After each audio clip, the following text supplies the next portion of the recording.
Good afternoon and a very warm welcome to day 4 here at the 2023 IPA Professional Black Ball World Championships, and things are beginning to get serious now. We're down to the last 16 stage, and by the end of today we will have our 4 semi-finalists in both the men's and ladies events. I'm delighted to be joined by Mark Pickworth. Mark, you had to put in a shift yesterday running between comms and interview area. Give us your thoughts on yesterday whilst we just see some of the highlights. Well, yeah, I mean, yesterday was truly exciting. The way that it started off the afternoon, the match between Clint Jansen and Gareth Higgins was absolutely superb, and it's one that I'm going to remember for a very long time. Yeah, there was some pretty spectacular shots, although that wasn't one of them. But yeah, I mean, a fantastic comeback from Clint, and he had another scare in the last 32 against Dan Wiley. Yeah, anybody that was following Clint's scores last night, you could have seen he was 2-0 down against Dan Wiley, and again he had to produce some magnificent comeback to, he had to dig really deep all day long, and well, I say safely in the last 16, he scrapped his way into the last 16. Yeah, and we just saw a glimpse of Liam Roberts there, who was the victor over Dean Shields, one of the pre-tournament favourites, and Liam almost got through against Stephen Ellis, but Stephen just turned around a 3-0 deficit in the deciding set to take his place in the last 16. Yeah, extraordinary scenes all day along yesterday. I mean, yeah, ousted the number 17 Dean Shields, and then again he had to play another match, even though this one probably took a little bit out of him. But yeah, he produced as much as I really thought he was going to be in the last 16 today. But you know, a bit of an under pressure clearance from Stephen Ellis knocked out Liam Roberts. Yeah, and we've seen some shots there from Dean Shields. I mean, Dean was playing well. You know, he was pulling out some fantastic shots, but Liam just prevailed. Yeah, he did, and he dug deep. I know a lot, like we probably said, that a few bits and bobs went against Dean Shields, and sometimes when the pool gods aren't with you, it makes it very hard work. And this shot just about somebody's day up, didn't it? A great shot. Unfortunately, the white comes round, and you were screaming at that white ball that was just coming round, Mark. And unfortunately for Dean, not the black in. I mean, that is cruel, but you know, if it's not your day, then sometimes it's not your day. Yeah, and after the afternoon session, I know we started the evening session a little bit later than scheduled, but then we had the number 8 seed in action against a very informed Robert Stephen. Yeah, Dan Davey, who we'll be hearing from in 2 different formats shortly, but more about that in a minute. He was in great form as well, but Robert Stephen just won all those crucial frames. Yeah, the first 2 sets, both of them went to the deciding frame in each of them, and sometime as a player, losing them last frames really hurt in this format. And it favoured Robert, and he went on to clinch the match, pretty easily. And what a great way to finish the day off last night with the exhibition from none other than Mike Massey and Dr. Q, Tom Rossman, the Hall of Famers. Oh, that was magnificent. Everybody just crowded in around it, watching it here in the reader, and I'm sure there will be hundreds, thousands maybe watching it at home, and everyone enjoyed it, and what a fabulous show. Absolutely. But this is what it's all about. This is the last 16 lineup and how the draw is shaping up, and we can see the top left-hand corner, our first match coming up today, the number 1 seed, the pro number 1, the bookies' favourite, Mark Farnsworth. He's going to be taking on Tom the Banger Barley, and we'll look forward to that match shortly. But what are the other standout matches there for you, Mark? Well, we've got one coming up straight after as well, haven't we? Stephen Ellis. There's 2 amateur players still in this last 16. Stephen Ellis and Jake Dillon Newlove. And Stephen Ellis, he's going to have a very tough battle against Mark Boyle. It's going to be our first chance to look at Mark Boyle. He won a title last season. He's very much informed, put a lot of time and effort in, and and he's a great character. Yeah, and he is the second favourite, and but that right-hand side of the draw is looking pretty stacked to me. We've got Clint Jansen, Ben Davis, former world champion, yeah. Mark Boyle, and the number 2 seed Ross Fernie. That is that whoever comes through that side of the draw. And Ross Fernie, he's got a tricky tie there. He's playing Craig Brown, and remember, Craig Brown got to the semi-finals and lost in that deciding frame where he didn't have a shot. And that is the standard, and that's what can happen to you here at this, at the IPA World Championships. Absolutely, and they'll be one of those 16 players will be taking home the fabulous trophy and that £15,000 first prize. And moving on to the ladies, which is also down to the last 16 stage. Talk us through some of the highlights there, Mark. Yeah, well, some of them games have already kicked off. I know we've got mixed doubles. We made them get out of bed a little bit earlier this morning, so they've been kicking off since about 10 o'clock it was. I mean, some of the standout clashes there. We've got Deb Birchall against Lucy Smith. Deb Birchall got to the world final last year. She's already got some world titles underneath her belt, and she would love to have another one. She'll be really, really trying. Another former world champion, Amy Beauchamp, got Megan Proctor. That's not going to be an easy one. Probably one of the other standout ones is Danielle Rando against Becky Watkins. But in opposite half of the draw, is it going to be Deb Birchall's year? There's a lot of matches to be played. Yeah, that's going to unfold over the next 24 hours or so. But before we get into the serious stuff, if you've been following us all week, you'll have seen our Clueless even series that we've been bringing you. And this one features Curtis Lee and our very own commentator Dan Davey. I was like, I got one fit. We'll just call it the grinder. So I was like, oh, it fits, okay. Oh, fair. Yeah. Okay. What's the most embarrassing thing you've done when you're drunk? I bet there's a few, Dan. I was at county finals and I started singing Rolling, like Tina Turner. Yeah, Rolling. Good job, that's it, that one. And I took my top off, and it was after I lost a bit of weight, like quite a while ago. I started taking my top off doing it. I don't remember it, and someone showed me the next day. I was really embarrassed. Yeah. Oh, that's good. Yeah, okay. It was bad. What song do you sing in the shower? Oh, there's loads. I like Westlife. Yeah. I know, I'm a bit I like sad. it. No, it's good. I really like Westlife. Westlife. What's your favourite? My favourite Westlife. Flying Without Wings. That's up there. It's good, isn't it? Yeah, it's a good one. It's a good one. Yeah, I go with that. Yeah, but yeah, that's one of my guilty pleasures, listening to Westlife. Can you sing? Welsh people can sing, can't they? I think I can sing, but I don't think I can. I go on the karaoke, and then I think I nail it, and then if the missus records me and I listen to it back, I'm like, oh my god, I'm terrible. I've said so many times to people about Marshy. He's a good singer. Goosebumps. What is your greatest memory in pool? That's a good one, that is. Oh, it's two. When I won the Welsh Open at Newport, beat Farnsworth in the final. That was the first ever event that Coral streamed as well. A couple of my mates had money on me and stuff. That was pretty good, but actually it was probably when I was 15 and I won the national under-18s. That meant, at the time, that meant a lot. So, yeah, probably that. It's probably 50-50, them two. Yeah. This is... You wrote these? All of them. Who's the better player, me or you? Well, I gotta say you after Friday, but that's probably the worst I played in. Ever. I sound like I make excuses, but it's the truth. That table. That was the worst I've ever seen you play, to be fair. Yeah, was. It was really bad, Paul. What hurt most was I've been playing really well coming at this. Yeah. But no excuses, I wasn't good enough. Yeah. So at the minute, it's you, no doubt. Oh, shit, mate.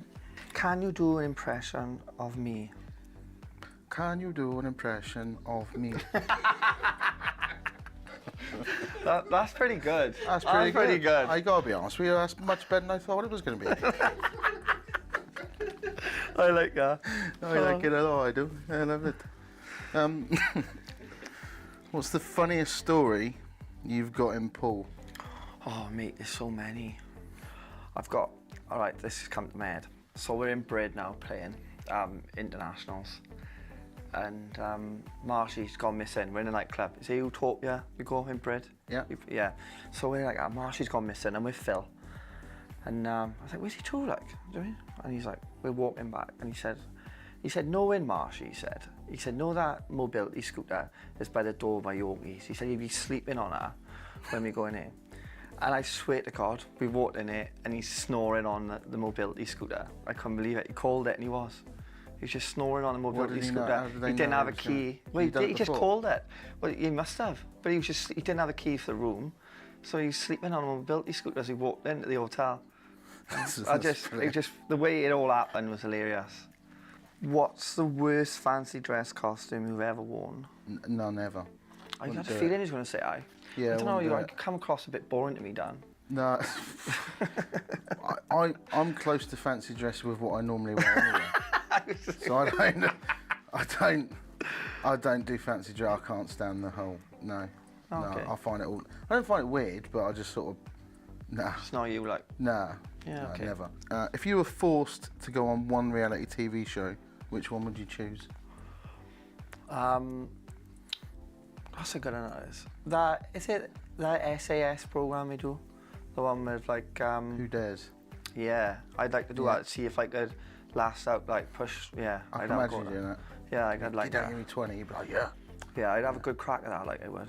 I'd be up for that. You'd get through as well. I'd like to think I You would. would. You'd be. Yeah. Yeah, you.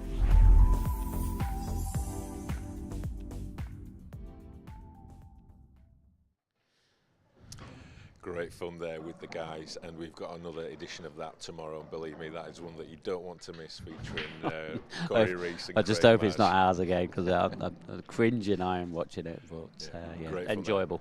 Yeah, hope you've enjoyed it then. Right, it's on to the serious stuff now. It's Mark Farnsworth against Tom Barley. Mark, set this match up for us. The number 1 seed is here. He's in the last 16. You know, we did expect him to get through at least the last 16, and here he is against Tom Barley. Tom Barley made the last 16 in the World Championships last year and just didn't have enough firepower just to get through to the next round. So he will be looking at going one step further. But Mark Farnsworth, he's been the number 1 player, the most consistent player last season for us. And but Tom Barley, one of the most up and coming players, and he's very, very exciting to watch. Yeah, you can see there that the win percentage there for Mark Farnsworth in 2022, 82%. That's a staggering percentage. Staggering. There's no one higher.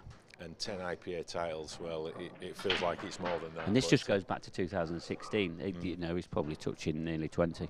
Yeah, but as you said, it's a match that Tom can win. Well, I think that's enough from us, Mark. It's time to get the action underway. Let's go to the commentary box with Dan Davey. But first of all, Dan Fairway. Thanks, Kev. Yeah, 2 Dans for the price of 1 in the commentary box this morning. Not just me, but the slightly rarely heard voice in recent months, because he seems to be doing quite well in tournaments. It's Dan Davey. Morning, Dan. Oh, afternoon, I should say. Afternoon. Yeah, doing quite well in tournaments, he says. Dumped out 3-0 yesterday. Well, yeah, and we saw the highlights of that as well. Oh, but, brilliant. Cheers, that's what I wanted. Oh, that brings back memories. Cue ball going off the break. Lovely. You didn't do a huge amount wrong against Robert Steve. He played really well. Yeah. He played really well, and it's a bit one of those where it's a bit more bittersweet. It's not like I missed lots of easy chances or messed up anything that I really shouldn't have done. You know, I didn't play perfect, but he played really well. I did get unlucky off the break, but Jesus, how many times have you heard that excuse? I feel embarrassed even bringing it up, but too late now. But it's one of them, and that's Paul for you. Take it. Certainly Good is. times with the bad, so other times it will go for you. Mark Farnsworth will certainly take it with that foul break from Tom Barley. Opportunity for a perfect start for him. Yeah, he looks to have started. I know it's only a couple of shots that we've seen, but he looks to be getting on with it. I was down for breakfast this morning at silly o'clock by my standards, particularly since the stream starts at 1. I was here about 8 o'clock, I think, and I walked into the arena, and there was Mark on the stream table practicing, 8 in getting the a morning. feel for it. Yeah. Dedication. Yeah. Got to be the favourite, hasn't he? Given recent form of all the players. I think so. Yeah, I think I was talking about this earlier actually. There's lots of good players left in, of course there is, but opposite sides of the draw, I think Farnsworth Boyle on current form is, well, it is, I think, the bookie's favourite, isn't it?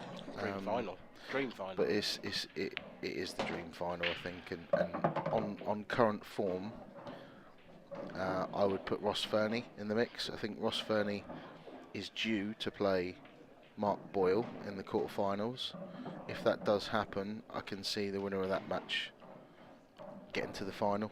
They're both sort of been consistent winners the last 3 or 4 years on the tour. Ross especially the last, I think 2 seasons, he's won 3 pro events, hasn't he, Ross? Yeah. So I can see that happening. That wouldn't be a huge surprise to me.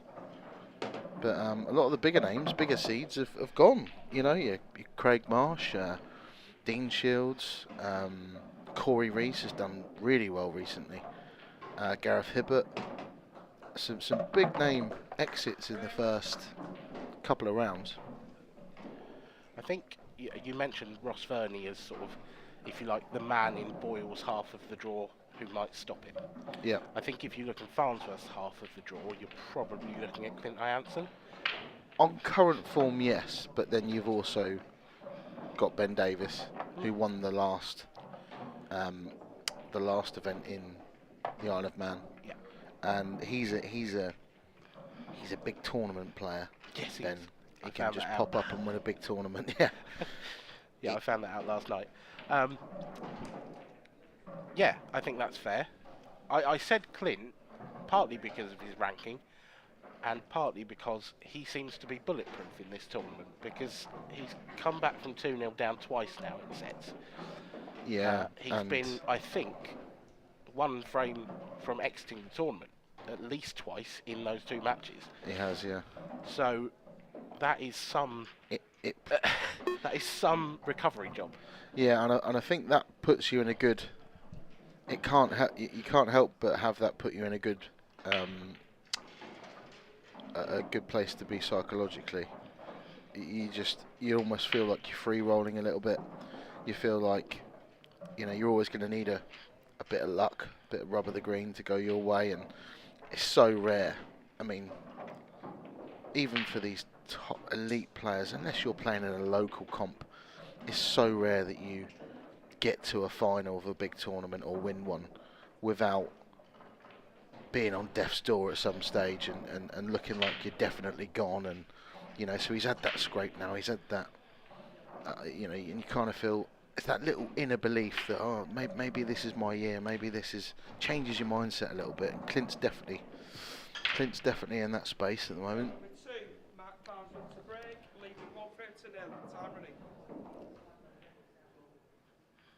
Back to the action here. Mark Farnsworth to show us what he can do from the break. Not his strongest asset, as he's quite well known in the pool world.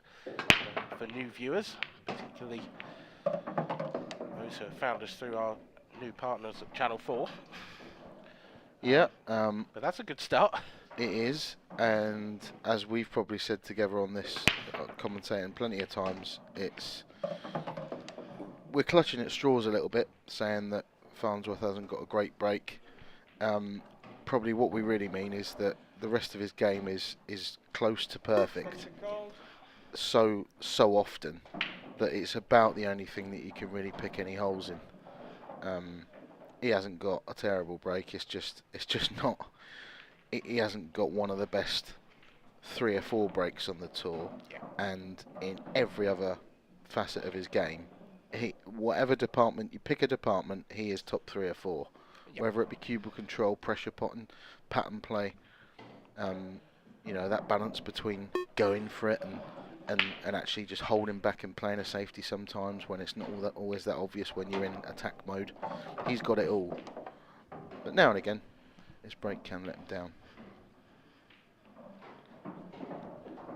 A slightly ropey start to the frame there.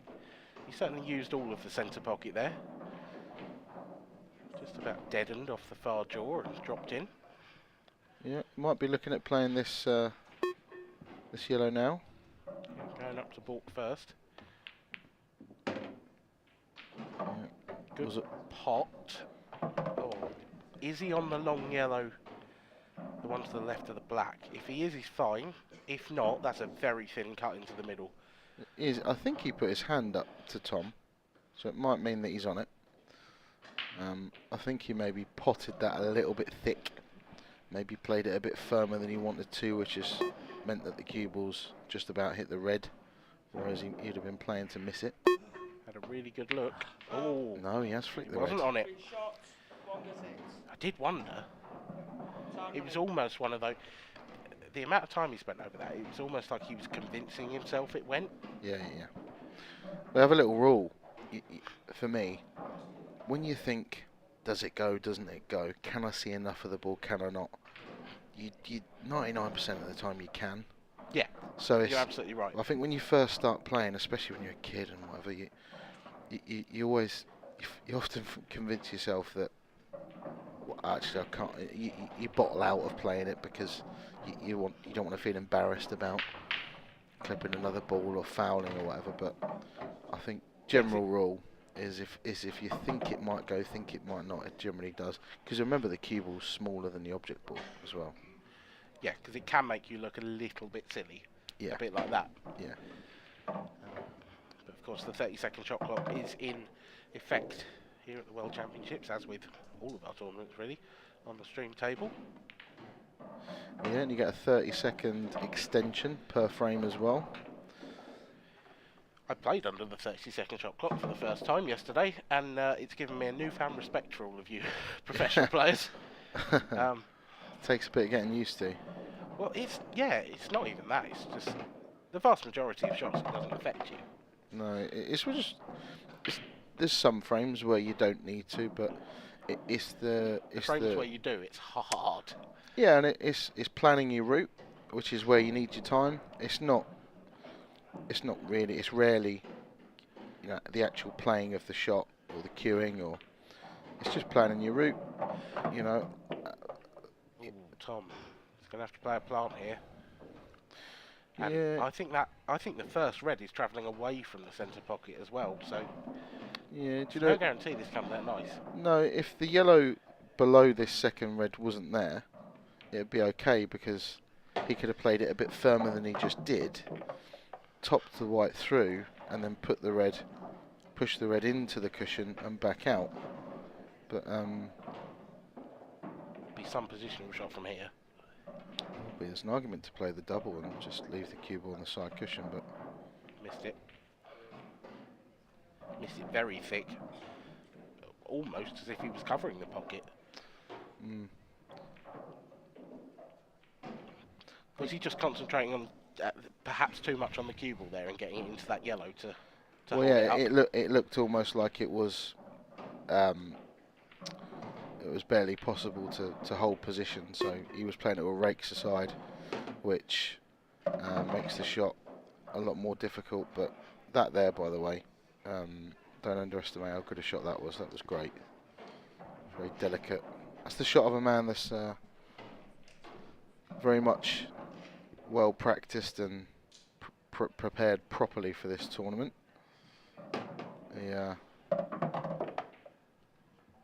Delicate little touch shots.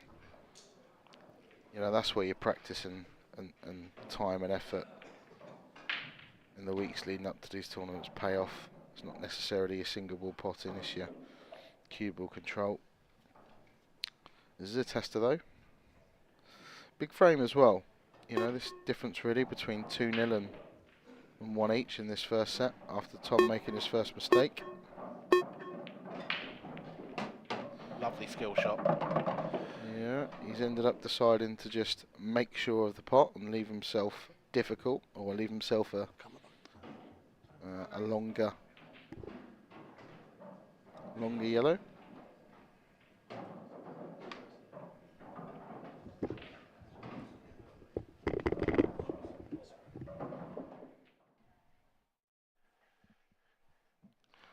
Just a little delay there whilst the cameraman, who was ever so slightly too close to Mark, just backed up a little bit.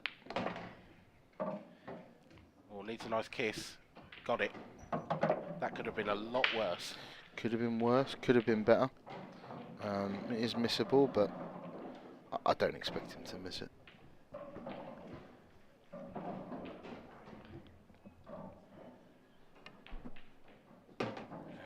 He doesn't disappoint you, Dan. Mark Farnsworth leads by 2-0 in the first set here against Tom Barley. We are in the last 16 of the IPA Professional World Championships.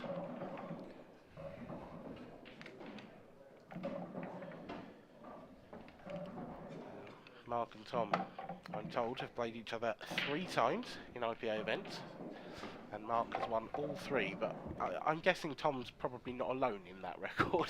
I bet there's quite a few people who haven't beaten Mark. I would be surprised if there's any more than 2 or 3 that are even level with Mark in head-to-heads over the years.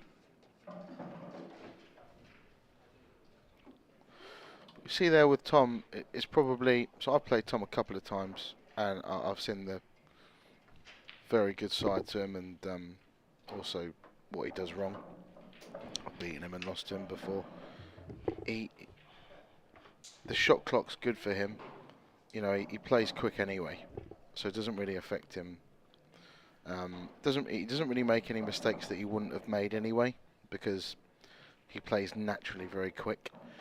But I think with his style of play, it's almost like his strength is also his weakness. So he'll make some tricky clearances look very easy because of how casual he is. But now and again, he's just a bit loose with his white ball and he runs out of position. Oh, that is harsh. That cue ball's travelling towards the pocket, but yeah, harsh. In at the last second. Harshish. Yeah. Is that a word? Harshish? It is now. It is now, yeah. It's his second foul break, though. Yeah, I mean, in theory, really, you shouldn't be travelling to, because it was going towards the knuckle, wasn't it? Anyway. Yeah. Yeah, it was close-ish. It was harshish and it was closest. Yeah. That's a mouthful. Ish. Yeah, I mean, you were talking about Tom's style of play. We will get to see that in this game, I'm sure.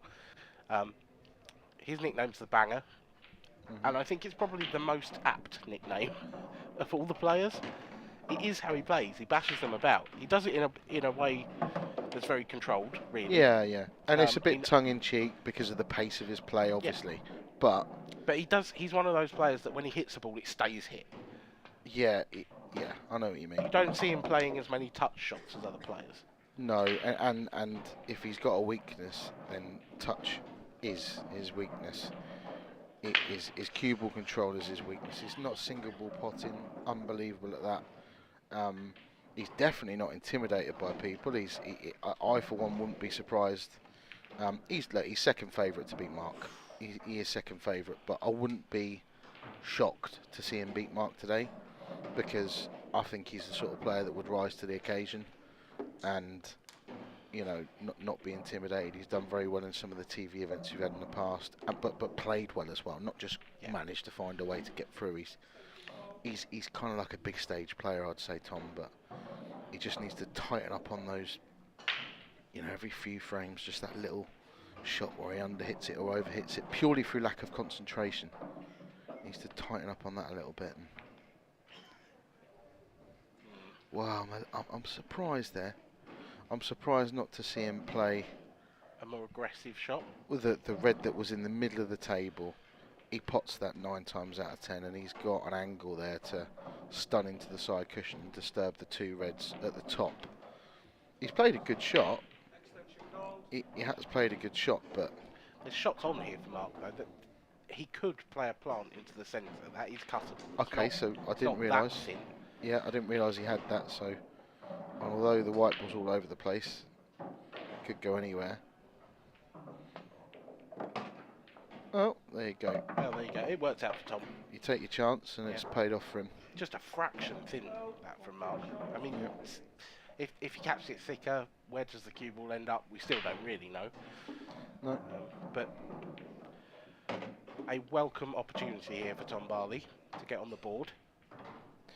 Yeah, and even if you do lose this first set, you know, you don't want to lose it 4-0 and still feel like you've not settled.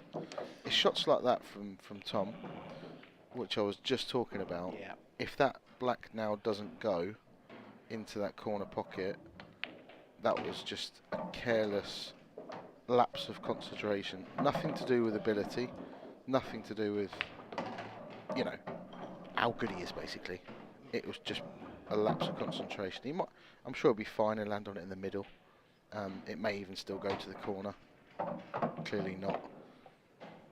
But over the course of a long match against someone like Farnsworth, even if you're playing at your very best and Mark's playing well as well, it could be a couple, 2 or 3 of those twists that really cost you the match. It'll be that final margin.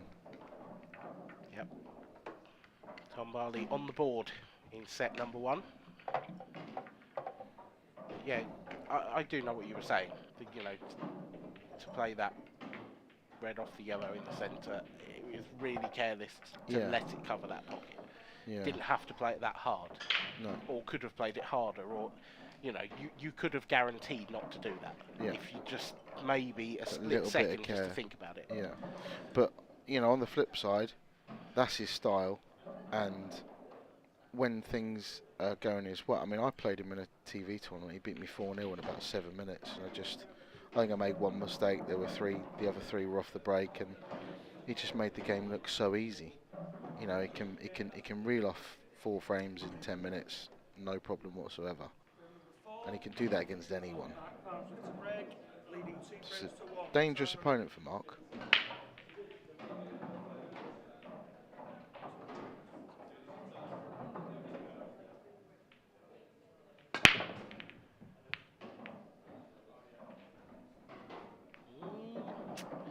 Right. And not a bad split either. No, and this is where the sets format kills you, because I mean, Mark was in to go 3-0 up, and they were quite easy, really. When Mark's at his best, you'd be, well, I'd have had money with anyone that he was going 3-0 up in that set, and he's found a way to mess him up. Just a loose positional shot first up, and 1 dry break later, and he's looking like 2 each possibly here. Tom's gone yellows here, and he's gone wrong immediately, because I'm pretty sure he's away trying with to move that yellow near the black. That's a nice mistake, though. It's not bad. That's, he's landed on that. That's But I think that yellow near the black still needs some work. but it does go into the corner pocket once he removes. Well, once he into the bottom right corner pocket as we look at it. I'm not absolutely certain it goes past the black into that. Yeah, you could fit through there, though. No need. But he needs to remove the first yellow. Yeah. That's closest to the bottom right-hand corner. He's now also taking away the best ball to get on that ball. He is. So it'll be interesting to see how he goes about this. Needs a bit of luck here. That's. Oh, No. he's really running out of position. He is, and this is where especially on these, and the TV tables playing a little bit quicker than the other tables as well, because of the extra lighting and whatever. Still a chance here. Yeah. He could cue that Right. a little bit better than it looked. Looked like he was very hampered, but he weren't too bad. It's an excellent pop. He's got a very thin snick here. Should be going into the black, so there's a good chance he lands on that yellow. Yeah, needs a bit of luck here. Hasn't really got it. Does it double? I think it does. Maybe off the red, near the right centre. Maybe, yeah. Catch that red quarter ball, half ball. Yeah. It probably goes. He's going for the thin cut in the middle. What a shot this would be.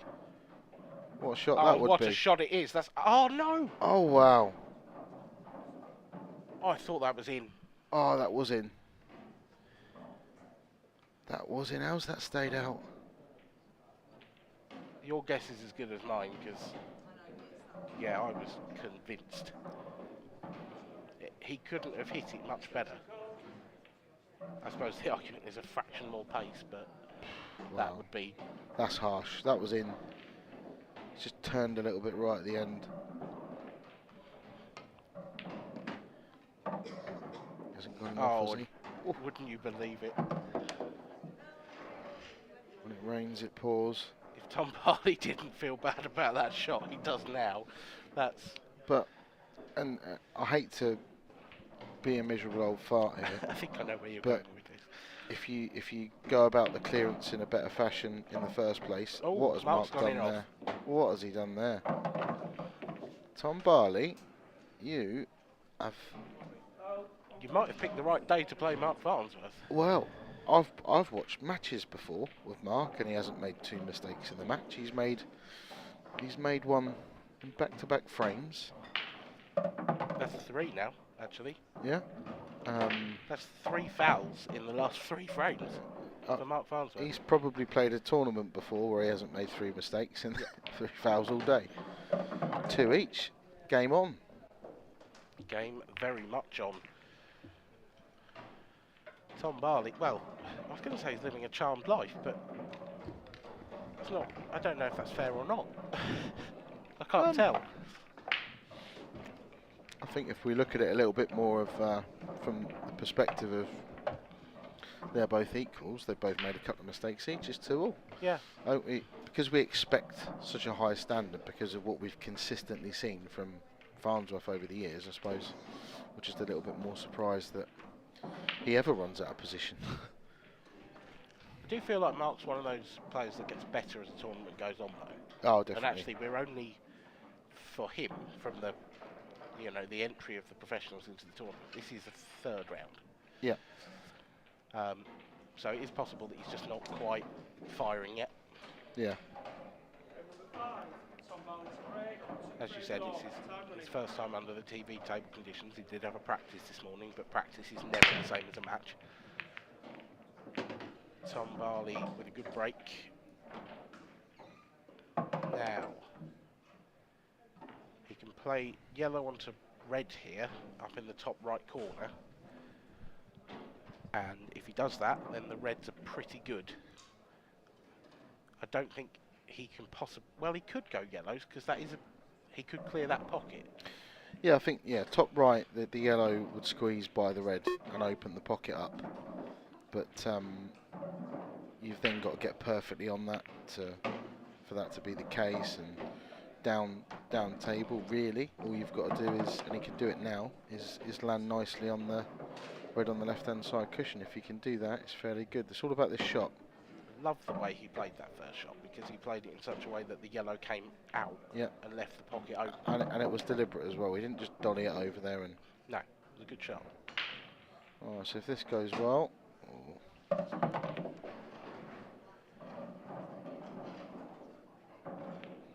all about speed control. That's perfect. And this, this can be where Tom comes into his own a little bit. He's a little bit over screwed that there, but and you can see Tom that was sort of down to what we were talking about with his cue action, where a Boyle or a Farnsworth would have stunned that in a sort of softer way. Yep. And it's almost as if he believes in himself so much he almost can't be bothered to even. I've got 3 easy balls here. There's no. He's so confident in his potting ability that he doesn't bother. I'll be all right. I'll figure it out. Well, it's our first break dish of the match, and it goes to Tom Barley. 5 frames in, and he's 1 away from securing the first set. It's out of Mark's hands now, this first set. Because Tom, of course, has the break in the next frame. So if he does that again... Yeah, look, he'll be bang under it as well if he loses the first set to if it goes to a deciding set, anything can happen. Anything can happen. So really, if you lose the first set, you've got to win the next 3. I'm stating the obvious, but if you don't win the next 3, you're in a proper match. And he's so used to cruising through tournaments and beating very good players convincingly. Yeah, this first set's huge. Didn't get a ball last time off the break. He's hit them better. Yeah, he's made a ball. Well, he's hit them so well. They've all clustered up in the top right-hand corner of the table and actually made a little bit of a mess of things. He's got to go reds. Yeah, I think you can't get that yellow out. You can't guarantee it. No. And that he's got that red in the bottom corner to get the black. This is where we'll see a bit of experience, I think. He's obviously eyed up a safety. Yeah. Take the better colour set. Play a good safety. Nice shot. Bob is your uncle. How did you know that?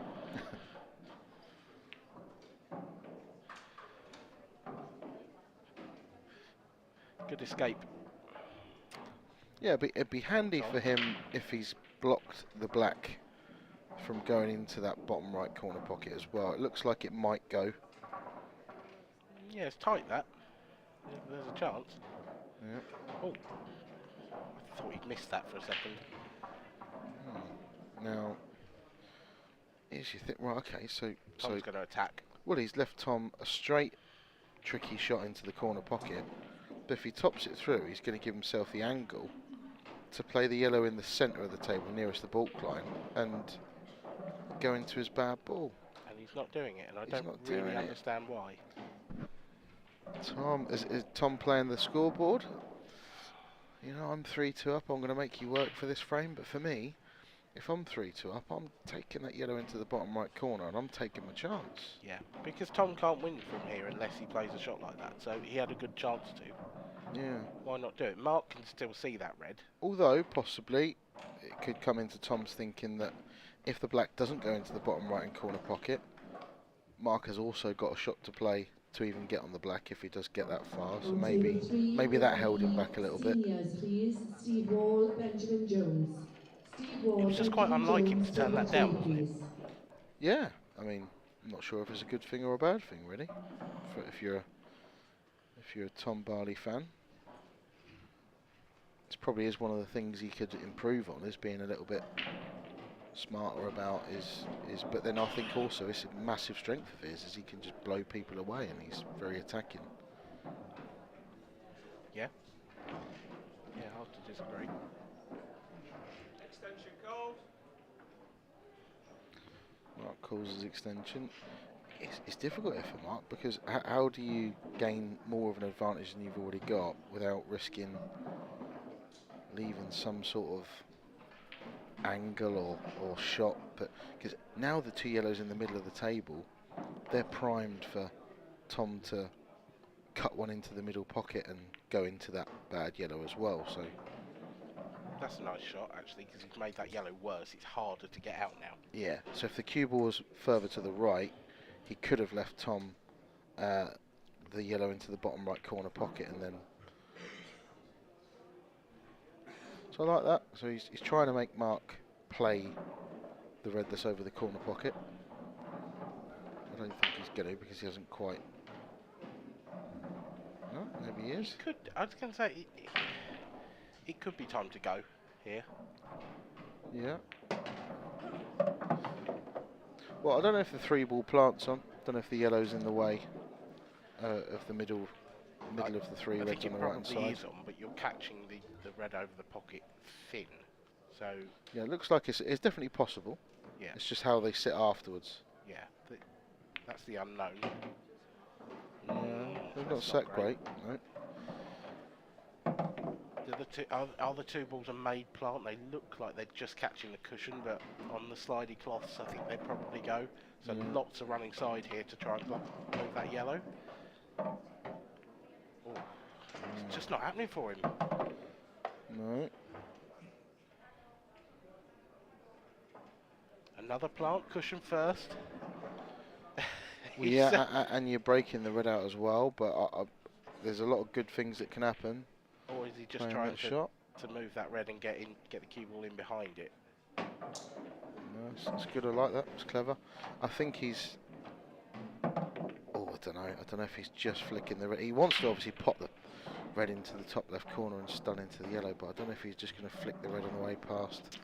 I think he might be right. I think it's one of those that it's not a stun though. It's more of a drag.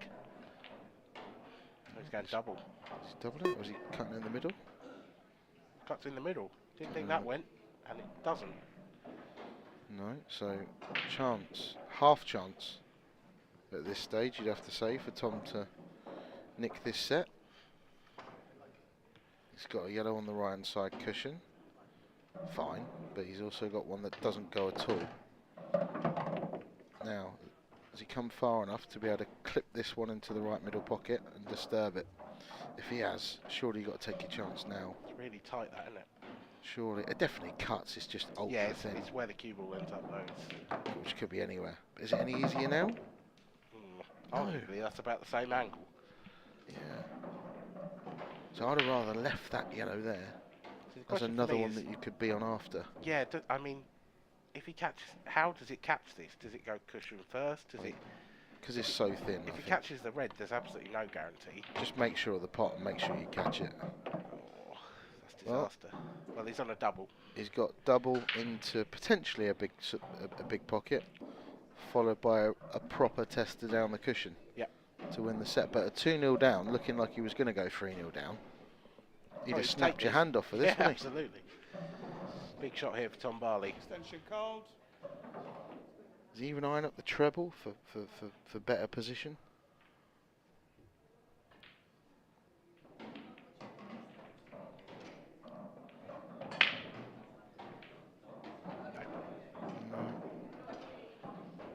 Didn't really go full-blooded at that, did he? No, I think full-blooded maybe you stun that and you punch into the red as well, and just all eggs in one basket. But flip side is he knows that he wasn't going to leave mark anything easy. No. So is Mark looking for the safety? Oh, it's a horrible, delicate little safety here. This is Can't afford to leave a pot. yeah, He's undercooked it. he has. Huge pot for Tom. This is a test of nerve. Yeah, tough to see how he can. Oh, he's playing it into the bottom left. Bottom left go into the yellow. If this comes out well, oh, I was going to say this is set. If it comes out well, Oh. Oh. wow, that's a massive slice of luck. Oh, we're not done here yet. I don't see how Mark can attack from there. Is he just going to leave him? Wedged to the Yeah. yellow. Doesn't want to be touching ball. Oh, clever shot, but just wanted that red to just slow up a tiny bit so that it went into the middle pocket. Yeah, Tom can just slide off this. Wasting no No time. harm done. From behind the black would be a bonus, but that wasn't the intention. No, just had to make sure he didn't pull the yellow away from the red. Mark's got to make sure he doesn't leave Tom a pot on the other yellow. So that's why he's getting the cue ball as far over to the left-hand side as possible. Yeah, that's clever. I like that because he's making him play the yellow. Yeah, Tom That's can go cushion stopping the first red. here and play the other yellow though. Yeah, and he has.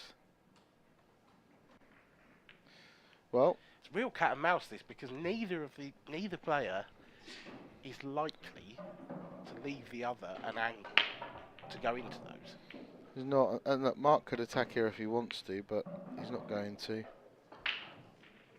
Again, Tom can attack if he wants to, but it's so hard for him to get on that last Yeah, I don't. last yellow. He can't really get round there, can he? No. We're almost waiting for a mistake here, or a very good safety shot. Have we just seen one? We may well have done. That was very good. Very good shot. Is it good enough?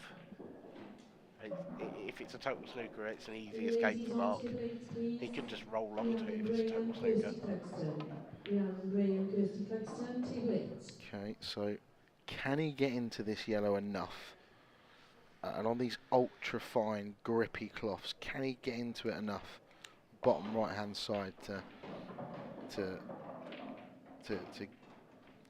flick this other yellow out. Shaking think the head tells me that he's got on to cue these it so tables, well. on these tables with these cloths, I think it's possible. Doesn't fancy it. Either he thinks he could have done it, or he feels like he's got the advantage, I and think there's that no was, need to push the boat out. I think that was a good decision. I Yep. think that was. I think that's scoreboard. That's I'm 3-2 up. I'm going to make you do something special. Yeah. Good way to play, really. Yep. What's wrong with that? Although I suppose the flip side is you've got a free go at it, whereas Mark hasn't. Yeah. No, that is the other way to look at it.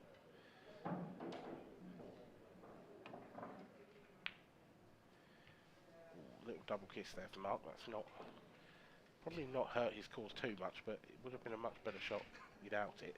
Wouldn't be impossible to play the yellow off of the red into the middle pocket, but you'd have to play it at a lot of pace. Yeah, that to have a chance of that red's happening. quite low, isn't it? That's Yeah. I don't know if that.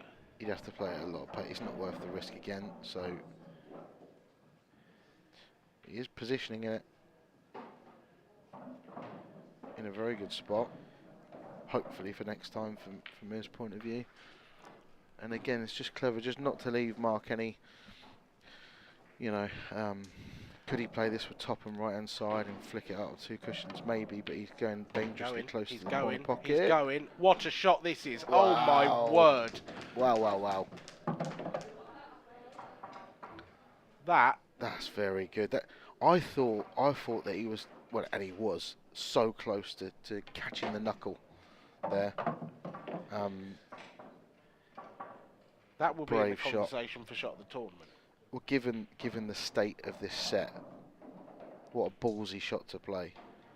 That was absolutely unbelievable. To stay in the set, essentially. If he missed that, he was gone. Because he didn't have to attack from there either. Yeah, so he's Fabulous. picked his time, and what a shot. Fabulous from Mark Farnsworth. Let's take another look. Just look at that. He That was for a positional shot. he was millimetres away from catching the knuckle and the shot making him look stupid. And I think he even played it thin into the corner pocket as well. Unbelievable shot. Yeah, slightly lost for words after that one. But Mark Farnsworth keeps himself in the set. How much will that hurt Tom Barley? Because as you said, he actually just played a very good shot. Yeah, you can't really argue that he didn't do the right thing. He was patient. But do you think there was a case at times where he could have been more aggressive in that? Maybe. frame? Well, in the day, actually, he did have a chance to win the frame early doors anyway. Yeah. Difficult. Well, was that all for naught from Mark Farnsworth? A fantastic shot to keep him in this first set. But it These may have make come no out. difference at all. They've come out better than they looked. His last 3 balls can be red over the right middle, red down the bottom right hand corner, and then the red into the left middle. This is a little bit easier than it looks first. It looks a bit clustered, but Yeah, just no silly shots. Keep that cue ball under control, and this is your set, Tom. So from here, just got to get that cue ball somewhere just below the black. Anywhere in a sort of straight line across the table below the black. Okay, you can get to it from there. I think that's okay. You want it to be closer. No, I think this is fine. Yeah, he wanted to be closer Close because to that yellow. yeah, because he was running towards it. If he was a bit closer to the black, he could have played with a little bit less fear to get over. But this is it, really, effectively for the set. It's there, isn't it? Yeah, that's there. Very good shot. There long. All that work for Mark Farnsworth. But this is what Tom does to you. Yep. He's so good at just brushing off the previous frame, getting on with it, banging away. And he takes the first set. Tom Barley, can he upset the apple cart? Mark Farnsworth is trailing in our first match of the day. The top seed for the title is in trouble. And Tom Barley is in the driving seat. He leads by 1-0. I mean, both players would be annoyed to have lost that set. Yeah, it was. It was a set of quite a few mistakes actually for a change. Not the sort of thing you normally see from Mark Farnsworth, but look, it's a last 16 game. He's on the match table. He's a bit of early match nerves, I suppose. Everyone in the world gets nervous. Everyone in the world can be a little bit edgy sometimes. Don't care if you're Ronnie O'Sullivan, Roger Federer. It happens. So he's under it now. He's a set down. You could argue you'd probably still have if you were pushed, you'd probably still say that you'd put your house on Mark if you had to put it on anyone because he is that good. Yeah. But Tom's so dangerous. Yeah, this is a bit like when you see I don't know, for example, sort of Liverpool v Bournemouth, and Bournemouth are 1-0 up At half time. with 60 minutes on the clock, but Liverpool are still favourites. Yeah. Mark Farnsworth is still a slight favourite from here. Oh, it's tough. I think a 50-50. It's just been that good consistently over so many years. And Tom's done what Tom can do. You know, he's made a couple of silly mistakes and then breaks and clears in probably about 1 minute and 30 seconds in the deciding frame of the set, as if he's just having a practice. Yeah, I mean, 2 break dishes to finish the first set for Tom. Mark Farnsworth would dearly love to respond with one here in the first frame of the second set. Yeah. What's his plan with that yellow on the side cushion? Is it I think he'll probably double? Or is it can he feather that into the centre pocket? I think he possibly just plays it last. Or he's if trying to move it. This needs to go well. Has it come out enough? I think just about. Just about. He could have left it to his last yellow and then played, but he had a chance there to do it. So it's just a case of getting close to that black. I don't know if he's got a full pocket for the black into the corner. It looks like he just about has, but it can be a little bit off-putting when the red's in your eye line. So quite crucial that he gets close to it, and because of the 2 reds on the bulk line together, it's not going to be the simplest of positional shots to get close to the black. He might well just leave a little bit of distance.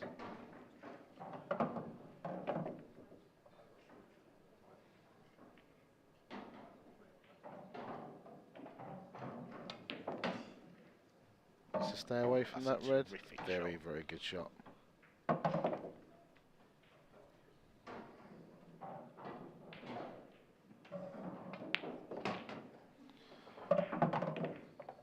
Very, very good. Wasn't an easy finish. You know, he had a problem ball on the side cushion. He had one at the bottom of the table, which wasn't easy to get on. Got on it, and then actually using that ball, got his bad one out, which was on the left-hand side cushion. A tricky finish made to look very easy there, but that's what Mark Farnsworth does. Yeah, that was a very, very good break and finish from Mark Farnsworth. And important as well after what's just happened. You know, the way he's just lost that first set. He had more than enough chances to win that set. So, not that you'd ever question his mental strength, because I'd probably say that that's his biggest strength of all, really. It's absolute granite under pressure. Yeah. But, you know, that's why he wins so many tournaments, because when he's in sticky situations, he just always seems to pull through. I mean, you say he had enough chances to win that set. I know what you're saying there, but he didn't actually have a chance to win the set, because he got back to 3-all and then Tom broke dish. So, that's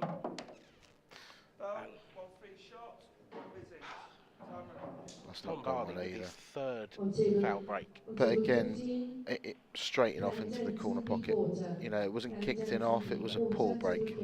He's hit them well, he's hit them really well. Plenty of power into them, but it's almost like a double-edged sword, really. When you hit them that well, they break, they split very well. So if you don't make a ball, especially if you're going off, I mean, you know, you're bang under pressure. Look at the yellows. These are 99 out of 100 for Mark Farnsworth when he's in any sort of form. And on table 6, It's only really a lapse of concentration that can stop him from clearing these up. Savannah Lowe and Lauren Williams, table 6, please.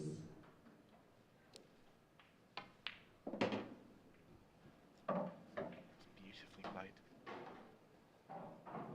Really does make the game look so simple sometimes. It does. That was 2 actually quite difficult shots in a row then. Yeah, yeah.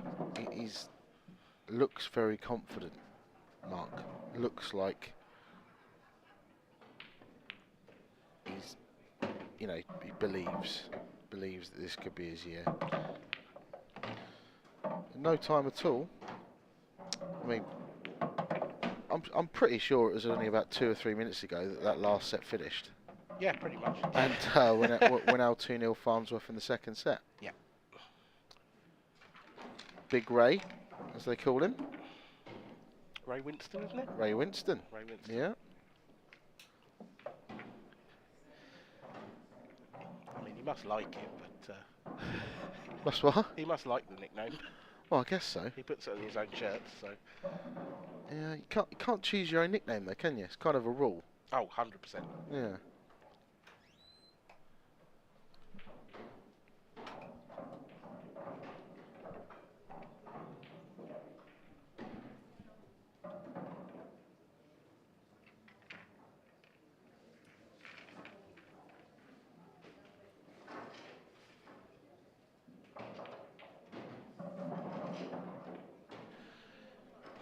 Frame 3 then. Farnsworth will break off. Looking to extend his lead in this second set. In the doubles event on table 18, Maxud and Magvolgi playing Begley and Ringham. Maxud and Magvolgi playing Begley and Rick Ringham. Lloyd on using the table triangle. 18. The new triangle with just 2 sides. Yep. Is it a triangle if it's only got 2 sides? No, it's a racker, isn't it now? I suppose you can't call it a triangle anymore. Very smart looking. The Very smart smart rack looking. is the yeah.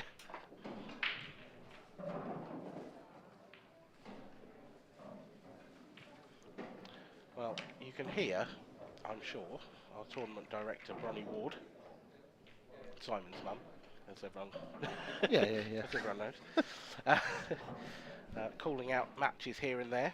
That's because there are so many events still in play. We have 6 events here at the World Championships this week, and they are all currently going on. We have the Open event, of course, this one, we're into the last 16, but the seniors, the doubles, the ladies, the masters, and the mixed doubles are still in play. And it's the ladies that finishes first. That will be the final of that will be broadcast here live on the Channel 4 Sport YouTube channel on Saturday, sort of afternoonish timings to be confirmed. I'm told we think it'll be around 5 o'clock. We're into the last 16, and we have a result already. Emma Reeves is through. She is the first ladies quarter-finalist. Yes, Emma. My mixed doubles partner. Ah, Yep, from Reading. that's good. That means you'll still be here on Sunday. Let's hope so. Yep, she's beaten Alice Paler by 2-0, 4-love, 4-2. Deb Birchall, 2-time world champion, of course. She's in a bit of a battle there. She's 1 set down to Lucy Smith. Just lost the first set. Liz Disney and Lisa Richardson are 1-all in sets, so they have just entered the deciding set. The other games have only really just kicked off by the looks of things. Rhiannon Graham there has won the first frame against Kirsty Clugson, and all of the other games are 0-0. As Mark Farnsworth steps forward to the table. Mark Farnsworth to break, leading 2 frames to 0. Time running.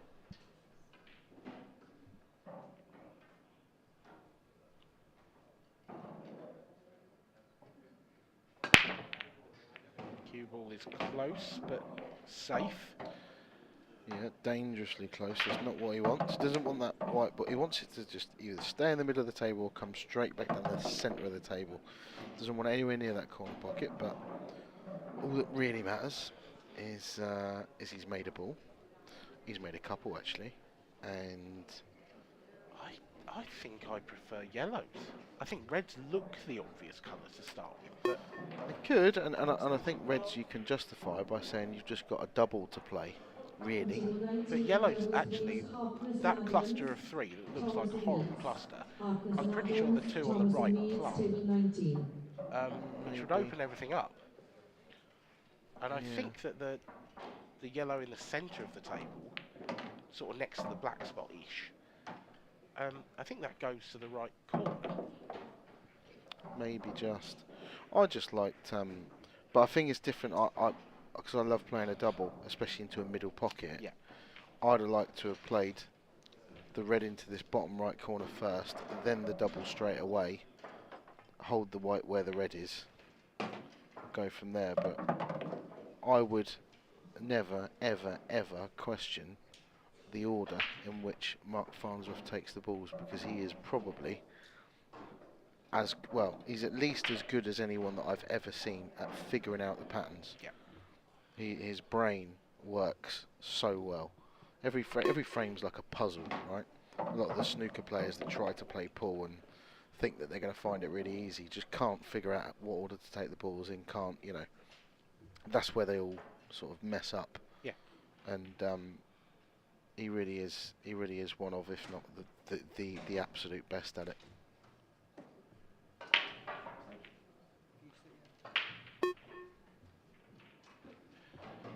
By the fact that Lark hasn't tried to move that yellow. It's a great shot. It's a great shot.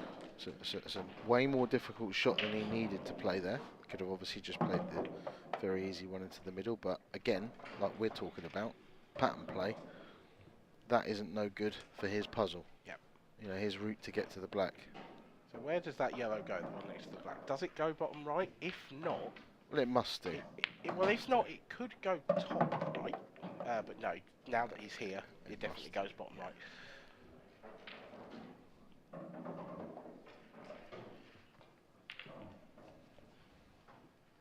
Just got to stun this in. Got to be a little careful of that red. Just pull it back far enough.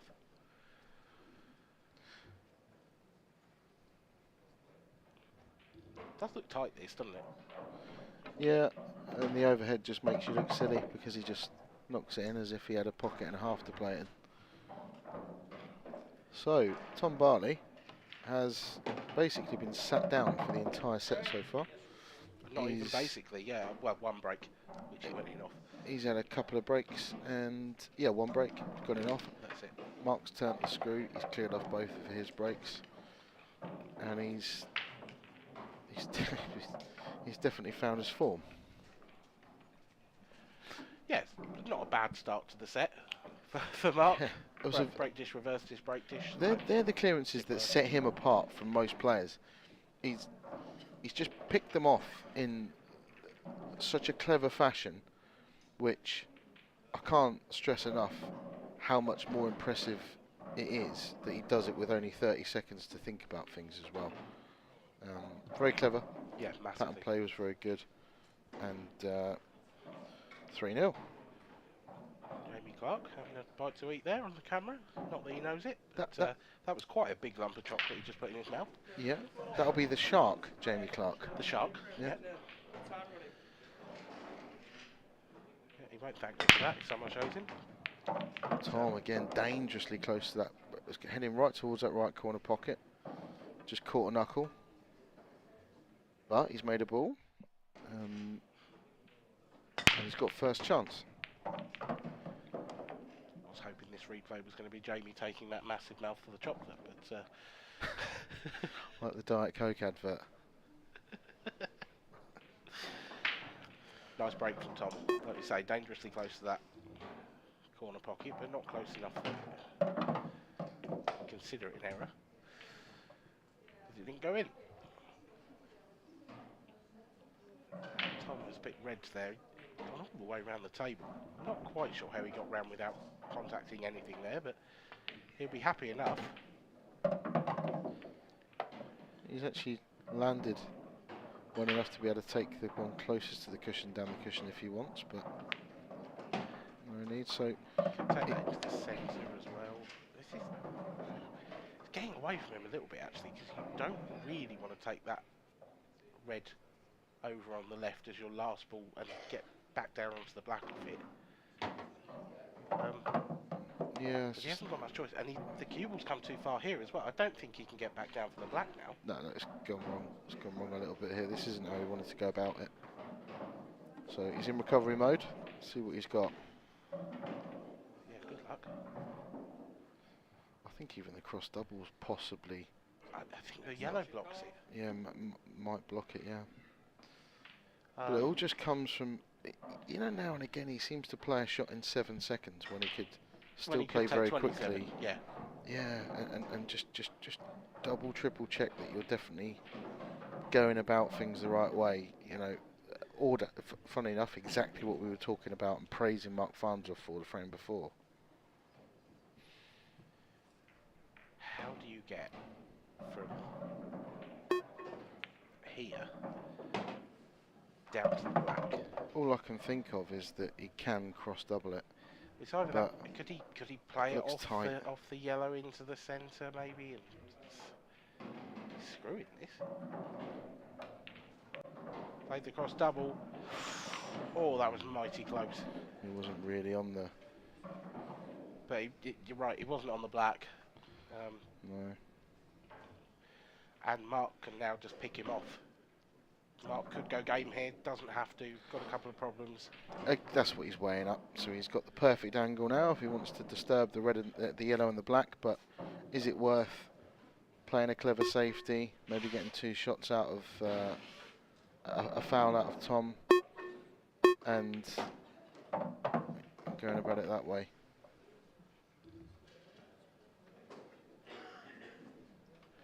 He's left the perfect angle to disturb the black and yellow here if he wants to.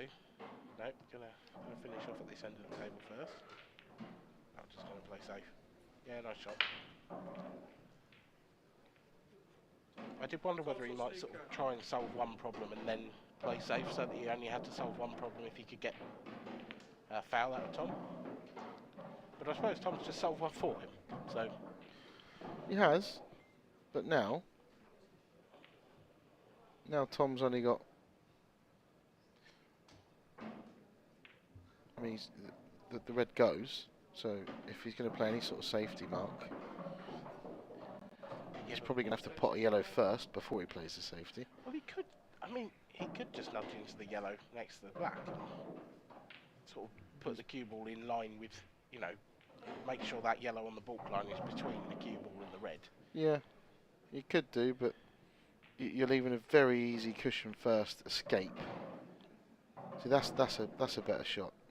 That's a clever shot. I like that because he's left a very easy. The black. That's right. Yeah, he's left a very easy one cushion escape. He should get close, and if he doesn't get the red into the left-hand middle pocket, he might even double it into the right-hand middle pocket.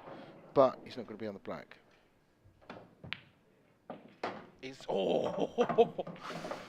There you go. Now imagine he'd left that shot, but promoted the black the previous shot. Yeah, fair enough. Yeah. But clever stuff from Mark. Clever. Great shot from Tom Barley, though. It was. I mean, that's a fabulous pot out of a snooker, and he very nearly got the black out. Well, for his next trick.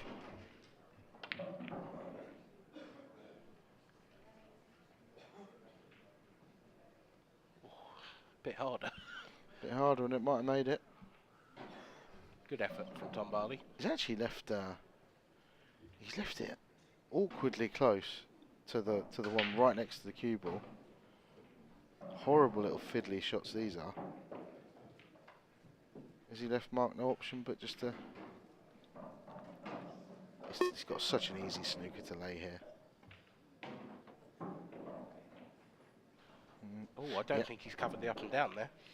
Maybe not, and also he wanted to leave that yellow over the middle pocket for if Tom. Seen Tom pot out of a snooker once. Have we seen it again? Oh, close. See that what he wanted, that previous shot, he wanted to leave the yellow that he played right over the middle pocket, so that if exactly what's happened there, he's got a very easy shot. This one's still expecting to get it, obviously, but it's missable. Not for Mark Farnsworth, it's not. Now it's go time for Mark Farnsworth. There is nothing stopping him now. No, perfect angle to get on his one on that cushion, and just anything but straight. Don't leave yourself straight. That's perfect. Don't think Tom will be too disappointed about this frame. I think really when you shouldn't, and I might be wrong on this, but I think when you go 3-0 down to Mark Farnsworth and he's gone reverse break dish, I think you can be allowed to mentally check out of a set. Yeah. You know, I think for Tom it's probably worth him just refocusing, going, right, it's only 1-1. Yeah. Look, no one's going to know better than Tom how he handles these sort of situations. So it's a new set. If you'd have offered him one each, he probably would have took it. So Absolutely, yeah. he's in the match. The frame score is 7-4 Mark Farnsworth, but the scoreline reads 1-1. Yep. And he's winning this game. That's a bit healthier, Jamie. Nice smoothie. He's brought a picnic with him, has he? Looks like it, doesn't he? Probably a meal deal, I suppose. Yeah, gotta be, surely. Where's the sandwich then? Do you want to go out and ask him what he's got? What do you reckon? Should we take bets? Answers in the comments.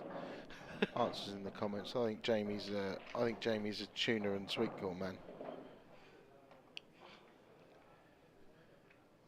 I reckon he's an all-day breakfast kind of fella, personally. Actually, I think the sandwich is probably gone, so we've lost that. Yeah. Because he's already had the chocolate, you see. If anyone's in the arena and can see the wrapper. Yeah, let us know. Yeah. Set number 3. So.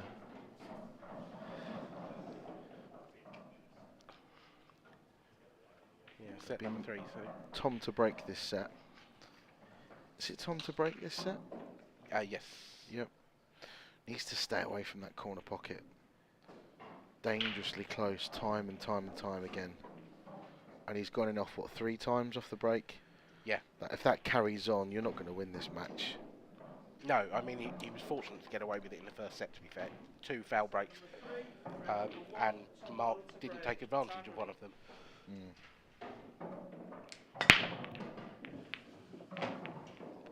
Well, that's just everything's going everywhere. Massive break. Absolutely massive. Bit of an awkward layout, though. Yeah. The Lord giveth and the Lord taketh. Makes 3 balls off the break. Gets a layout like that. Very, very nice first shot though from Tom. Very good. So he's now got straightforward yellow into the corner pocket. He can get rid of the 2 at the top of the table next if he wants, and then come down table. But the black is going to be the stumbling block for Tom. And this, probably say this quite a lot, probably say it too much, but we only say it because it's true. In this sets format, this first frame of this third set is massive. It's huge. He's got to stop the rot. He's lost 4 frames in a row, Tom, and he needs to stop the rot. Just about come across far enough. It's all about how he's planning to get on the black. So I don't think he can. He can leave a double, but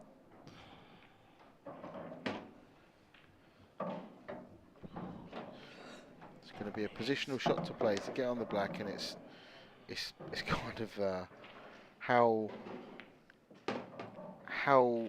brave do you want to be? Because you want that cue ball basically where that right middle pocket is. Yep. How brave do you want to be?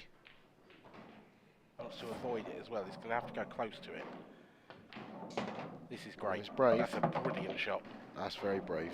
Terrific positional shot there from Tom Barley. Very, very good. Especially, he's lost the last 4 frames in a row. Just been hammered in that last set, and that wasn't an easy clearance. That was really, really good from Tom. Well played. Yeah, that was a little stunner there from the banger, Tom Barley. Beauty of a clearance, actually, not just a beauty of a shot, but a great clearance, because as you pointed out after the break, it was quite a messy table. And, Tom with a Farnsworth-esque clearance, almost. Yeah, pinpoint on every shot, yeah. Actually. Very, very good. He will be delighted with that. It's the perfect start to the third set for Tom Barley.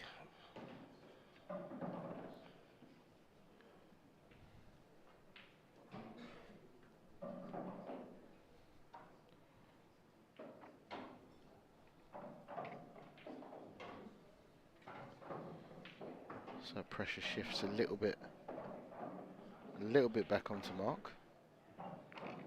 Just won 4 in a row, probably feeling like he can't miss. Cruising. Back in the game on favourite again. And then Tom takes a lovely finish to start the set. Looks really relaxed as well, Tom. Yeah, no, yeah, just a World Championship last 16. No pressure. No big. Oh, bro. I just thought if I go into that yellow, I'll just break and clear and, you know, see if Mark can do any good. I didn't know he was mic'd up. We've seen your impression. That's the second impression you've done on this screen today. Is it? After your impression of Curtis Lee in our Q-list video. Oh, yeah. I forgot about that. Can you do an impression of me? Curtis, it's so lovely Yeah. to see you. Curtis is 2-1 up, by the way, in the quarterfinals against Jake. Having a very good run. Gav Robinson, Robert Stephen is 1 each. Have you got the set scores? Do we know? I haven't got the set scores. Bear with me. Okay. Bit of technical wizardry. And I will bring you the latest scores. So, Mark Farnsworth, Tom Barley, we know that one. Yeah, Gav Robinson, that is 2-1 Robert Stephen in sets. And they are just starting the 4th set. A bit of a renaissance man. Simon Ward leading Scott Anderson by 2-0. Yep. And again, that is the start of the set. And Curtis Lee, as you mentioned, leading by 2-1 over Jake Newlove. But in set number 4, Jake is 2-0 to the good. That's our first 4 last 16 matches. The next 4. 3 o'clock? At 3 o'clock, yeah. Well, one of them will be live here, and it will be Stephen Ellis and Mark Boyle taking each other on. So probably, along with Jake Newlove, the furthest amateur, if you like. Bit of a blast from the past, Stephen Ellis, for me. He's I think he's Simon Ward's best mate. Best man at his wedding. Was he? Okay, Yeah. fair enough. And when I played England Juniors, Simon Ward's like, I think a year older than me or something like that. And there were 2 Stephen Ellises. There was a Scottish Stephen Ellis and the Welsh one. Both very, very good players. Well, the Welsh one has been going great guns in this tournament. We saw him in the very first match of the week here on Tuesday. And he blew professional snooker player Jamie Burnett up the table. It's probably the best match of the tournament so far as Mark Farnsworth gets kicked in off.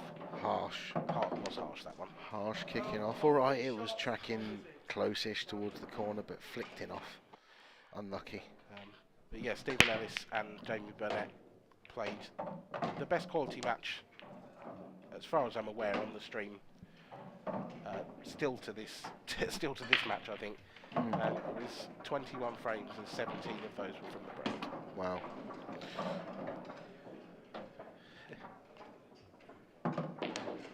I mean, these reds could not have come out any better. They could not be any easier. And actually, Tom, you've made a tiny mistake there, because you should have took the one over the left middle, but it just doesn't matter. They're that easy. There's about 1,000 different ways you could have gone about this. How this game changes. I mean, literally, we said this last set. Hold on, he's gone 2-0 up here in about 3 minutes, and yeah, but that's your reward. You know, Tom Barley, he's been sat in his chair for half an hour. Yep. Lost the set 4-0. He's took out a tricky clearance, a difficult clearance under pressure. Having just lost 4 frames on the bounce to go 1-0 up in the set, and his reward, if you want to call it the pool gods, we know they don't exist, but they do exist. Right? His reward is that Mark's just been flicked off the break, and he's left him the easiest clearance he's probably had all tournament. Yep. 2-0. Pressure's back on Mark. And while we get racked up for the 3rd frame in this 3rd set, we'll carry on through that last 16 draw. Clint Hansen and Rich Swaffield.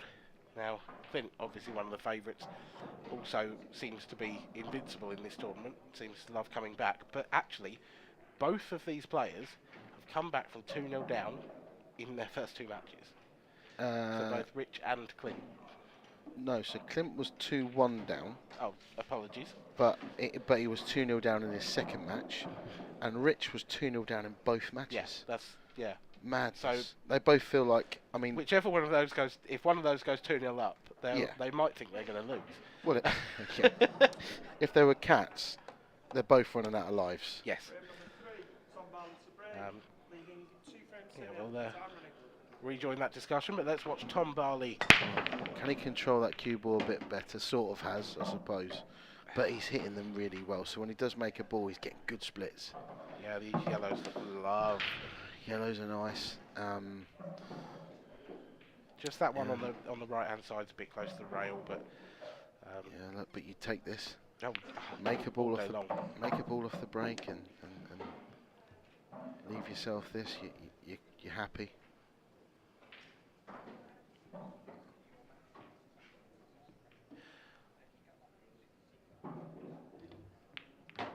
Yeah, I like that. That was a deliberate cannon. He Yeah. took a little bit of extra time there as well, and thought, what we're going to do? He's played a very clever shot, controlled. It Leave was yourself one the of those right tables angle where here. I couldn't quite see the route straight away.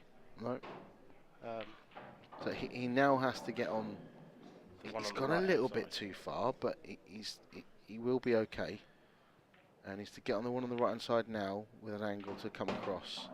That is perfect, Great shot. absolutely perfect. And he wants to get as close as he possibly can to this left hand side cushion now. Don't take your eye off the pot. Good, it's not perfect. It's not perfect. He might have to leave himself distance, or does he play it into the cushion off the red? Yep, well played, clever shot. It's black for a 3-0 lead in set number 3. Mark Farnsworth blew Tom Barley away in the last set. It switched around. 3-0 and Mark Farnsworth has been sat down for a set. It's an absolute reversal in terms Yep. of the breaks. There was a foul break from Mark in the previous set, from Tom rather. Yeah. Yeah. And that's why you look at, and Mark will be sat there thinking to himself, the first set where he did chuck in a few errors, you know, how crucial that is that he didn't nick that first set, and how crucial it is for Tom that he did, because, you know, at this level, it's only a matter of time before they kick into gear, you know, and they're breaking and clearing for fun now. 6 of the last 7 have been off the break. In fact, actually, 7 of the last 8, because Tom broke and cleared the decider. Yeah. It's all of a sudden turned into an incredible standard, which caught, well, last 16 of the World Championships. You're not surprised, but needed to win that first set. Doesn't look too happy about things, does he, Mark? But I think that Mark, he just knows that this is Paul. It happens. I've just done this to Tom. I need to stay level-headed. You know, if anyone saw that final when Mark did win the world title, 2 years ago?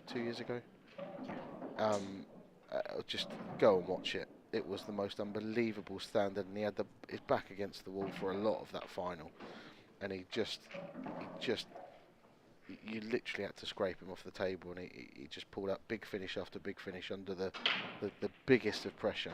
Best match Again. ever as far as I'm Yeah, again and again and again. So he's don't worry about whether Mark's capable of turning this around. It's just a case of whether or not he's going to get enough chances to, really. I was glued to that final. It was brilliant. I have watched it since as well, actually. You are. Which is a bit of a marathon, to be fair. Yeah, I was going to say that's Oh, yeah. that's like a whole season of something on Netflix. Then. Well, sort of, but it's nice when you. At the time, we had commercial breaks, right. so everyone talks about that final being like 7 hours, Yeah. which it was. But actually, if you skip through all the preamble and the commercial breaks, I think it was about 4.5. Mm. I haven't watched. I haven't just sat there and watched it all, but I've gone back and Oh, right, bit you know by when bit. things come up on YouTube. Yeah, I'll do set 1 on Monday. I'll do set 2 and 3 on Tuesday. No, Because not I've got even- more time off. Not even that. I've got Right. 2 monitors on my computer. Yeah. So when I'm working away or doing whatever, I'll keep a video running, and I'll maybe have a watch of it every now and then. It's like a background thing. Yeah. Sometimes I'll watch TV, sometimes I'll watch a bit of pool, sometimes I'll watch a football match.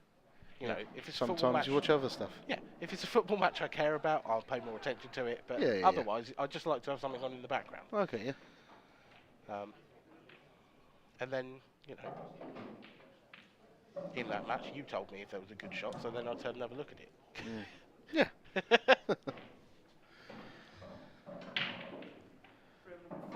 Mark Farnsworth to break. Looks like he's getting a bit frustrated with how long it's taking to rack these balls. Yep. He's not a happy bunny. Not a happy Big Ray. Do you think he would be this frustrated if he was 3-0 up in the set? I actually personally think he would. No, I think he was actually, to be fair, earlier on. Some of the times. Because often you get, the more you play on these ultra fine cloths, you get little indentations, and it's really difficult to get every single ball touching, but it's so crucial that every single ball's touching so that you get a good even split. So it's something that we often get in tournaments, unfortunately, especially towards the end of a tournament as the cloth gets more and more warm. That's a quick game. We are now into a deciding set between Curtis Lee and Jake Newlove's match. Really? What have the set scores been? Surely they haven't gone to deciding frames in the sets. Frustratingly, I can't see that. Ah, I see. Although I think Jake must have taken the last set 4-0. Okay.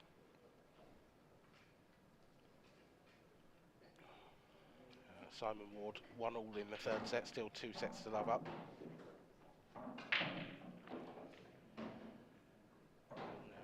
Rob Steve and Gav Robinson. Gav Robinson, another one of those, came back from a monumental deficit in his first round in the last 64 stage. We've seen it quite a lot this tournament. 2 sets to 0 down. People coming back. Seen it an awful lot. Oh, it's the best format of all time. Here's Tom Barley. There's a reason why tennis do it every single event. There's a reason why tennis doesn't have, you know, just a straight race to 10 games, you know, in some of their tour events. It's a great format, and it's quite special that we only have it at the Worlds as well. I do like it. Total snooker, time running.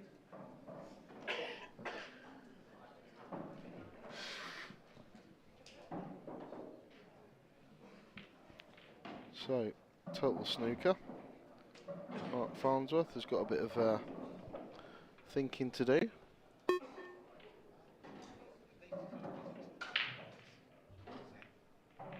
At least he's got a visit to the table in this set. He'll be happy about that. Well, yeah, it probably feels like a good 20 minutes ago when he had his hand on the table in open play. Oh, this is one of those frames. This could go long.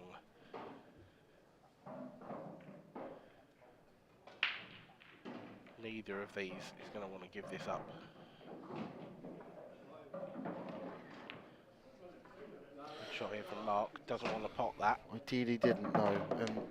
I thought that was going to go knuckle and stay up. Yeah, no. He's got a couple of options here. He's got some attacking options. Yeah. Definitely go into his cluster. You always want to do it as early as possible. But also, at 3-0 down, I think just one option here, isn't it? I don't know if he can. I think just bottom right corner. He could go into it. Lots of bottom right, but never know what Mark's got up his sleeve. Well, that's perfect. Absolutely perfect. Then you can cut this into the middle. I don't know if he's a little bit thinner on it than he wanted to be, but what ball's he aiming for here with the cue ball? Is he aiming for the left red? Ideally, I think you probably want to play the left red firm, but I don't know if he can get into it that much. Sometimes, you know, sometimes you just can't play the perfect cannon. You do need to trust it. You always want to try and figure out, well, if I hit it here, it should come out in that way, and that's the way I'm going to play the cannon. But sometimes you've got no choice. The way the table lies, you just got to trust the luck a little bit. Tricky Now, are we maybe going to see Mark try and land on that red into the corner? I think so. Maybe. I think he will. The problem Mark's got here is if he moves that red, he's got to do it off his last ball. He can't really do it now. No. Not without taking a huge risk. He's tried it. That's no better. That's worse, actually. It is. Because Can he screw him behind it now? I don't know if he can get into it enough and try and disturb it that way. I think he's going to have to, but it doesn't go anywhere now. If he could find the window between where the black and the yellow is on the right-hand side of the table, he could play a double. That's the plan. There's your window. Found it. Good shot. To keep himself in the set.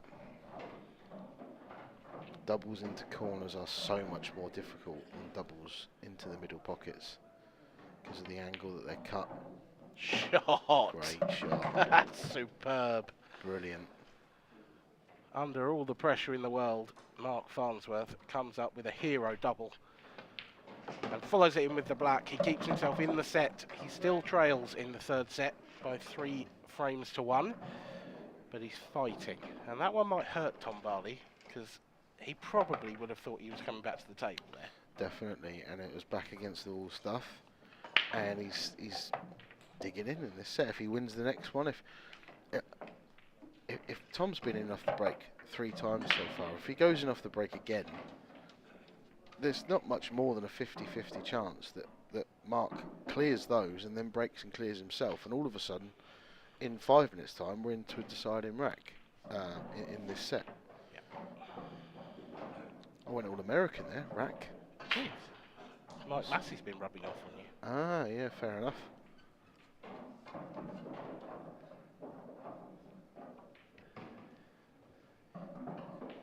Absolute legend. Mike Massey over here with a few of his American friends.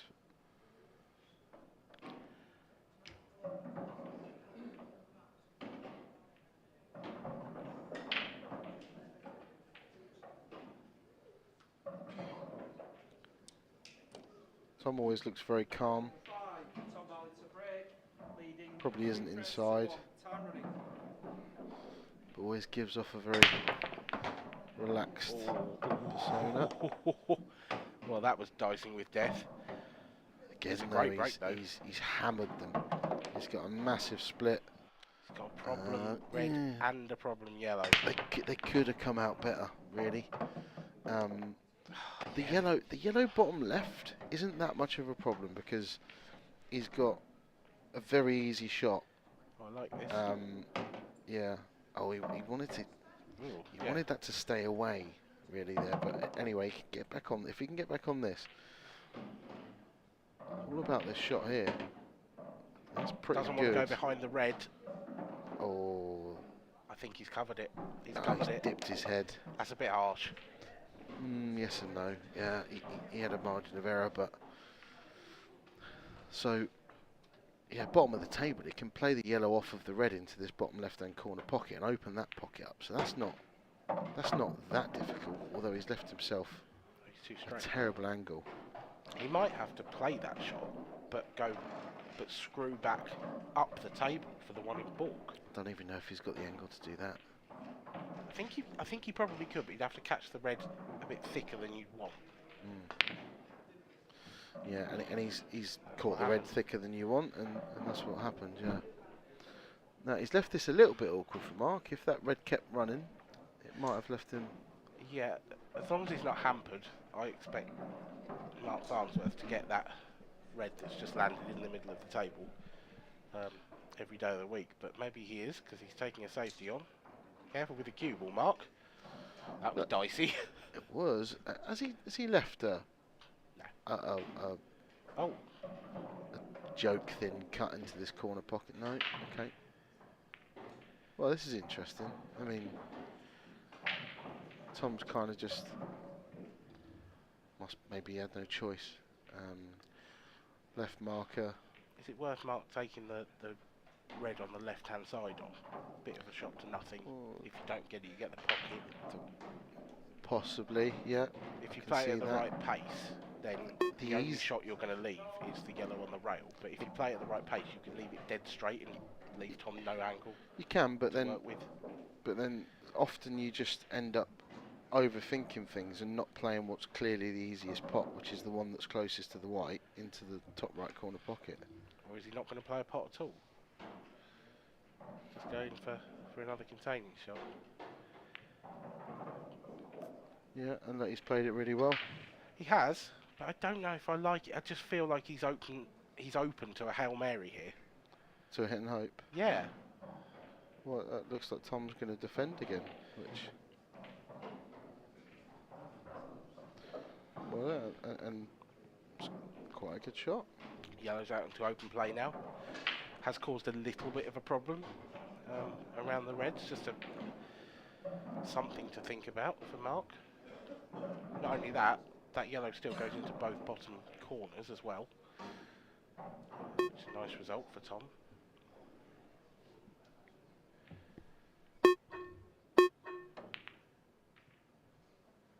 If this goes behind the red, that's a great shot. Really clever stuff. Yeah. A Very, proper very good. pool player's shot, that. Yellow on the left hand is possible, but doesn't have the angle to do anything else with it.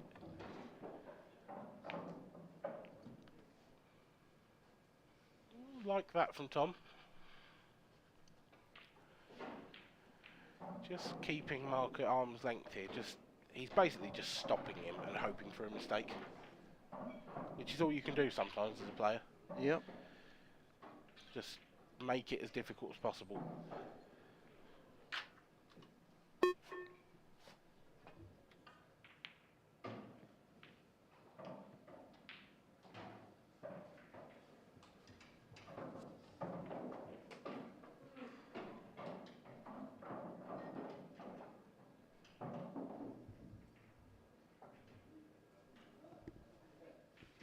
Extension call. It's hard to see what Tom can do from here.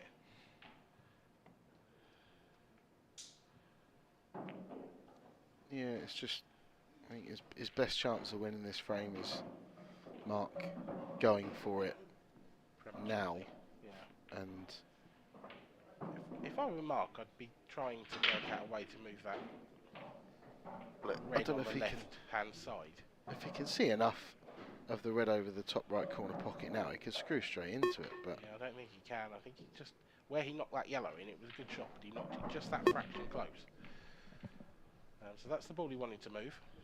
That's a good shot. That's a very good shot, because he hasn't left him, Tom, a look at anything apart from a thin edge of the yellow on the left-hand side by the looks of things.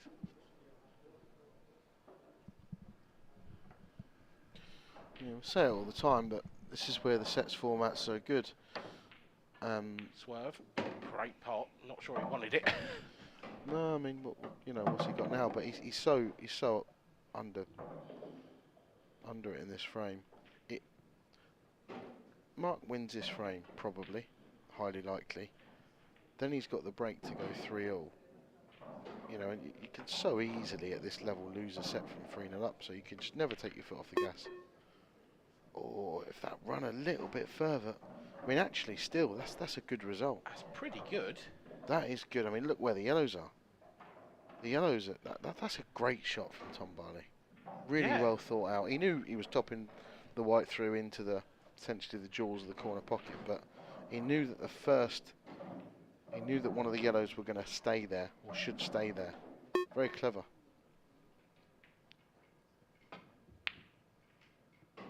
And that is that disaster for Mark. That's set over. He's given it. He's given it. Given up the set. Red set, Tom Barley. Wow. That's, I mean, I know why he did it. Tom wasn't missing those, but I don't think I've ever seen Mark do that. No, like, he just probably wants to get the set over, but to be honest, it took Tom all of about 15 seconds to clear those anyway, so he's not really saved an awful lot of time, but I think has he just gone to the toilet as well, just to sort of clear his head? Tom again, just looking so relaxed, like he's having a knock in the club. A very surprising outcome to a frame like that. Yeah. Well, Mark was in pole position. So here we go then. The entire way.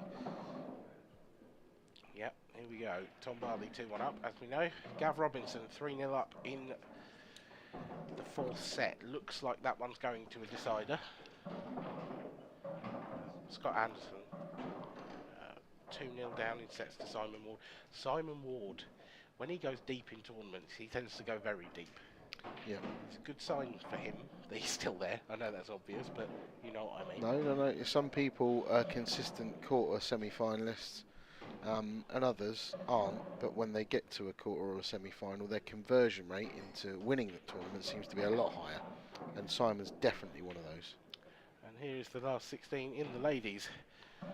Deb Birchall, 2016 and 17 ladies world champion, got a fight on her hands against Lucy Smith, trailing by 1-0, but she is 2-0 up in the second. And, a deciding frame there for Rhiannon Graham and Kirsty Clugston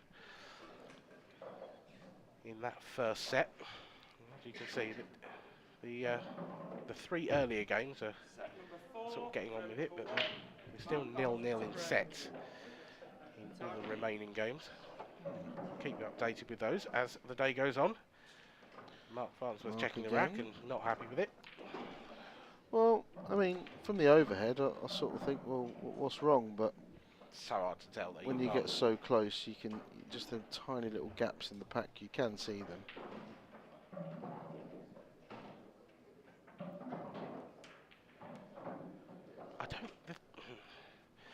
I don't know if I've seen Mark check the rack on the stream table before.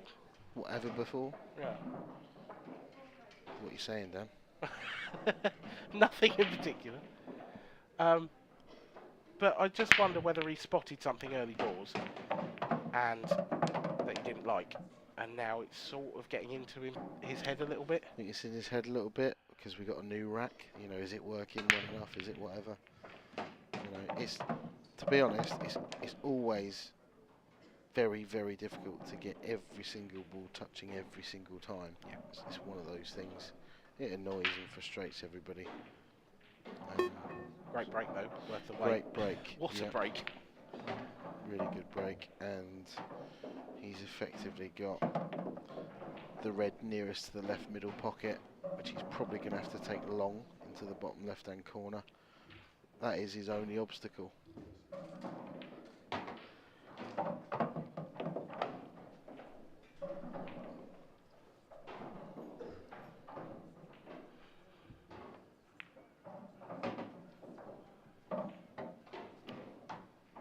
It's the one thing that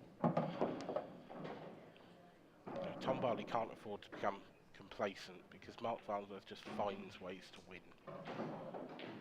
Oh, he will make you work for every single. He's the That sort for a of positional shot as well. Yeah, I mean that's because he actually left himself a bit of a bad angle. Yeah. The previous shot, so it's very good. Just needs to top this through. Couple of inches.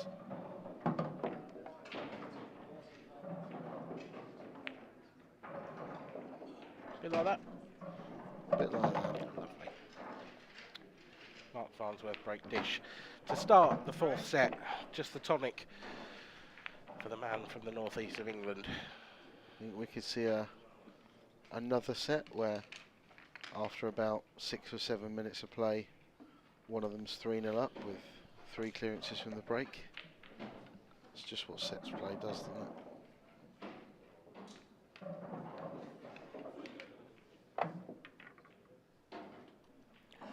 Does make you wonder how crucial that first set will be. Like you say, the other 2 sets we've had so far have been quick fire affairs.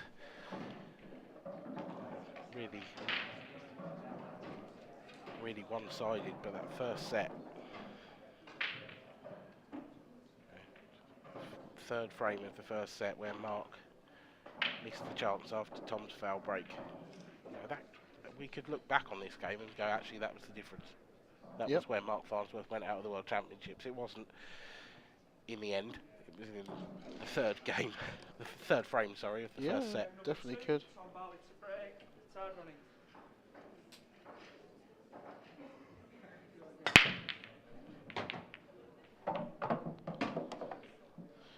He's really starting to time that break well. I mean, I think that's the best one he's hit. it almost feels like if he doesn't go in off, he clears from it. He didn't hit that one as hard, I don't think. No, but again, good splits. The reds are very nice. He'll have one positional shot to play to get on the. And there's That's your not lapse. great. There's your lapse of concentration that we speak about now and again. Yeah, Tom. because if he just got into the cue ball a bit more there and avoided the yellow, they were practically unmissable. Yeah, he's got a delicate little positional shot to play here to find his way back through the gap between the red and the yellow. That's perfect. Very nicely done. Now, He can does know how to recover a position, I'll give it that. Oh, he's such a good single ball pot. It makes it look so easy. He's playing up on this more difficult red now. Yeah, no, I don't know Slightly about that dodgy shot. angle. You'd love to punch it back out, but that natural angle's going towards the jaws. So he either forces it with a bit more pace, or he screws it and can't get away from that side cushion. But he's played that well. Yeah, I didn't think he had enough angle to play that quite like that. That was an excellent shot. Yep, much better than it looks. Little bounce will be lovely.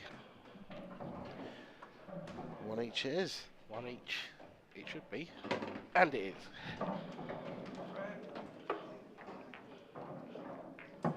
Tom Barley returns the favour to Mark Farnsworth. A break dishes of his own. Leads us to a 1-1 scoreline in this crucial fourth set. Tom Barley essentially now 3 frames away from a place in the IPA World Championship quarter-finals.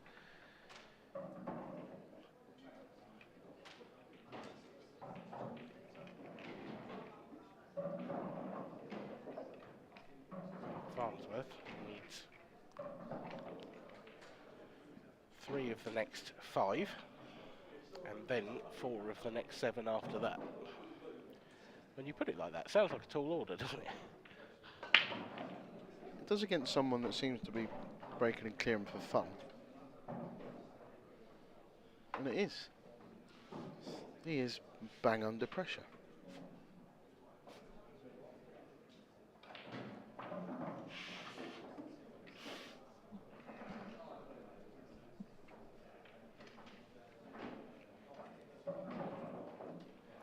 Yep. Right under the gun is Mark Farnsworth.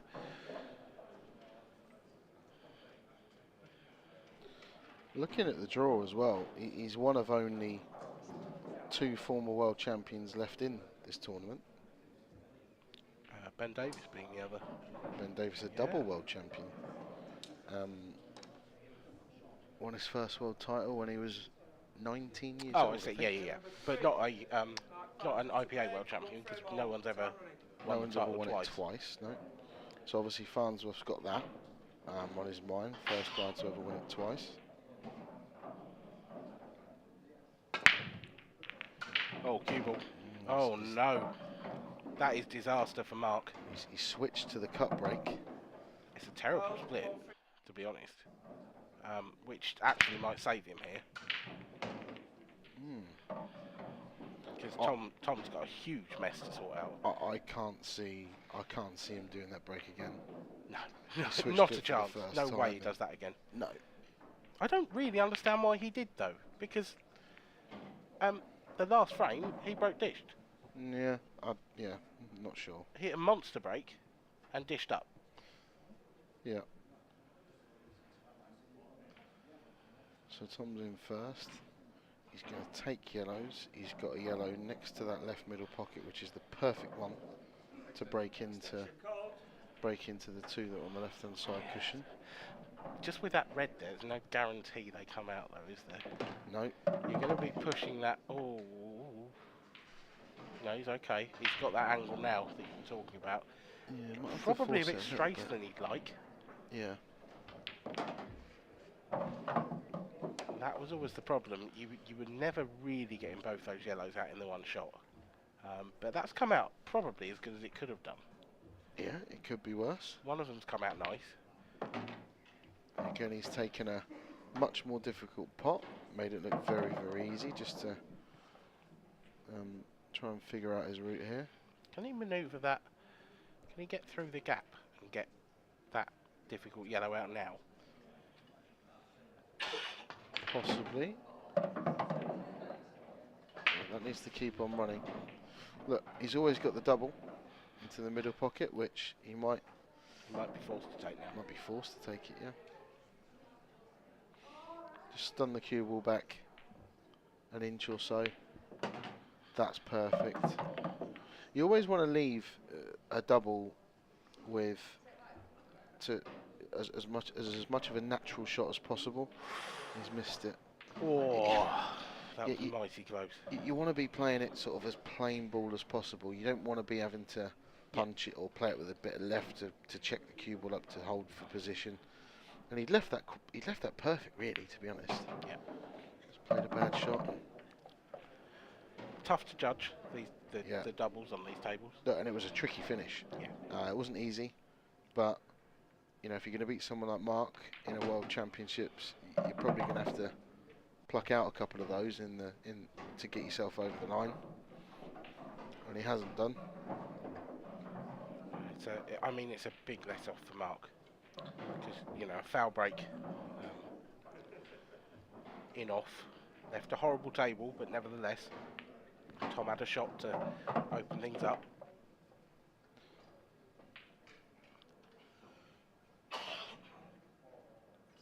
And yet Mark's back to the table.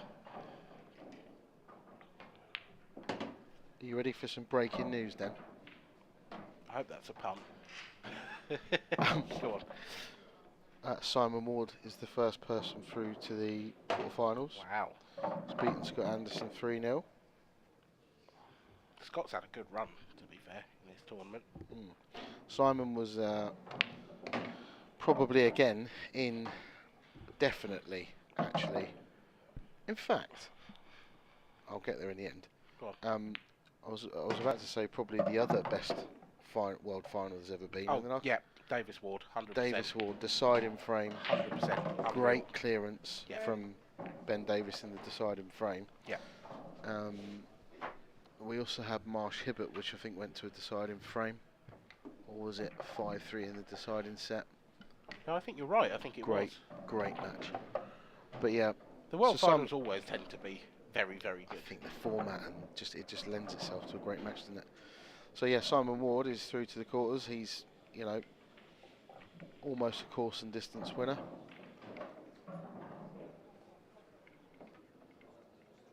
Of course, there is a chance then that we could have a final between Simon Ward and his best man.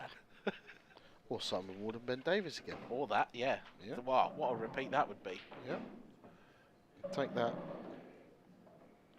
Yeah, you and me both. Ben's my favourite player. I mean, I've said it hundreds of times, but Ben's my favourite player to watch, which was a good thing when I played him last night, because I did get to watch a lot.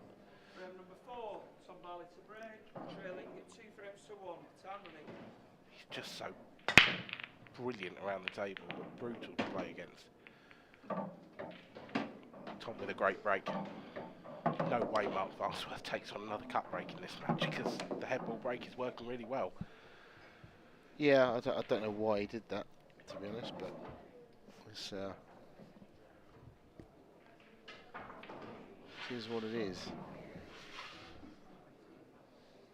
Barley's getting a couple of balls off of the break now, every single time. What was he, 5, 6 in a row? He's made a ball off the break.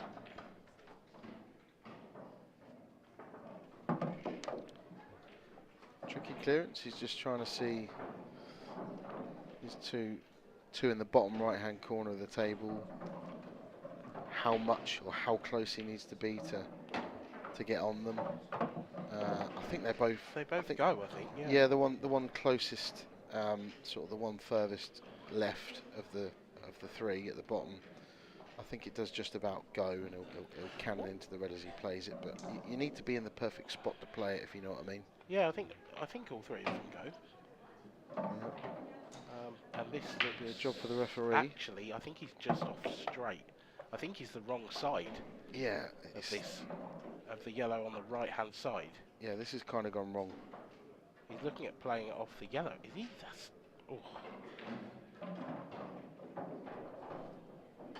He's looking at He's got dropping a real one problem into the here. bottom right. This is horrible now. Well, he's looking at now having to play this and play the cannon. So it's a job for the referee. Oh no, that's a great Perfect. shot. Nothing wrong with that. Fabulous shot. Yeah. It's one of those, like from cool, maybe we're wrong, but from the overhead and from the angle that we're looking at, that looked really tight. But when he played it, you could see that he had plenty of yellow to aim at. Yeah. So nicely done. Ran a little bit out of position, recovered it. 2 each. Great match. Yeah, it got slightly out of shape, like you say, but what a recovery that was. There's another look at it. Yeah, very good touch. Yeah, something that we were a little bit critical of him for. It's not his strength. It's not the thing he's best at. He's a great player, but it's single ball potting is probably his. You know, it just makes it look so easy. Those little tricky pots, a little bit of distance. I can't remember the last time he missed one. No, that's... If at all. I mean, when Tom plays badly, it'll be because he's running out of position, or you know, dug a bit too deep and chasing a finish that he maybe shouldn't have been chasing, or that's gone wrong. But he rarely will make a mistake in way of missing a pot. He just doesn't seem to happen. What's Mark going to do here from the break? We're back to the head ball. Yeah, that was a one-time only. That experiment did not That work. was stars in their eyes. Yep. For one night only. I am cut breaking, and that is going straight in the bin. There you go. Never to be seen And that's again. why, yeah, I still don't really get it, but we'll leave that for the audience at home to ponder. Yeah. Decent split. Yeah, good break. Made a couple of balls. Black's a Decent bit split. awkward. Yeah, literally that. The black's the obstacle here. Long red to start with, and then Yeah. the pattern sort of emerges. Nice flick. Really nice shot. A lot of people don't like playing shots from distance with running side, especially check side. That's a really good shot from Mark. Just flick that other red out a little bit. Now I think the thing he's just got to be careful of, those two reds in bulk, it's got the two yellows in there, sort of like a fence almost. It's like Yep. he's got to knock down the fence. Yeah, bit of fencing. Yeah. Yeah. He'll be looking at can he maybe clip that red into the top right corner with breaks of right hand side, again check side, and then bump the right hand side of the fence out. I just wonder if is he going to leave the red that he's closest to now as his last ball, so that he got a ball to come back. Well, that's what he's thinking of. Or does he just screw around the back of it and go on it later? No, so he's bumped it out. Clever shot, because he knew that he was almost guaranteed to be on the one into the right middle pocket, unless the red went in front of it. Clever stuff. And this is like this is what I'd call kind of a pool player's finish. You know, you need a proper pool brain to work these out the way that he's working them out. A lot of angle there, so had to go up and down. Doesn't want to finish hampered. Doesn't want to be hampered. He's just okay, I think. Yeah. He's just all right. Wouldn't mind playing the red that he's actually closest to now first. Yeah, if he's on it, he will. Yep. And then come down. All about leaving yourself a good angle here. Is he going to try and bump the black out? Could do. Risky. No, he wasn't even. Are you sure? Because No. I think You wouldn't entertain it, because you can stick. If you can stick to the black, or stick behind the black, or even stick the white in the cushion. When these sort of elite players, they'll just only ever bump into a ball if they need to. Doesn't want to be hampered again. Oh, he And is. he is. Absolutely flat. Yep. That's as close as it gets. Yep. So this all of a sudden is absolutely massive. Horrible queuing. This for 3-2 in the fourth set. Oh, that's a Just there. brilliant shot. Barely wiped his feet.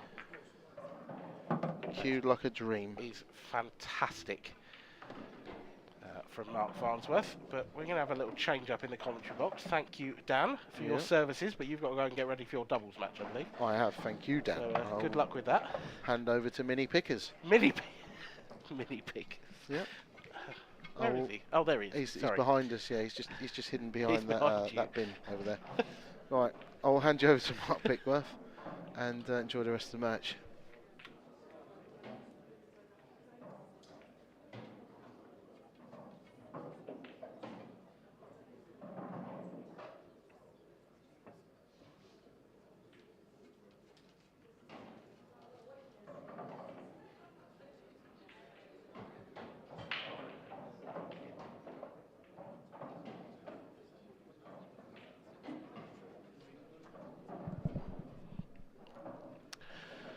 Barley patiently awaiting his next opportunity.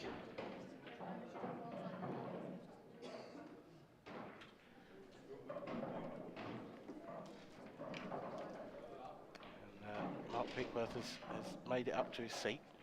I'm pleased that you've Had the step ladder using the correct name this time, Dan. Yeah, just had a bit of a swap round in here.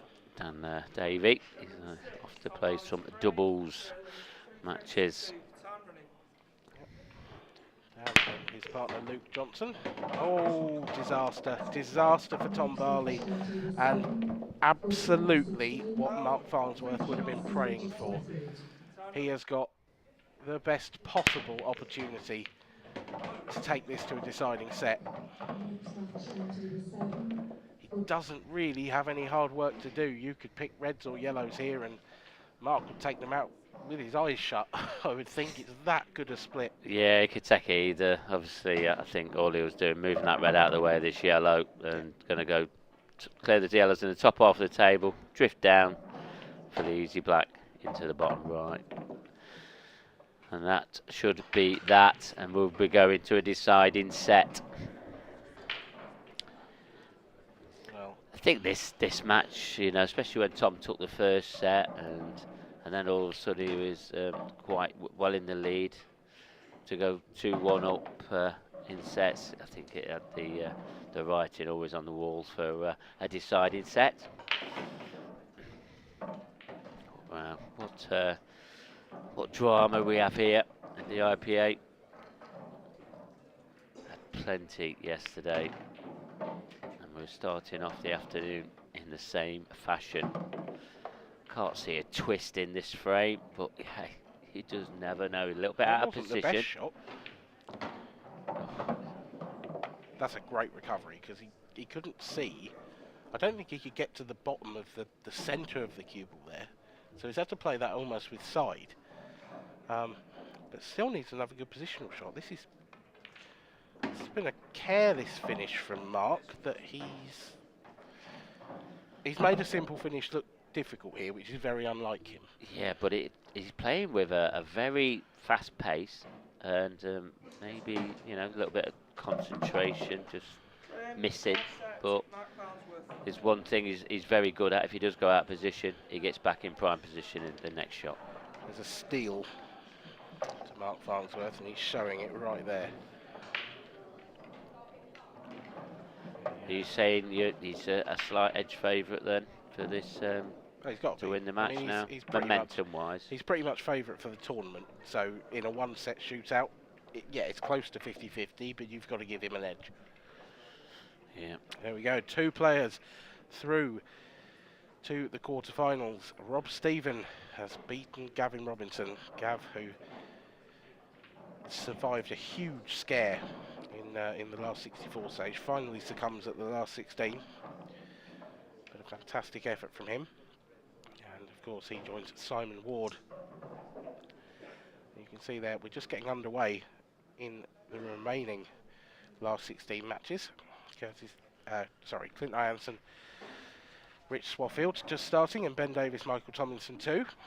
Look at that, Curtis Lee on the hill against Jake Newlove. Jake needs the remaining 3 frames, Curtis just the 1. Yeah, 1 frame away from eliminating one of the remaining 2 amateur players left in the last 16 of this World Championships. Jake Dylan Newlove and Stephen Ellis have had a terrific run, and we are going to be seeing one of the amateur players in our next matchup. Oh, what's them yellows happening over on that right-hand side? Well, Tom wouldn't mind that, but for the black being there as well, he'd be more than happy with all the yellows sat together like that and all the reds nice and open. He's got to move the black. I did think he was going to try it then, maybe flick into one of the yellows to push it out. To push it up, yeah, because you're better off trying to push the black up and out. But he still would have had that ball to go at if it had gone wrong. Now, if you try and move the black, where does it go? Not. Well, as long as he only hits one of the yellows, there's a chance of it coming out. But there's also, with all them yellows around it, it can go wrong. And it has, very wrong. I think he was better off attacking that from the other direction. Yeah, but he only had one chance. He really did, and he missed the opportunity. Well, he may have another. If he can bring the cue ball, well, he's just going to play safe. It's not a bad option. I mean, these yellows are horrible, but one shot can just open them all out. If this is a total, it's probably not really good for Tom. No, Tom needs this not to be a total, and if it is a total, then I think Mark's in control of this frame. I mean, it's not easy trying to hide the cue ball, etc., but it's a huge target. Total snooker. Time running. It is a total snooker. Now, if he can just hide this cue ball, but that makes such a difference to this shot now. Yeah, the 2 yellows that are together, if he could come into the back of the right hand of those, he'd be guaranteed a snooker back. I don't think he can get to a point where it's a particularly difficult escape for Tom, so he's going after something different here. I like that, just gets 1 yellow out. Yeah, I think it was tough to hide the cue ball or get it glued to a yellow from there, unless he just played it with dead weight, but that's risky. And there's no need to risk it because that black doesn't seem to be going. Mark's got 2 plant options available as well now. He might think it's worth taking that one. I think the 2 yellows that are slightly further apart, the left hand of those would plant onto the one over the pocket, and the cue ball would open out the other 2. If you make the pot, it's hard to see anything else other than him clearing up. Yeah, if he had the angle for that one, but again, there's no pressure. Obviously feels he didn't. Yep. Yeah, the black is still so safe. Total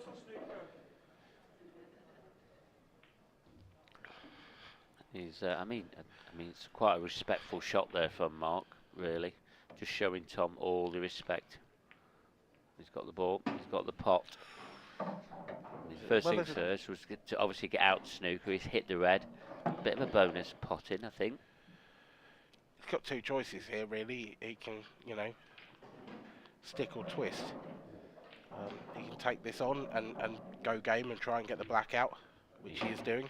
Yeah, he had to take that on. The target's too big. Mark's not missing the snooker. This is a chance that he's going to have to take. Does the black double anywhere? Doesn't look like it does. Is there a treble into the big pocket? There is. Into a big pocket. Maybe. That is maybe. We're about to find out. If there is, he's as good as he could get on it. That's what he's looking at. And it is quite a big pocket. Has he got the right angle? I mean, he's got an... Taking his extension, he's going to use every second to work this out. This is such a big shot in the context of the match. That's nowhere near. Straightened up. It's all about the pace. He's going to have a bow. Oh, I thought he was going to have a touch there. Especially if he that touching ball, that black, that was a touch. I mean, it probably wouldn't have made any difference, but He could have come out worse for Tom than that. You still think Mark's probably going to take all these out, but that first shot's not gone great. no. But we just know how good of a single ball potter he really is. Oh, does he? Yeah, I mean, does he, or does he just hide the white here? Because it's not that hard to see him getting the cue ball in behind the two near the pocket. No, it's not. But Mark will also be conscious about letting Tom back to the table with the black. It's in the open. Anything can happen. It's not like it's protected from anything. But what a big shot this is into the top left-hand corner. I feel like he's taking it on. I mean, if the cue ball avoids the other yellow next to it, then it's a bit of a shot to nothing, isn't it? So he's got to play it with a bit of pace just to get it round. He's doing what this you is do. a safety. This is a safety. It is. And that's just about good enough, I think. I mean, it's an easy swerve, I think. Yeah, it's an easy swerve to hit, but with the What? swerve, you can't get enough pace on it. Tom's got to get this moving towards the pocket. Yeah. So he's going to have to come cushion first and hit it. He's trying to pot it in the bottom left. But he'd take it in any of them, and he's missed it completely. It was a must hit, really. Yeah, it was. Had to.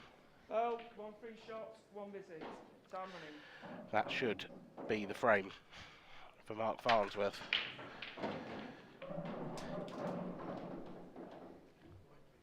Time off. Time running.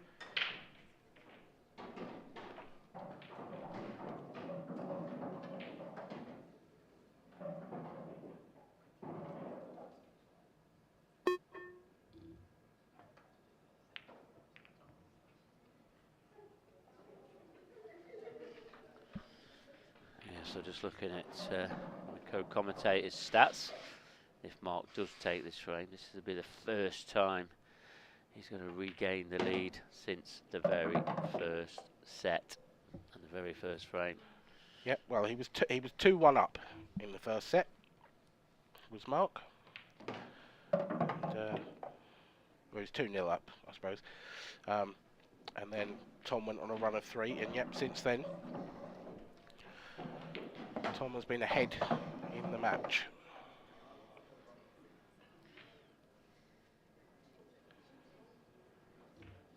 But Mark Farnsworth, he is relentless. You know, we could look back at this match.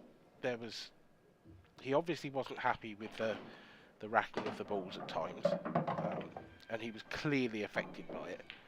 And yet, as soon as he steps up to the table to play, it's like he's a different man.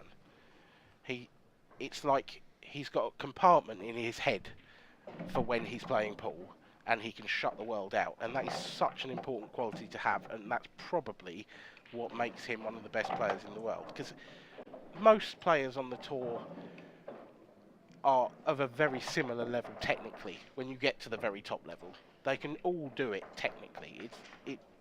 When you're looking for differences between Tom Barley and Mark Farnsworth, you're looking more at the mental differences than you are the physical ones. Yeah. And Mark is just so strong mentally. You know, I think you could name any sportsman in the world, and you'd struggle to. I don't think you'd be able to top it.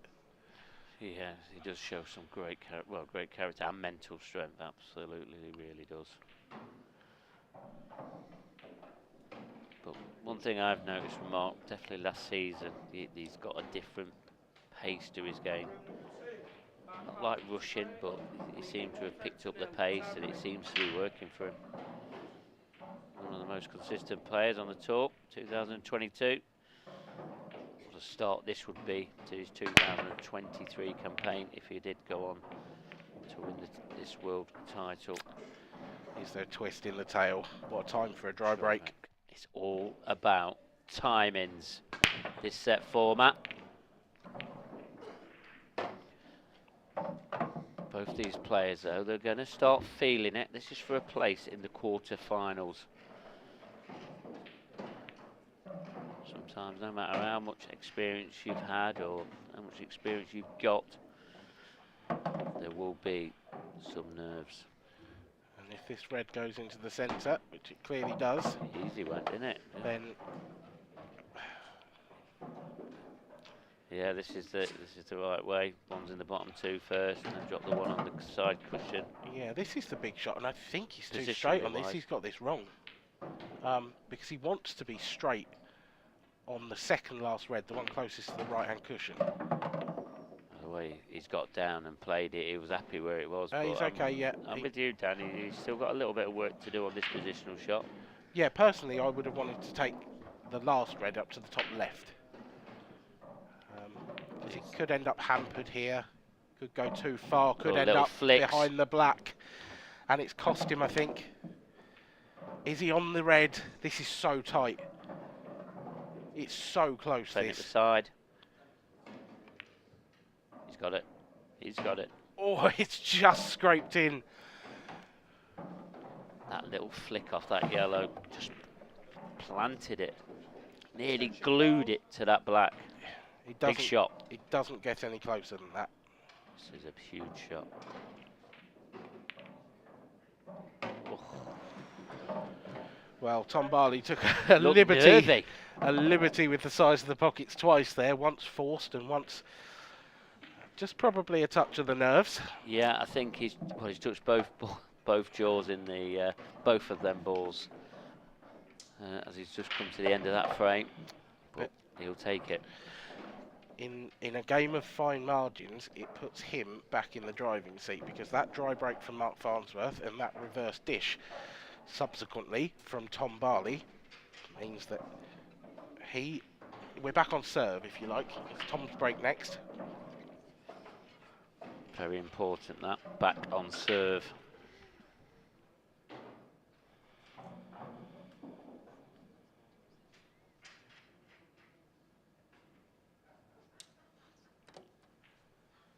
Frame number 3, Tom Barley to break, 1 frame more, time running.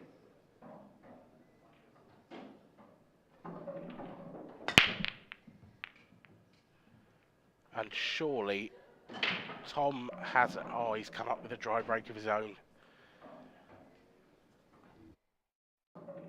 The drama and the tension is palpable. Tom has absolutely leathered those. It's a big split. Yes, I'm absolutely gobsmacked how nothing's dropped there. The connection. Yellows are nice as well. Both are nice, but it doesn't really have an opening red. So yellows it is. Nice little touch there.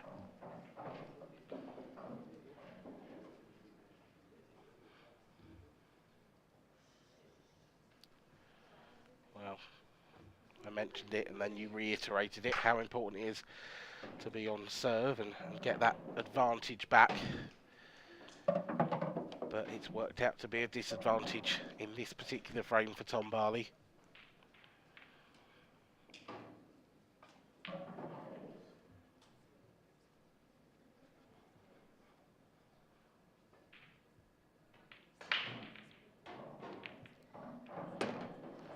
It's a fantastic opening match this has been to today's action. Yeah, deciding to set just to start the afternoon off. Exactly the same as it went yesterday. Now we're going to see a deciding frame as well. Oh, Mark, what have you done? Just took his eye off it. Must have just hit the near knuckle there, did he? Like to see that one again. We'll have a look at that in a minute. We'll definitely have a look at that end of frame. So careless. Because that could cost him this frame and could put Tom Barley 2 frames away from knocking out the #1 seed.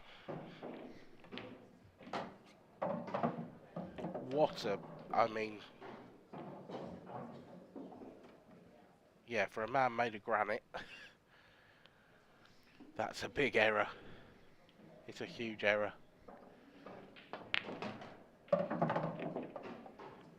Perhaps just the first sign. One shot can win you or cost you your place in the quarterfinals. Is that one going to cost Mark Farnsworth? Tom is just rolling these in like they're over the pocket. He's Near done that enough slightly. jumped out of his chair. Getting another opportunity off his dry break. It's a good recovery. He underhit the previous shot. Straightforward now. Just needs to roll this through an inch or two.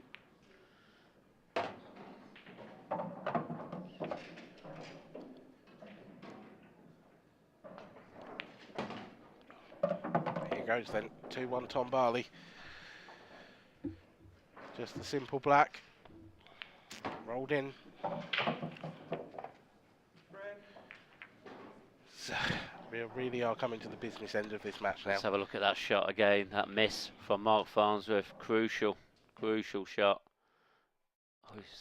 Ooh. I am quite surprised that didn't drop. It was tighter than I thought. It didn't look that tight from the main camera angle, but from the overhead, you can see that was more missable than I thought it was. Yeah, I mean, we both took our eye off it, thinking it was just natural to pod it, and we were looking at something else, and all of a sudden looked up and he's missed it. Talking of something else, you mentioned a final frame decider earlier. We've got one Have in the we really? tables. Curtis Lee. Curtis Lee and Jake Dillon Newlove are 3-all in the deciding set. Wow. Yeah. So we'll keep you posted. Mark Farnsworth break. Desperately needs this one. Mark Farnsworth to break. 2 frames to 1. Time running.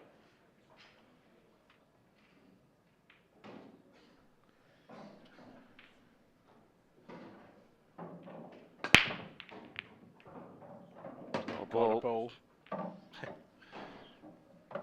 Oh, that red just resting on that yellow just makes things tricky. Yeah, it's a table tailor-made for Mark Farnsworth. These are the kind of finishes that he takes out, but there is definitely work to be done.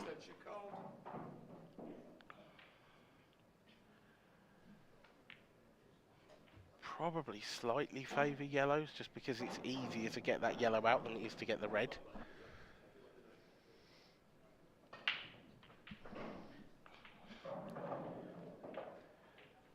It's reds by the looks of things.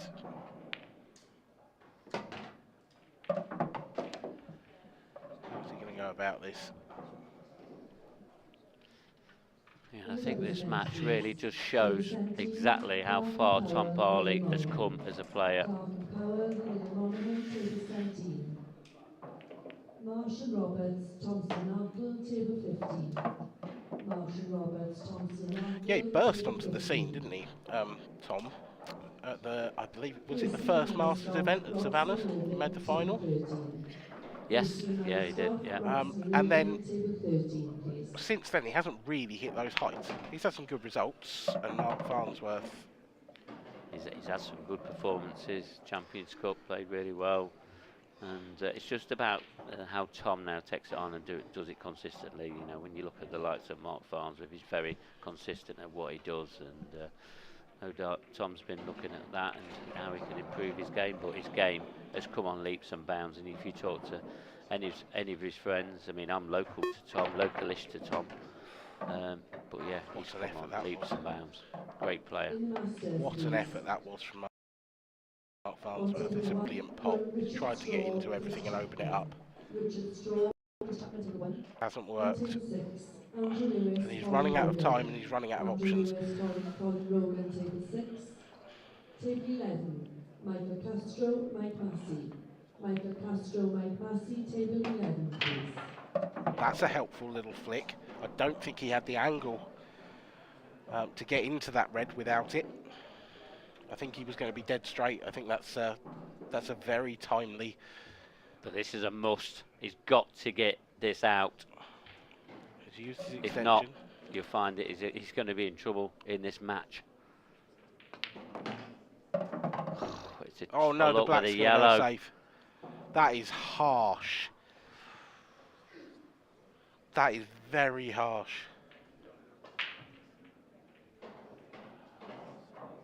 I don't think it's possible to pot the red and get the black out. I think he'll have to leave it for some sort of double. Nailed the pot, has he? Not quite. Oh, what an effort. What an effort that was. I mean, he's had a little bit of a touch. I mean, obviously the yellows, his insurance policy. Tom possibly he's not going to clear up at this opportunity. But what Tom will be doing, he'll be trying to get a good snooker, knowing that Mark all he can do is hit it. Always miss that though. He don't want to be leaving Mark any shot at this. I mean, he's fortunate, I think, there, because he was trying to pot that and then find safety. He's pretty fortunate that he's found the cushion so tight. Limits Mark's options. But Mark can probably bounce this along the top cushion with some top. Yep. That's what I'm thinking. Oh, he's missed it completely. Oh. Oh. 3 shots, 1 visit. Was a tough shot. Was a tough shot. That red was right in the pocket. Oh, Tom! Wow. Oh, he nearly didn't want it. I was going to say, he needs to be careful of the black here, and all of a sudden that white went close. Well, Mark Farnsworth surely is going to be staring down the barrel.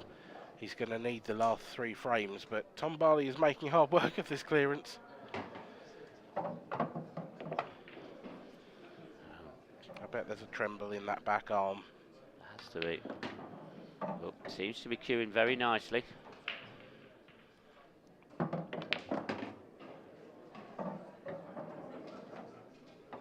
Just the wrong side of this yellow, so there'll be a bit of distance possibly on the last one.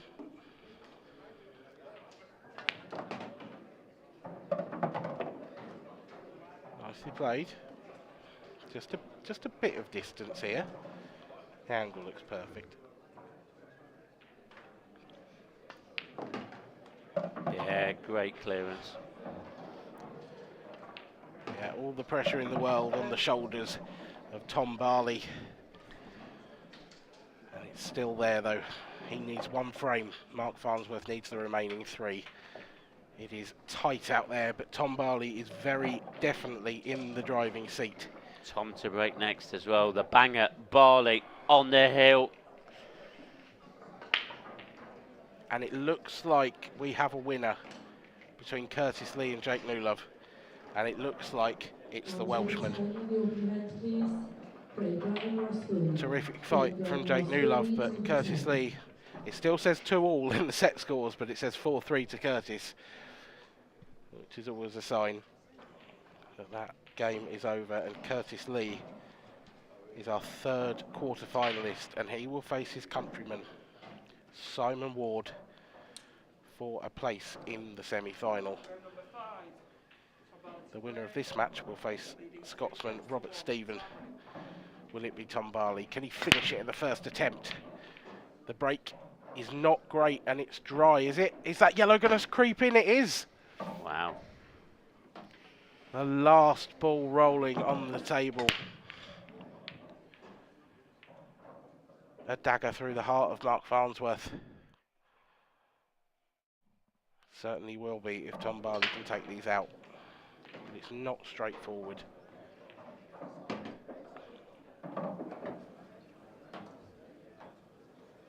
There's a couple of tricky reds on the table. 2 reds that are tied up with yellows.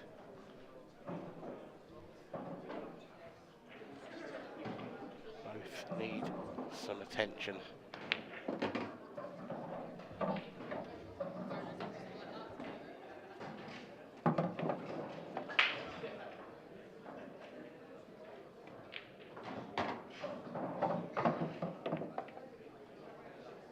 Tom's thrown that one in with loads aside. It looks like this red must go to the top left, so that would be one problem solved. This is a tough pot, especially with that yellow in your eye line.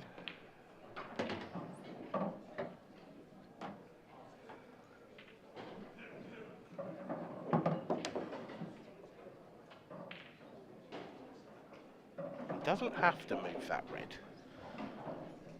It's next to the yellow, but if he's not going to, he does have to clear the one near the breaking line first. So that's what he's doing, trying to get round. If he gets nicely on this, it should be game over, you would think. It's not bad. It's all right. I don't think it's bad. If he can come back through the gap between the yellow and the black, this isn't bad. Big moments. Okay, yeah, probably didn't really have the angle. All he's got to do here, leave himself a shot on the black. Yeah. Couple of blockers up there, them yellows, they could come into play. Should avoid them. But played this at a good pace, but he's he's missed it. He's missed it. He's tried to dolly it. I think confidence might have been the order of the day there. Oh, Tom, that's gonna if Mark takes these out, that's gonna be hard to recover from. He's feeling it out there. This is big moments for Tom. Now, Mark knows. That Last chance. That yellow on the cushion. Does he try and get it out with this one in the top of the half of the table? Or is the red a big pocket? Not sure. Can he play it off the red? It's one of those, isn't it? It's really tight. He's going after it. Got to get it out. So maybe he is a big pocket, but he's overrun this, has he? This is not nice. There's no point of playing a safety or anything. I think he's going to have to possibly reroute. I think he's rerouting. There's just no point. No, you can't play safe. Because, I mean... There's no containing shot. No, unless you could play a containing shot where you put the red on the cushion as well. The reroute it is. Need that cue doesn't want to ball. be close to this.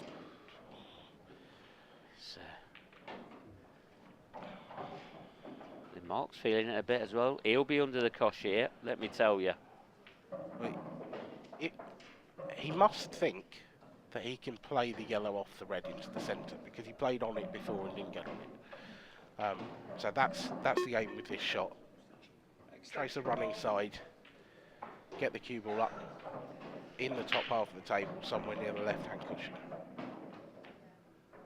It's pretty good. So if this goes, he's got a straightish yellow. Be happy with that. But there's no guarantee of this shot with that yellow being so close to the cushion. That's a shot. Brilliant shot. That is absolutely fantastic. The 3-1 down in the deciding set. Great shot. As Tom missed his chance. Still some... Oh, that was nervy. That was, I tell you what, that's edgy. It's black.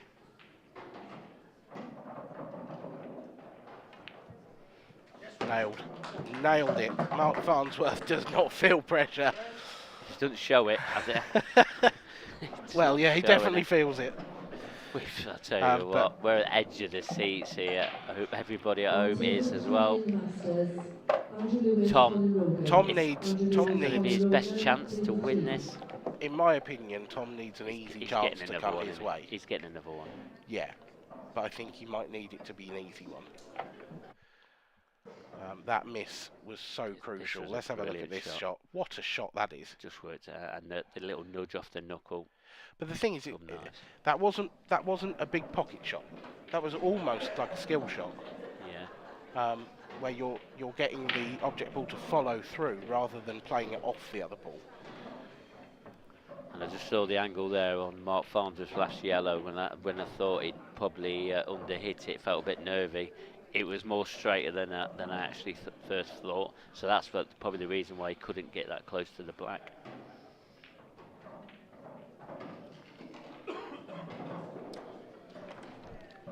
Frame number 6, Farnsworth to break, trailing 3 frames to 2, time running. 3-2. Mark Farnsworth to break. He's going cut break again. He did this in the last set and it really did not work. Well, it was still front ball. And the cue ball is safe. Covered. Surrounded. But he's got a yellow on. He's got a yellow on. But the black is going to be his key, but it goes in either the corners. Yep, there's a yellow on here. This is a chance, and all the yellows have got pockets. So just got to work this out, and if he does work this out and clears these, we're off to a decider. Now, I don't think the black will go up to the top left after this shot. Okay. Because I think he's going to move that red. Now, whether it goes in the way, it might go in the way, it might not, but... Yeah. He needs this red to hold for the yellow now. Yeah. Yeah, there you go. So the black, he's only got one pocket for the black now. But he hasn't moved the red far enough down to cover the other yellow and balk, so that's fine. He's okay. I think that just shows he's thinking very clearly, even at this stage of this match. Tricky-ish shot, this one. Bit of a cutback. These are huge moments. I mean, gone a little bit far. Probably came off a little bit thinner off the cannon of that yellow than he first thought he could have. Yeah, possibly. Although if he'd come off any thicker, I don't know if that yellow, this yellow he's closest to, would pass to the centre. So it's worked out all right. That clock will be ticking down pretty much on every shot. But that is in the heart of that middle pocket. Did he try to move the black there, I wonder? You don't. I don't think you risk moving anything now. You just concentrate on getting your position. One mistake here, one thing to go wrong, you just try and cut all the errors out possible. I don't think moving any ball is what he needs to do unless he starts moving it with a big pocket. Yeah, that's the shot. This red don't want to be travelling too far. It's a risk. It's a risk because the angle, if he plays yellow off the red, the angle if he played it plain ball, would take him behind that red. So he's got to stun it. There you go. It's fine. And the yellow passes the black to the centre.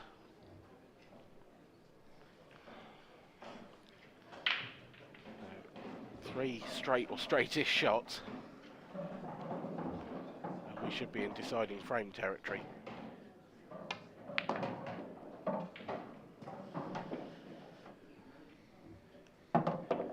Granite. This boy is granite.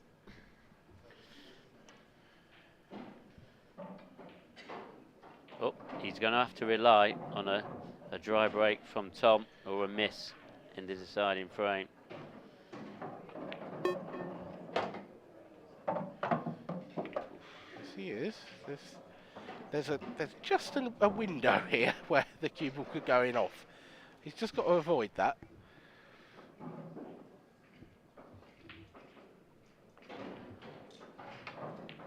And he has comfortably. 3 all in frames, 2 all in sets.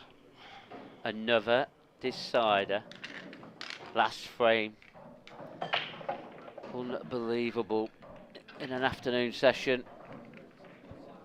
Just when we thought we had all the drama yesterday, the drama continues here in Coventry.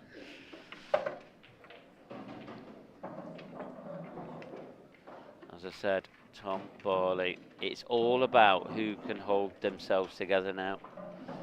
Tom, has he missed his opportunity?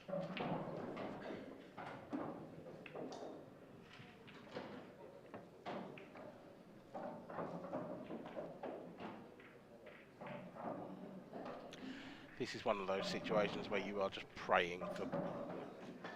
Every now and then you get a break that's from the gods. And you make 3 or 4 and they come out and they're unmissable. Tom Barley to break. 3 frames all. Time running. Tom Barley is praying for one right now. Oh, he's got a ball. Look at that black, though. Yeah. There's some drama in And this, I think. Does he have a starter on yellows? Can he get through to that one in the centre? If he can, it's not bad. Yellows are okay.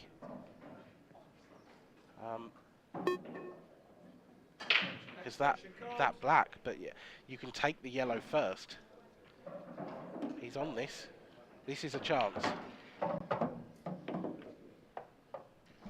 Tom Barley's just got to hold it together.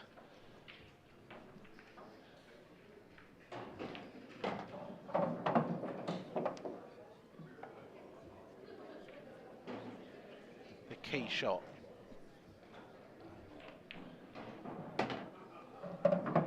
That's not great. He looks dead straight on this yellow. That's so careless. Hampered. He's hampered That's as so well. careless. This is nerves. Yeah, so he's got. I don't think he's got an angle though. No. He's got to play the cushion yellow first here. And I think he's got to play it in such a way that he nudges the black. I don't know if he can get back round it. He's got the pot. Great shot. Great shot. Great But shot, what's but next? how thin is this yellow? And he'll be canning it into the black, which could go anywhere. I think the first things first, just make sure the yellow and just come up And with hope. Yeah. Yellow's there. And the black's had a huge nudge.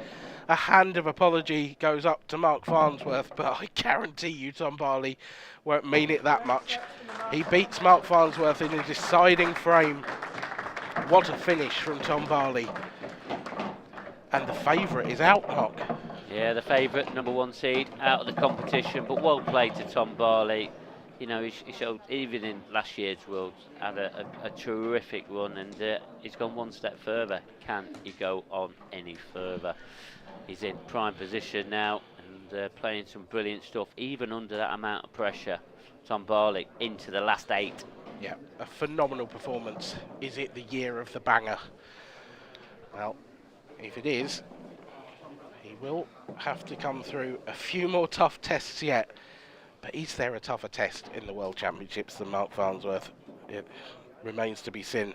Tom Barley versus Robert Stephen will be the quarter-final. What a performance from the Englishman. From Scunthorpe, I believe. He is, yeah. Tom. He's a scunny lad. And, yeah, there's a few highlights from the match. That shot there from Tom. Great pot. Didn't get the black out.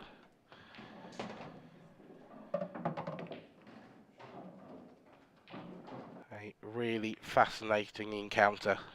And Tom, with that little bit of luck right at the death, he comes out on top. Now, our next match will be coming up shortly. Stephen Ellis up against Mark Boyle. It'll be Wales versus Scotland in that one.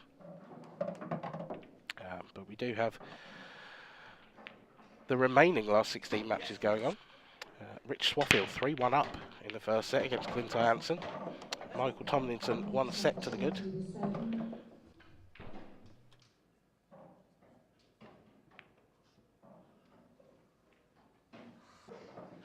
But we'll get on to that next match in a minute, but first we'll go over to Kev Barton in the studio with your quarter-finalist, Tom Barley. Here with Tom Barley, our first quarter-finalist. Tom, that was an absolute classic match. Tell us your thoughts on that victory. No, but I think take away the first set, I think it was a really good standard all the way through. Yeah, the first one was very scrappy, and always big to win the first set, isn't it? And then it blew me away the second one. I think I only had one shot. They maybe had one shot in that set, 2 shots to break maybe, twice, and then yeah, it was a good standard all the way through. Yeah, and neither of you or Mark were taking a backward seat. It was all out attacking warfare out there. Yeah, there wasn't many, and there never is. I mean, you think you've got Mark covered and he's potting balls around you. When you've got the bags covered and everything, yeah, you never know if you're coming back to the table with him. And in that last set, you were 3-1 up. What were your thoughts at that point in the set? Well, I tried holding that last red that I put around the jaws. Maybe didn't need to do it, and I thought I'd blew it. Saying to the lads there, I think it'll bite you that. I think, and luckily it didn't. Yeah, he showed his quality. The two really nice finishes under extreme pressure to tie things up at 3-all. Yeah. You've got the break, and your break has been pretty fantastic in that match. Yeah. And just give us your thoughts on those last 2 or 3 yellows, particularly the last one where you needed a teeny weeny little bit of fortune. I can't remember him now. What was that? Were you the two at the top the black corner? one, yeah. Well, I played a bad shot, like down the other side of the table, leaving myself straight on that one bridging. If I didn't leave myself bridging, I could just stunned over and screwed it out. But yeah, he was lying a bit of bang a look at you, and I got it luckily. And the thought when just getting down on the black? Oh, you think you're going to miss that as well, aren't you? I mean, you're thinking the worst, aren't you? Get a kick or something like that, but you just said to me before we came on comms that you're still shaking. You know that's a big victory for you. Oh yeah, it's massive. I mean, he's best player form-wise at the minute, and he's been winning everything at the minute. Yeah, it's a really nice. I've had a few nice scalps luckily on the TV table on Worlds. I had a good result last year, and I have to go a bit further this year. Does that victory just confirm to you and your many fans that you can win this title now? Yeah, I think I've got a chance like everyone has. I go around enjoying it, and hopefully it puts a bit less pressure on you, and hopefully it does enough in the end. Well, you're only 3 matches away, Tom. Yes. Congratulations, absolutely fantastic match, well played. Thank you. So Tom Barley is our first quarter finalist, and Mark Pickworth, I'm not sure if you've just got your breath back after that. What an absolute IPA classic that was. Yeah, it really was, right up there, and Tom Barley's gone one step further. They got to last 16 last year, had a big scalp in the last 32 last year, and now what a big scalp this is in the last 16. Who knows? So, I mean, the way that Tom breaks and the way he goes about these finishes and the way that he plays, there's no reason why he can't even go another step further, and then who knows? You know, it's going to be in the lap of the gods a little bit, but the way that he's playing some terrific stuff. He is. I really like how he's really punchy around the table, and he's not rolling many balls in. They're all going in with authority. Yeah, and when he does roll balls in, he don't look comfortable. So just play your own game, Tom. Don't try and play somebody else's. You know, do what's best for Tom Banger Barley. And neither player in that match, you know, credit to Mark for fighting back. Neither player took a back step in that match. It was just attack all the way through. Yeah, it was, and it was a terrific spectacle, you know, here at the IPA for everybody to watch at home. I know, just as I went in to commentate on the last set, I mean, we always call Mark Granite because he just never gives up. But the way that Tom Barley's produced that stuff there, he's got to be nicknamed the same as the Granite, because that was a superb, solid performance. Yeah, it certainly was. And we've got another mouth-watering prospect coming up in our second last 16 match. It's the guy who got everything up and running back, well, when was it? Tuesday? The first match on Stephen Ellis. He's come through the qualifiers, he's come through the last 64, he's now taken his place in the last 16, where he is up against who now will be the tournament favourite, Mark Boyle. Yeah, I mean, let's look back at that Stephen Ellis match. You know, we started off his campaign against Jamie Burnett, and obviously played superb. But here he is in the last 16 of the World Championships against also Mark Boyle, one of the best players in the world. And that draw, honestly, it's going to be mayhem. It really is. Yeah, absolutely. Stephen Ellis, Mark Boyle, and just on the graphic there, the Welsh seem to be coming to the party this year. We've got Curtis Lee into the quarters. Great performance from him so far. Simon Ward, Ben Davis is out there as well. And obviously Stephen Ellis, so the Welsh are here in force. Yeah, they've obviously been putting a bit of time in, just to because sometimes they haven't really come to the party, but it seems like this 2023 could be the Welsh year, and who knows, it could be a Welsh boy in the final. You just never know. Absolutely, and obviously Mark is the big favourite in this one, but from what we've seen from Stephen, do you think he can cause another upset, another seismic upset? Well, to Stephen Ellis, obviously from Wales, you know, these guys from Wales have all got big breaks, and Stephen Ellis is no different to any of them. He's got a huge break, and if he goes on and breaks really well, Mark Boyle's going to have a bit of a game on his hands here. We've seen Stephen, he's put on players under a lot of pressure, so don't be surprised if you see Mark Boyle go sat in his chair admiring Stephen Ellis's play. But we all know Mr. Magic, Mark Boyle, is such a great competitor, a great player, and when he really gets flowing, he is absolutely mesmerising to watch. Well, we're going to see some of that mesmeric play, no doubt, from both players. It's time to get the action underway. Over to the comms box and Dan Fairway. Thank you, Kev. Look at that. That is some record there for Mark Boyle. 176 wins, 62 losses, 7 IPA titles. Up against Stephen Ellis, an amateur player, hasn't entered too many events on the IPA, and yet here he is in the last 16 of the Professional World Championships. A fantastic effort from the Welshman to get this far. We've seen probably the top, well, certainly the top seed and probably the favourite for the tournament exit in the last match to a slightly unfancied player in Tom Barley. Are we going to see the same again? Mark Pickworth is back in the commentary box. He's made the short walk. Yeah, hop, skip and a jump as I was yesterday, and here I am. I mean, this Mark Boyle Cup break, you know, he gets phenomenal power out of it. But when it's dry, it's not that great. He needs to get that work in soon. Stephen Ellis, what a tournament this guy has had. Extension, please.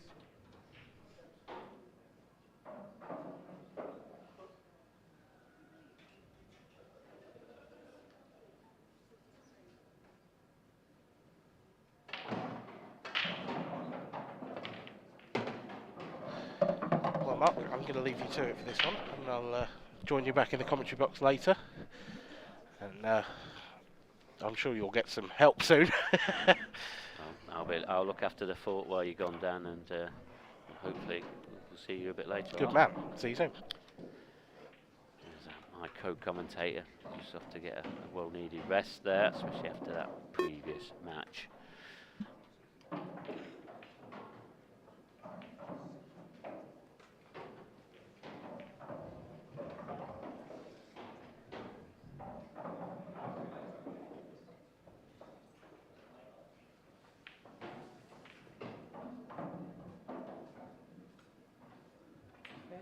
Extension, please.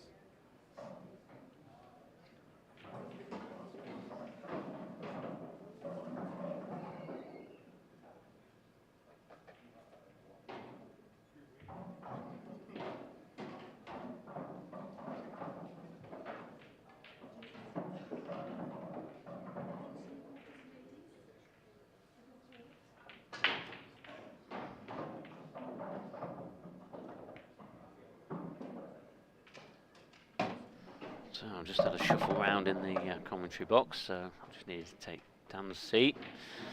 There's work to do on the laptop. So, first frame, Mark broke off.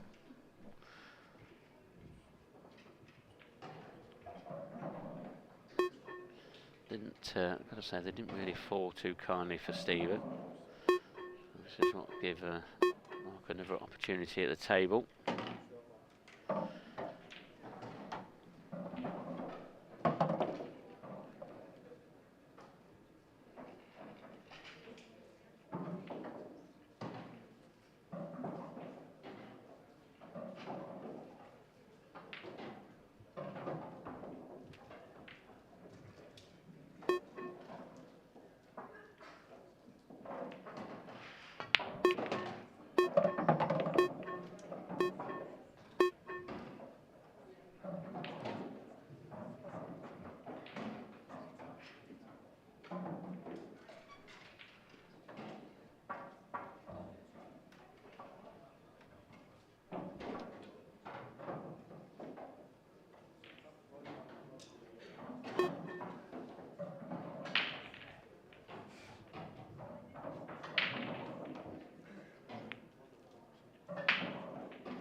Just watching to see how this frame goes. Mark's just missed a uncharacteristic one in the middle, but he has got cover, and another thing I've got covered is somebody helping me in the commentary box, and glad to say it's got a bit like my co-com, Scott Anderson, who's joining me here in the commentary. Scott, welcome this afternoon. Thanks very much for just sitting in. Dan's a little bit poorly, a little bit groggy, but he'll be back. I know he will. We had a marathon match, that's probably why. Roger Clark, Minesh He's trying to get Kasranji. Roger Clark, Minesh Kasranji, table 8. Yeah, I don't think he had much more choice there. Just trying to, make it a bit more of a containing shot. A little bit of work to do here, but you got to say Red's a favourite slightly. Maybe because that corner, but one shot at these black ball balls, all of a sudden it can swap round. I was about to say, you clip this in the middle and might be able to flick the yellow out, or the red, pop the red anyway for the skill shot. But he's kind of a bit short, I think. So, here we go. No. He needed to be a little bit more in the middle of the table, didn't he, Pickers? Yeah, he needed a bit more angle there, and now he is chasing the frame. Not sure if he's got any angle to get down into this corner. I tell you what, he might be able to have a little bit of side and go into the other pocket. Oh no, he's hit it too thick. Oh, he's trying to put too much power there, isn't he?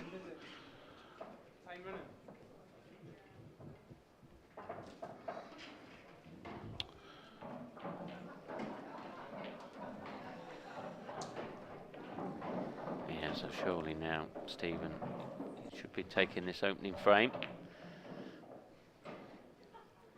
I think he might. I don't know much about Stephen, but I think he might try and.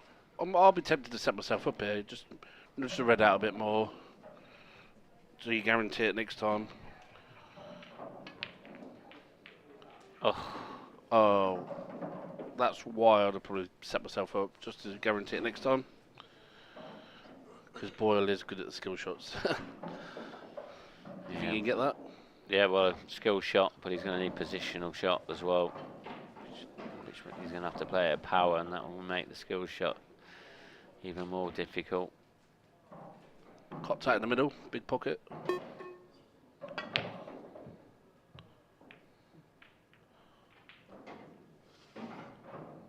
Different. Yeah, I'm not sure if he tried to play that off 3 cushions into the top right. Oh, really? Oh. I'm not sure. But anyway, we are. Stephen Ellis, Quarter-final match. another chance to take this opening frame.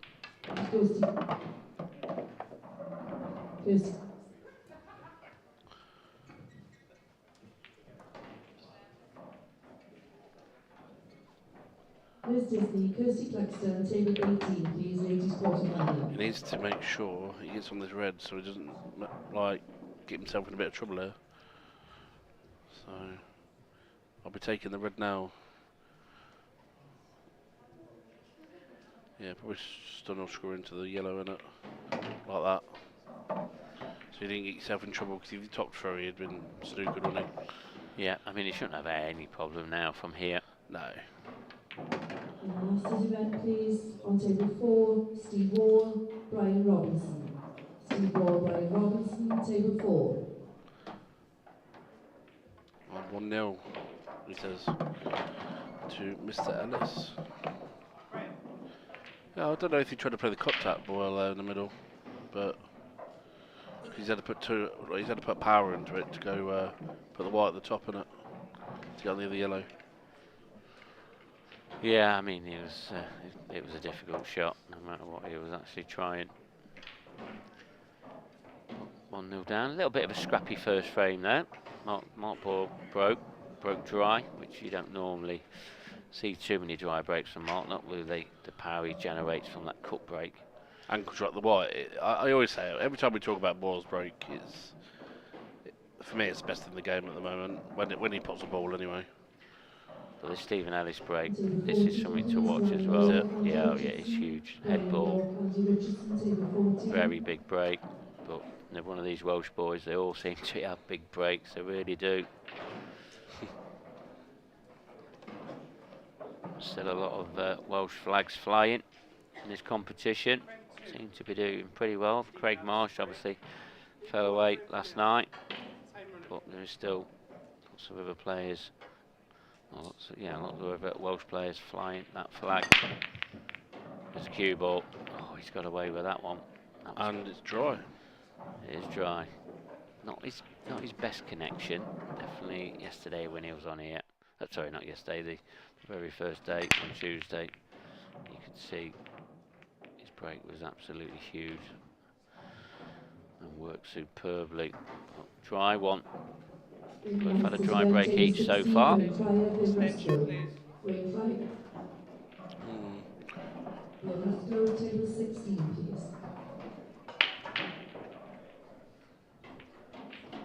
What colours would you go here, Pickers?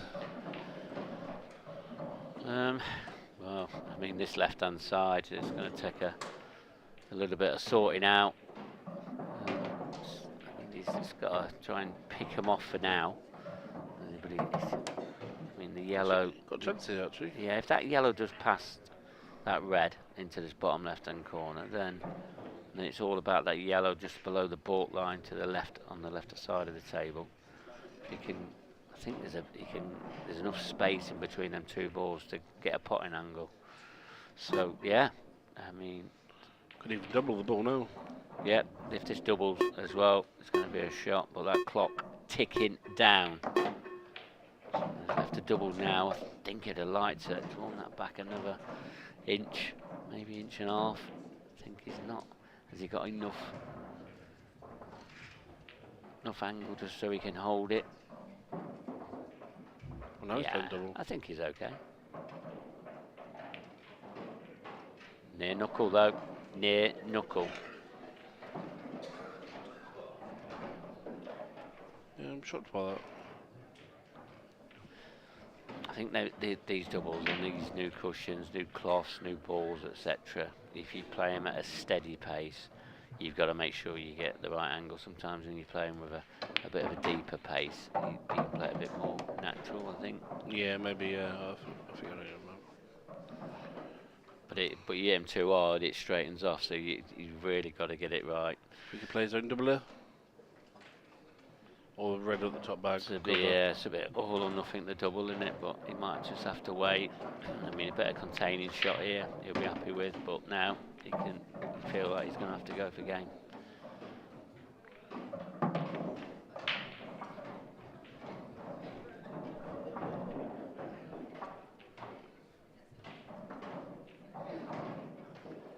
Not sure he's got the angle to glide past. He had got the angle, but he's missed the pot. Yeah, I think if he'd have potted that, I don't think he had the angle to get the red out. But missing the pot, all that does is get Mark Boyle back to the table. A very, very scrappy start, both of these frames.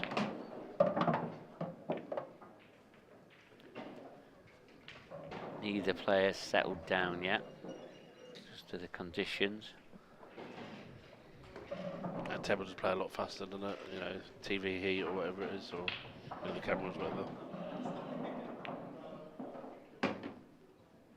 Just being recovered. Just making that a little bit extra slidey, you know, cushions a bit bouncy and all that. Yeah, definitely has a different way of playing, there's no doubt about that. Every player that goes on it, they always say, oh, God, this table's different to the ones on the outer. So Pickers, everyone wants to know, have you brought tea bags? My tea bags are here, yeah, as always.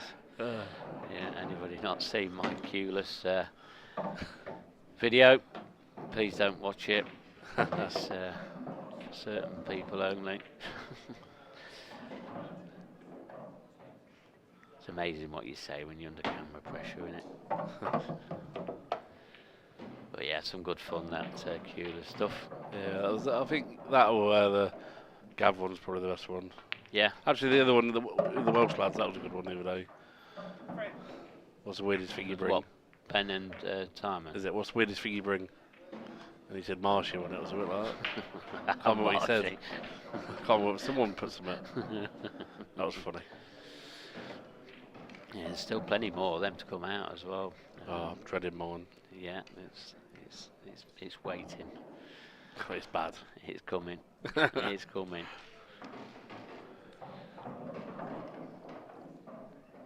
Yeah, this match really just starting off. It's not a bad way of starting these matches off slow and then building yourself into it. Just as you know, your top players, they like to start off slow in a tournament, just gradually get through and then release a top level, don't they? Yeah, the top boys are just different gravy.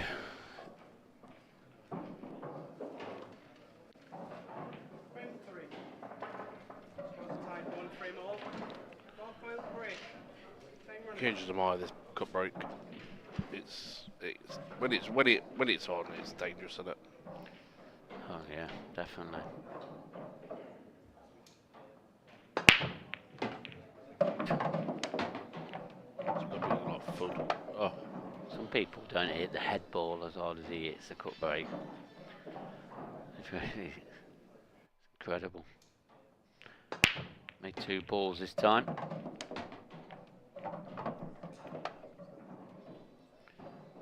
These reds don't look too bad.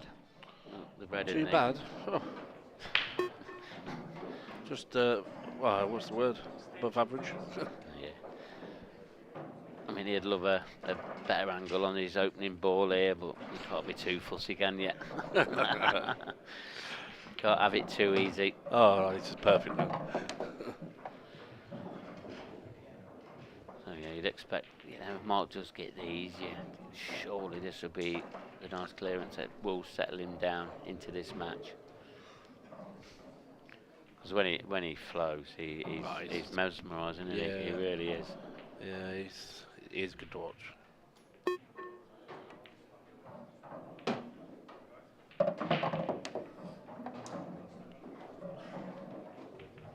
But Mark Boyle, he'll know exactly how good Stephen Ellis is, especially if you watched on Tuesday. Played some brilliant stuff. So he'll know a little bit about his opponent. Sometimes, you know, you don't want to know too much about your opponent because you just need to concentrate on what you do.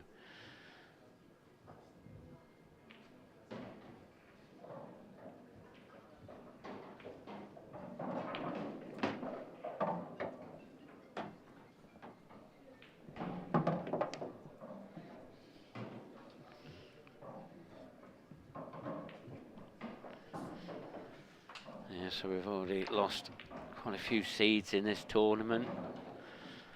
These, you know, we lost Farnsworth, lost Hibbert, lost Rees, Marsh, Shields, Davey, Gav Robinson.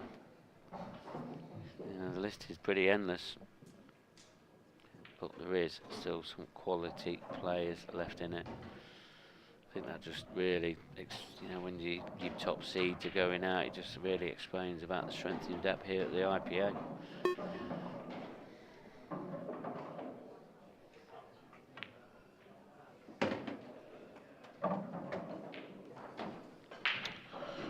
Yeah, it's going to be a very interesting season, I think, this year.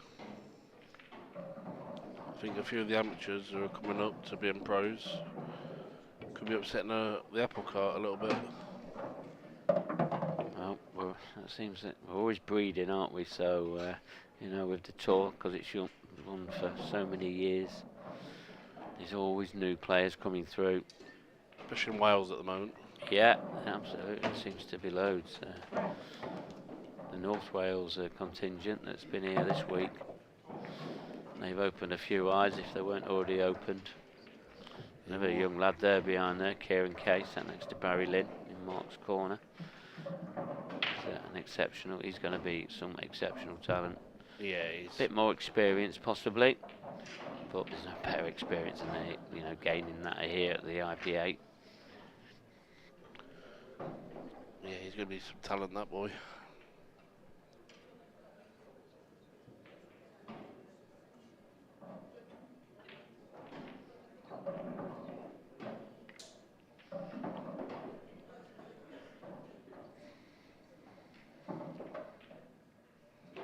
Any updates on scores? Yep, we'll have a look. I mean, we'll probably have a look at the end of this set, and we'll go from there.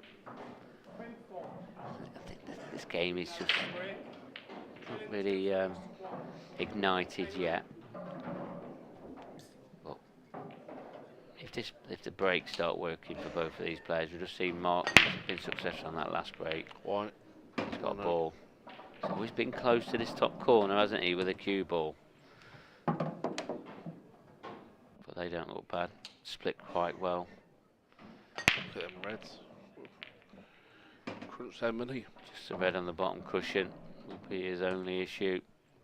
But has he got an opener on yellows to give him a choice at them as well? I mean, probably the yellows are slightly easier if there is an easier set here. Well, the opener is on reds.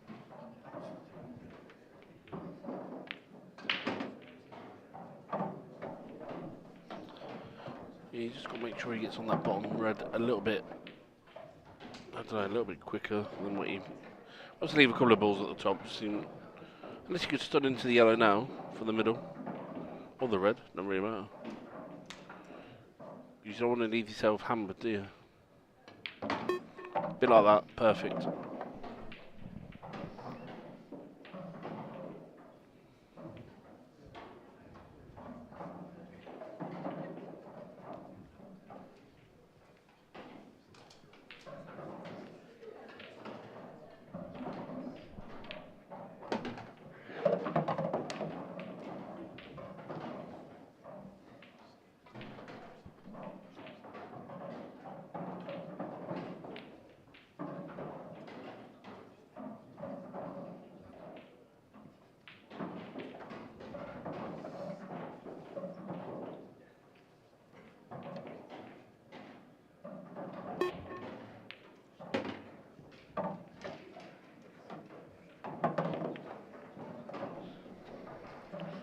So this is his key shot. Got to leave himself an angle to drift down table. Not sure about that one. How is he going to get down table? I don't think he's got any angle. No, straight down to it. So it's going to generate some power. And wow, what a shot that is! Great shot there from Stephen Ellis. Just when you thought he didn't really have an angle, he just produces that. Great. Cue in.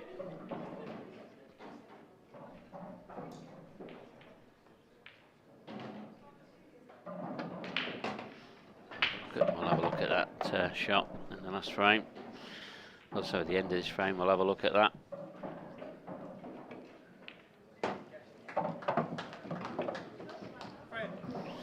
Yeah, great start to level this off.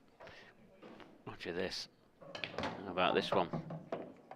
Beautiful use of a tracer side. Perfectly on his red. To finish it off, he cleared up. We're level at 2 frames apiece.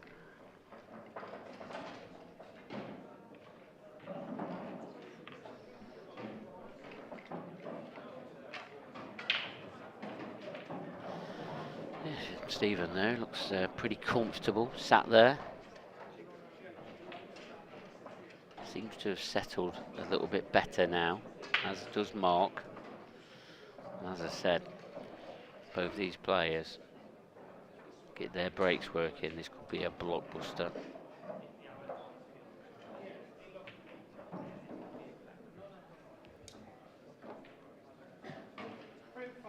Two breaking clearances in a row.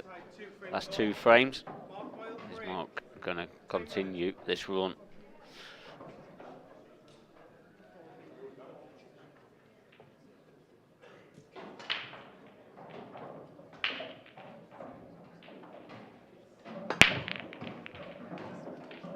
He's got a ball. Got 2 reds, but look at the cue ball.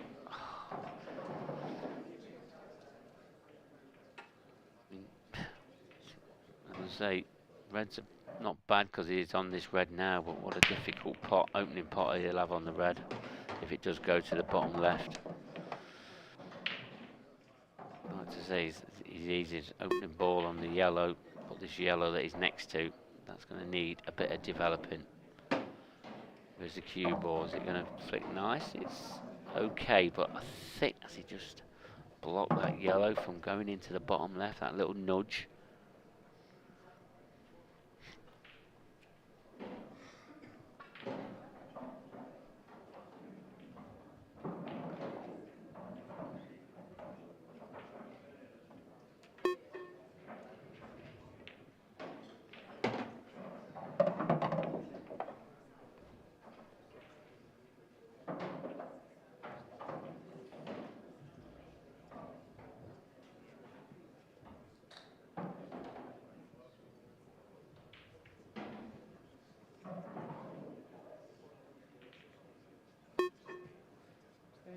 Extension, please.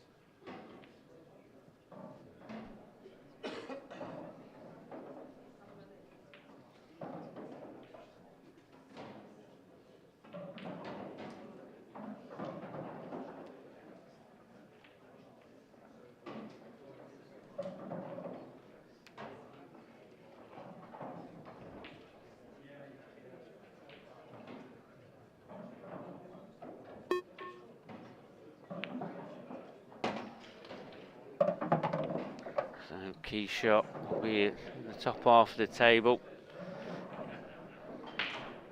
Does it pass into the? Is there enough potting angle to pass that into the top left? Maybe there is. So he's left himself a bit of an angle here.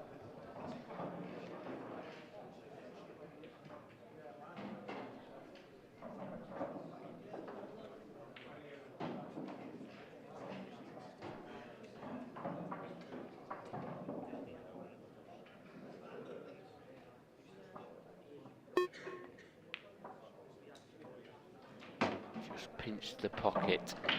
I think he pinched the pocket purposely so he can hold the cue ball. He didn't have the correct angle that he wanted. Has he got? Can he see enough of this yellow to pot it into the top left? Maybe he can't. That clock will be ticking down. He's used his extension. Yeah, he's rerouting here. He hasn't got the angle he wanted. Good pop, but I think he's gone too far with the cue ball. It's an error from Mark Boyle.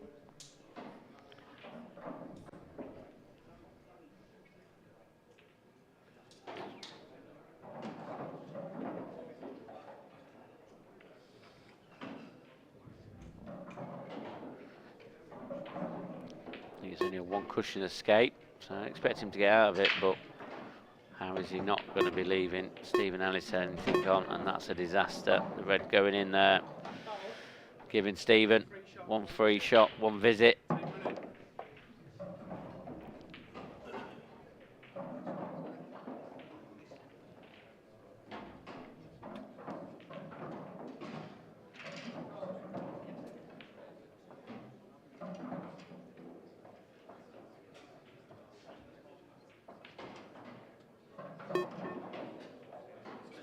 Extension, please.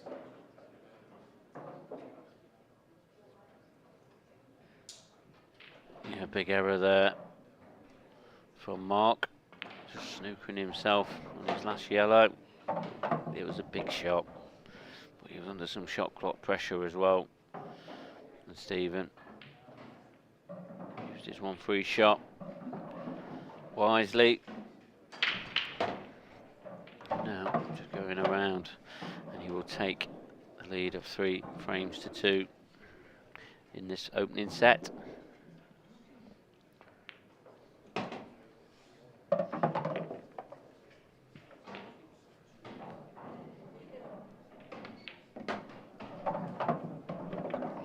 It's black then to take that 3-2 lead, and he'll be breaking in the 6th frame. There you see it. Easily done there from Stephen Ellis, capitalising on that poor positional shot from Mark Boyle. 1 frame away from taking in the opening set.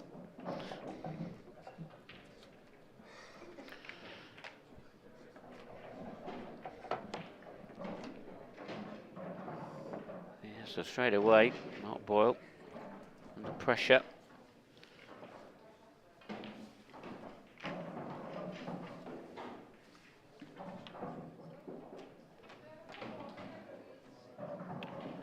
on the next one? Who's on TV next? Don't think we've looked at it yet. Wow. But we will do, and we'll keep you up to date with that. We'll have a look after this first set, just to see if there's any confirmation on that. But after this match, there will be an hour's break, or 40 minutes to an hour's break, and then we'll be coming back to you with tonight's action. Whether that's one match, two match, we'll keep you right up to date. And it's quarter-finals time. Yep, there'll be. We hope to show 2 quarter-finals. That's the plan, as always. Who's going to get to the final 4? Keep with us all day long. Good break there from Stephen. Got a little bit of work to do in the top half of the table. I don't know, I think these reds are there. Just a couple of key shots and play the top left pocket, as you can see. Play the red off the yellow. Open that pocket up. Might be worth to screw the red into the yellow so it opens both this pocket just in case. That makes sense. Yeah, but Stephen, yes, this is, it's a pretty good chance, and you're in the last 16 in the World Championships now, and these are the chances you have to get. But he'll know, and it'll be in the back of his mind that if he does miss his chance, Mark will be breaking off in the decider if Mark does go on to clear up this frame. First things first, Stephen Ellis just needs to hold himself together, make sure he just selects the right shot. This is the shot. This is the shot that can open up this frame. I think he's okay. He's got to play the other red now, the one where the 2 yellows are, because he's perfect. Yeah. Surely. I'm like you, Scott. I think I'll be surprised if he didn't, but it depends how big that gap is. I mean, the camera angle looking at it we've now. got. Camera angle we've Make got. sure you do Might not leave yourself dead straight. Tell a story.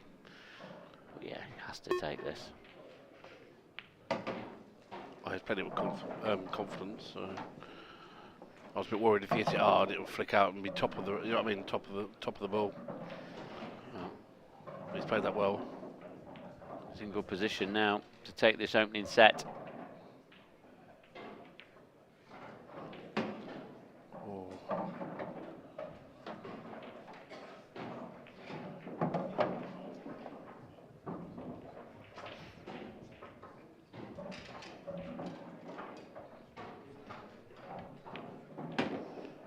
Always under it this a little bit, but he's got another pocket for it to go in, so.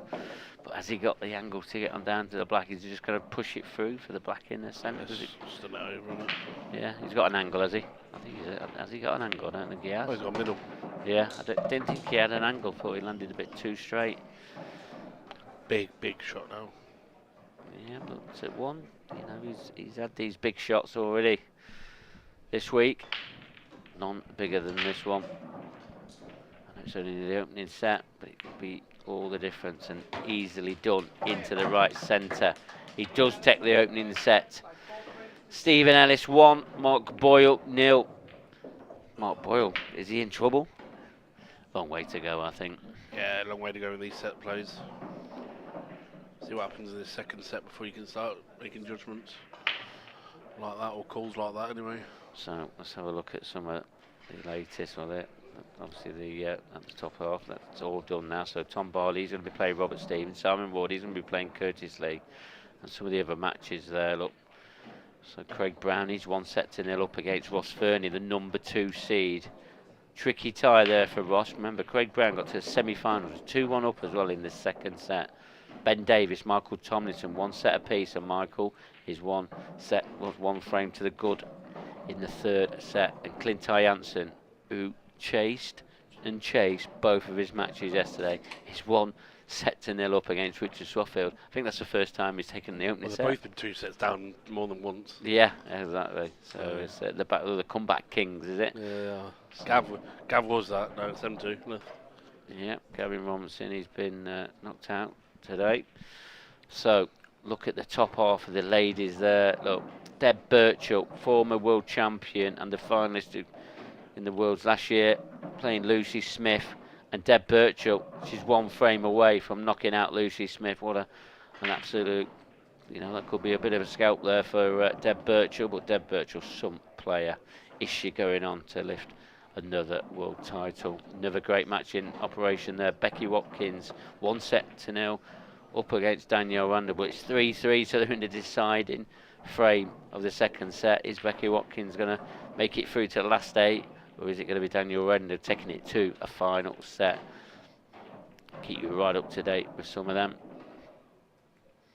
It's all going off here, Scott, isn't it? It is. Yeah, getting the business end of the weekend. Yeah, I mean the quarter-finals start, and all of a sudden we're down to the last 4, and that's going to be played tomorrow afternoon.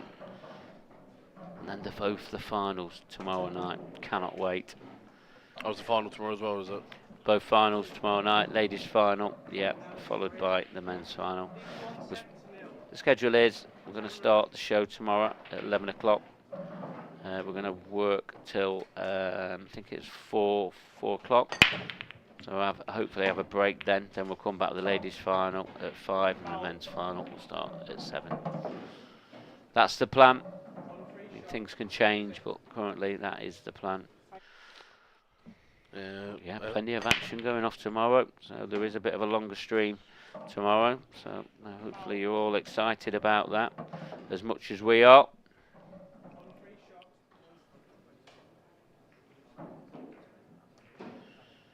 And off from Stephen in his opening frame of set number 2.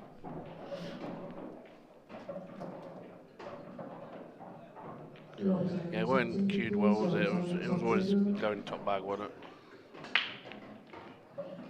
Yeah, he's threatened that top bag with his previous breaks in the first set. So sooner or later he's going to get found out. That's what's happened. Boyle just developing. Making sure these yellows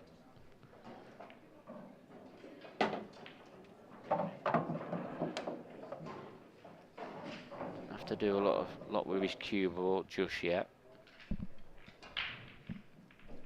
I think Mark will just be making sure, ultrally making sure that he doesn't make any more errors, because the one error he made costing the first set.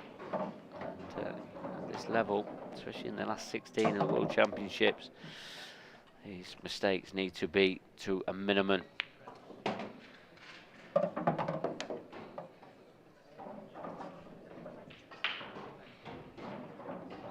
Who do you like to see? Well, because I'll let you choose. Who do you think will win out of who's left? What, the predictions for Worlds? Well, World the final. We'll Championship? go with the final first. There's so much going off at the moment. You just can't tell who's going to win. I mean, as a fan's favourite, I'm sure there's a lot of fans at home who like to see Mark Boyle win the title. There's so many more frames and matches to go off yet. Mark Farnsworth, he was favourite. He has won a world title before, so he knows how to win a world title. Still some players left in the draw that have won world titles. So it's a long way to go. So you're not giving your answer. I mean, yeah. I mean, it's tough to call. I'm like everybody else. I mean, I'd love to see Mark Boyle win it. Yeah, I really would. But I don't mean that in any offence to any of the other players. Nah, there's a lot of people who deserve it. Yeah, as well, absolutely. There's been a lot more players that have been in better form than Mark. But anything can happen. This set format very different for a lot of the players, because we don't play this throughout the year, so it's very different. Yeah, it is a bit like, it's a weird one. It's a hard one to take when you when you 4-3, you lose your set 4-3, and then sort of, you got to go again here. Yeah. Your mentality changes a lot. Yeah, but if Mark Boyle is to win it, he's got to get his break working, and he's got to be working consistently. And what you'll find is that the most consistent player will win the title tomorrow night, and that because they'll be deserved winner. Yeah. You don't win this many matches through this grueling, lots of sets. You know, Clinton Jansen, he's played every set so far. And, you know, how much does that take out of players? You've mentally, and I mean mentally, have got to be severely strong enough to deal with this. Because you've got to remember, the final is the best of 7 sets. So all of a sudden, there's an extra hour and a half in it. And it is mentally tough. And it's all who's got that mental strength at the end. And whoever wins it, they'll be deserved winners.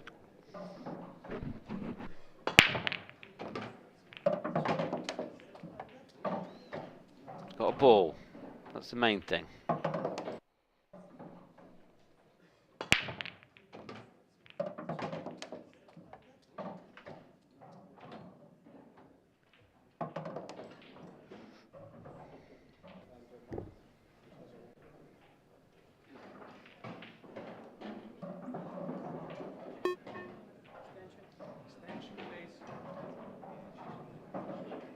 Yeah, anybody new watching the stream here this afternoon? We are playing to a black ball set of rules. I'll try and explain some of the rules as we go on through the afternoon, just in case there was a few of you confused, especially if you play the pub game and that, because the black ball rules are slightly different to that. Been using them for about, I think it was 2015, so coming up to 8 years. And, but they've been in operation, I think, a couple of years before that, maybe a year. Yeah, very exciting rule set. Very attacking, isn't it? Yep, they are. All played all over the globe. Again, only growing as well. Yep, they are. They are continuing to grow, Scott. And anybody tuning in today that's new to pool, you know, this is a new platform for us here on the Channel 4 Sport YouTube page. Make sure you set your notifications if you really are enjoying it and you want to watch us again. We'll be back at 11 o'clock tomorrow. We're here all night tonight. We will have a break after this match. It will depend on how long this match goes on. It will depend on how long a break that we get, because we don't want you to miss out on any of the action. Next match on this table tonight, after the break, is I've just had it come through. It's looking like it's going to be Tom Barley against Robert Stephen. What a mouth-watering one that is.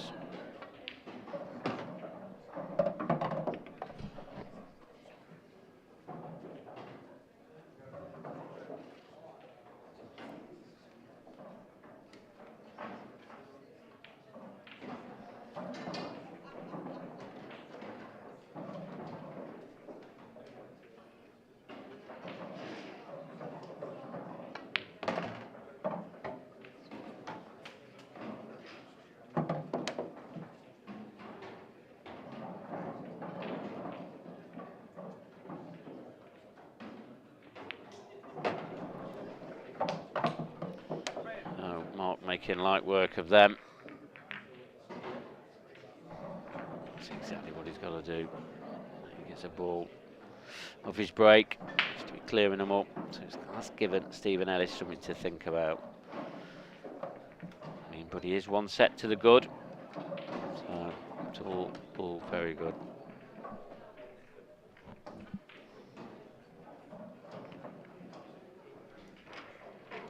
So Stephen Ellis went in off on his previous break.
just had that definitely confirmed, so it will be Tom Barley against Robert Stephen, so that's all good news.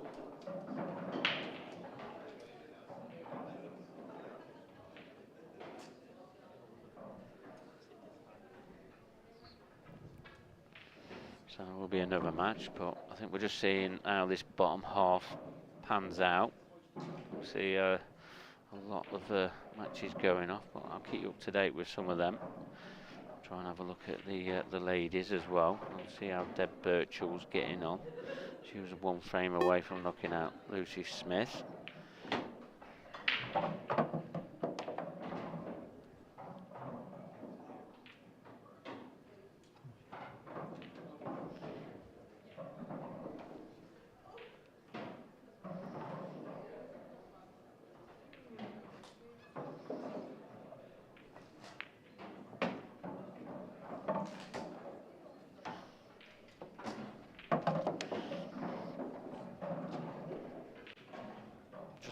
Going about his finish here, Ross Fernie, another one of the Scottish contingent, the number 2 seed.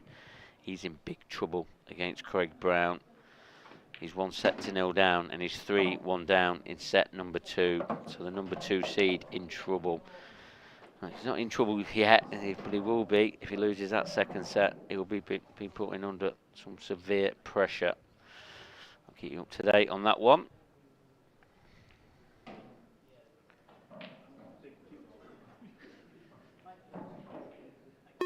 Back to this match, Mark Boyle. Really punishing this Stephen Ellis break. It's just deserting him this set so far.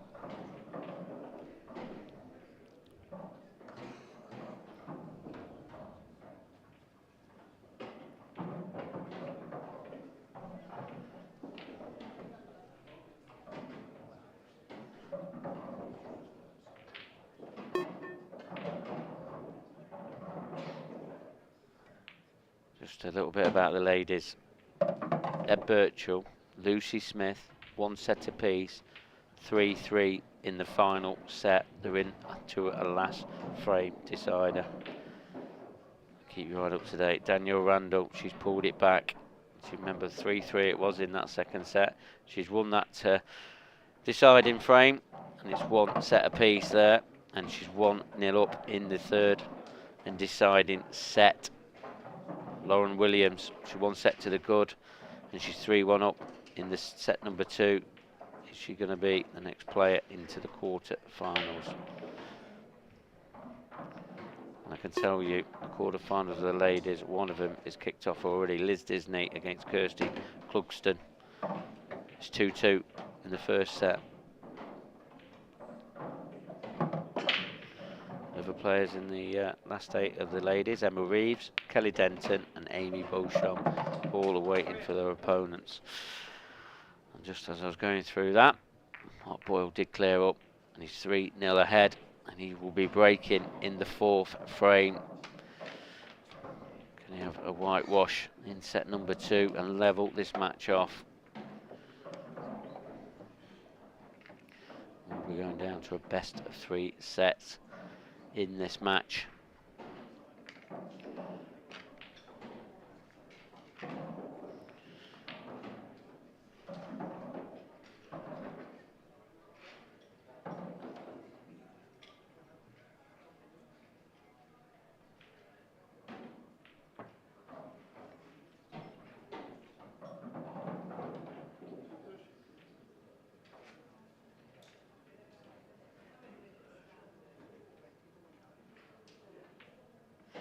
Michael Tomlinson has taken the 3rd set against Ben Davies, so he's 2-1 up now as they just start their 4th set.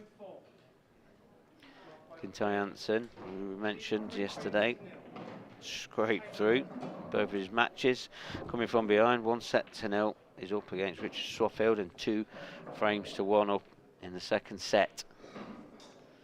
That Ross Fernie, Craig Brown, that's still 3-1 in that 2nd set, where Craig Brown leads by a 1-0.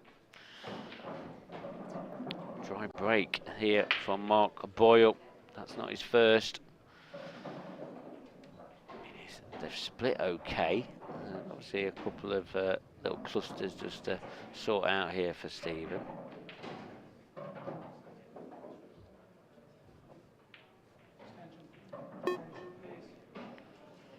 Feel like yellows are more favourable here for Stephen. The only reason I say that is with this yellow that he's aiming for there. I don't know if that goes left and centre, then it's a good chance on yellows. Well, I didn't think it did, but the way he's queuing this up, I think it does go left centre. It's a good chance now. Just drops it in at a lovely weight.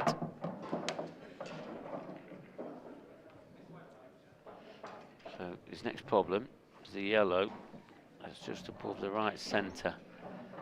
Is there enough potting angle to drop it into the right centre? Looks like there possibly is. That's what he's trying to do. He's trying to get it on it now. Oh, I think he's a bit short of pace though.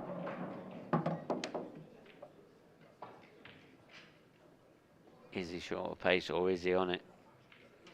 Might just a trace aside, just to straighten it up. It's tight. It's very tight.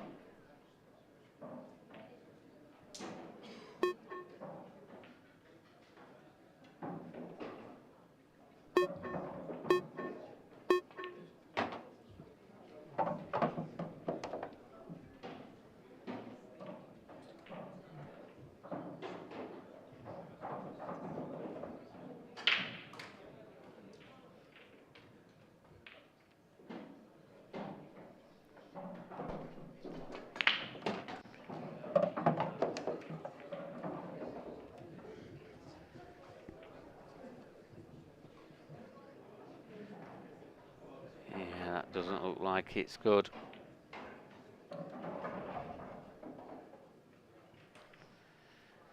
Might be just a containing shot here. Just trying to hide the cue ball, or glue it to a red or a cushion, whichever one it is. Trying to stick it behind that red. It's not a bad place for it to be.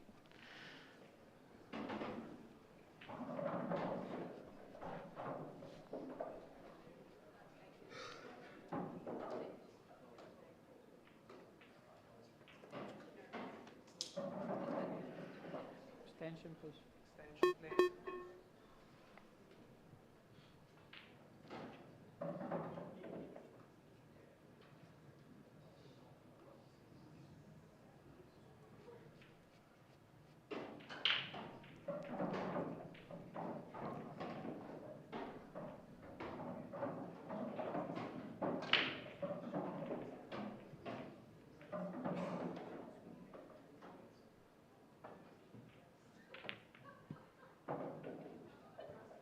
Nicely done.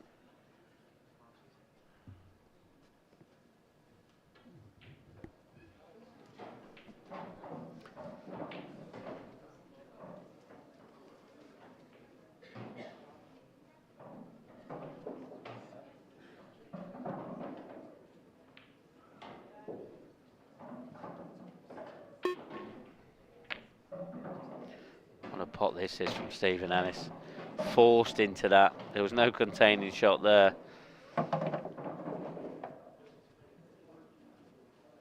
Stephen Ellis fires that one in to the top right hand corner. That could win in this frame.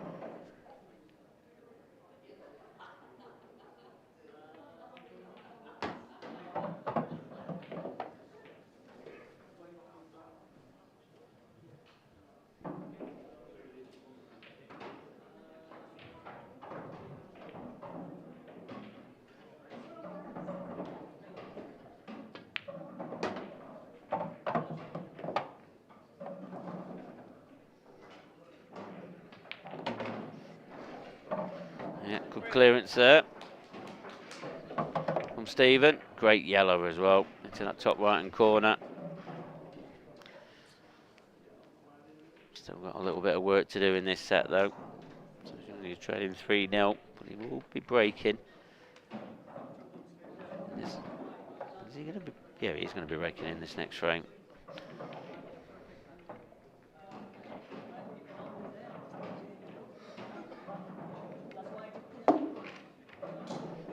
Mark just trying to keep his focus.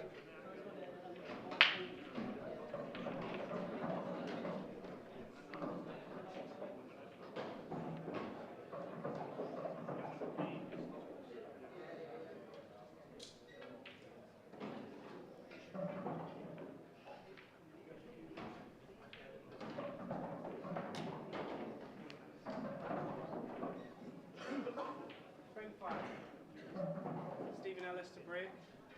Train 3 frames to 1. Time running. Gotta say, Stephen Ellis' break's not working fully yet. That cue ball tracking up the top corner. A bit fortunate there to keep out of there. He's just swapped sides with this now. So, very fortunate. Extension, please.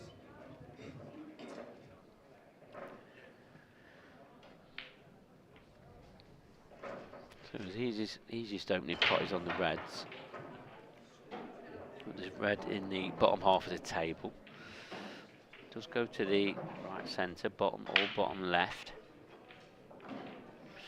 Ain't got many reds in that area to drop on it, on either of them two pockets, so a bit of work to do.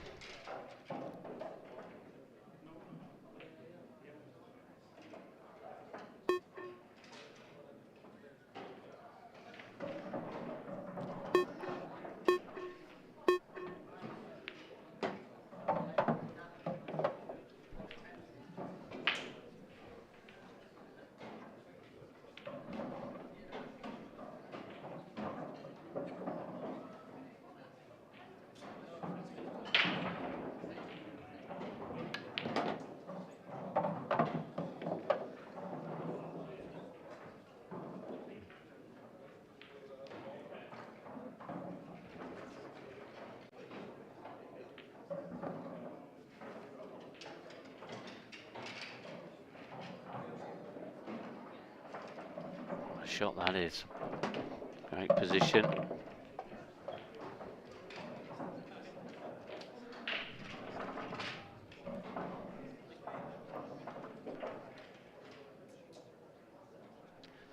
just when you thought he was probably out of this set, he's making a little mini comeback. Alan Yates, top table, please. Alan Yates, top table. And all he can do is clear these up and hope for a chance off the Mark Boyle break in the next frame. Has he got the cannon? Yeah, it's not bad. He's got a shot at this red in the right centre. Not sure if he can play it big pocket off the yellow. Well, he can, I mean, but he's got to make sure he doesn't hit it too thick, otherwise it won't go in. So he's playing it off that, and he's hit it well, very well. Made that look a lot more simpler than I was making it out.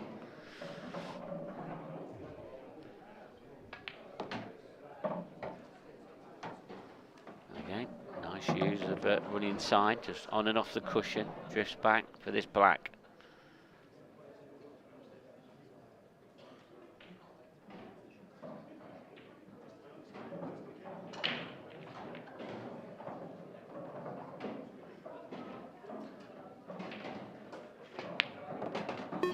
What was looking like a tricky clearance,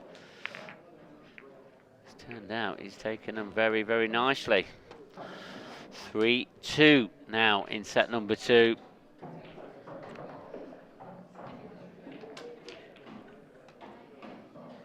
There's Mark Boyle. Start to feel a little bit of pressure.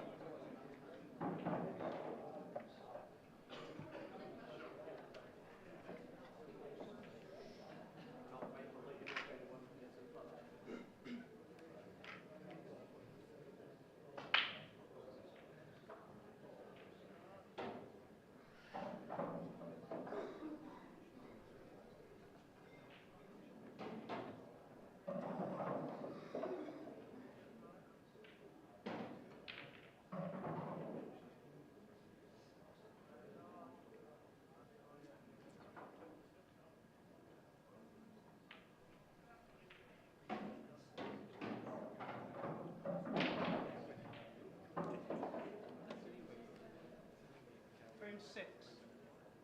Mark Boyle break. Leaving 3 frames to 2. Time running.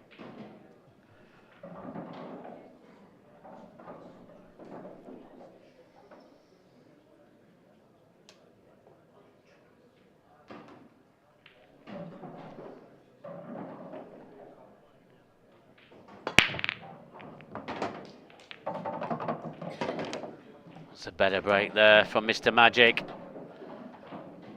A lot more solid. 3 balls potted off that break. 2 reds and a yellow.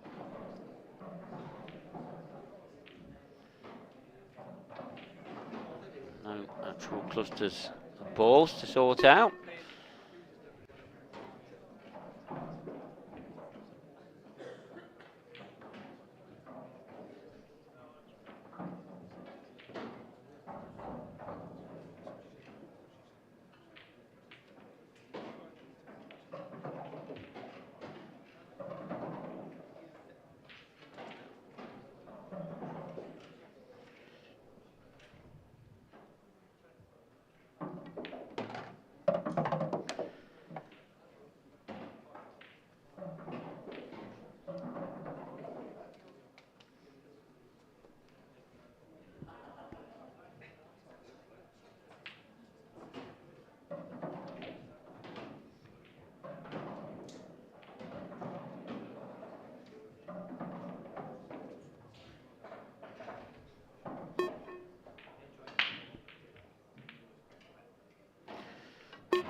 Mark's best break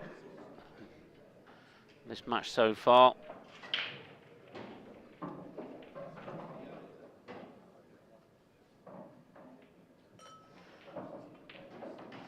going to say that's what's probably won him, or is looking like going to win him this second set.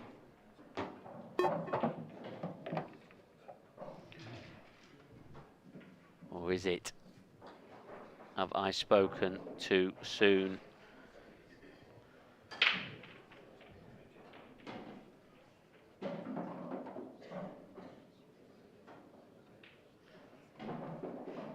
This is a big shot. Just playing it off the yellow. Playing it a double. He's playing the double. Got it well, but I don't think he's on the red.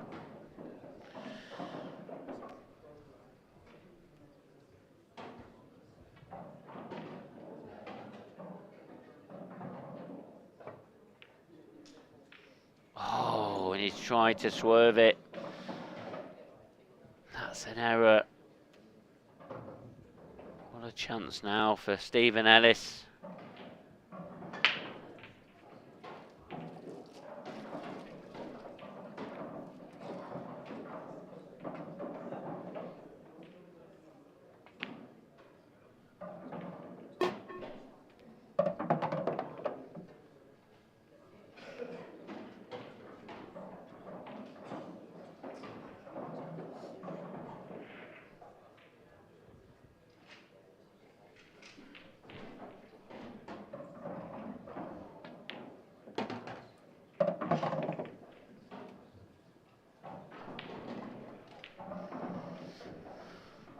To have a look at that 5th red. Mark just didn't get position on the 5th red that he potted. Put him out of position. Try and have a look at that again, because now this is looking like it's going to go to 3-3. Remember, Mark Boyle was 3-0 up. That was a little jabby. Should be straightforward now, but that shot there, Jerry jabby. It's black to go 3-3, and it will be Stephen Ellis to break in the deciding frame in set number 2. Wow, I thought he was dead and buried in this one. He's not. He's got a chance of going 2-0 in sets up against Mark Boyle. Is there another upset on the cards this afternoon? This one would be right up there. We've seen one already. Tom Barley beating Mark Farnsworth. That positional shot there. I mean, he was far from easy to get position. He seems pretty relaxed there, Mark, but he's just having a few words to himself. But all he can do is sit and wait. This set is out of his hands. We know Stephen Ellis, he's been breaking okay. He's been a bit fortunate not to have a couple more in-offs. He's been dicing with death in the top corners, but he's been making balls and he's been clearing them up. That's why he's back in this set.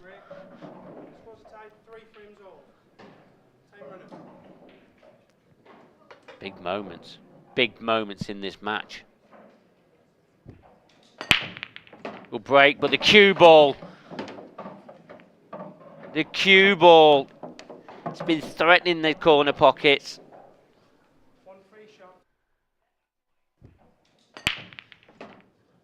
This could be a game changer. You know, there could be a twist.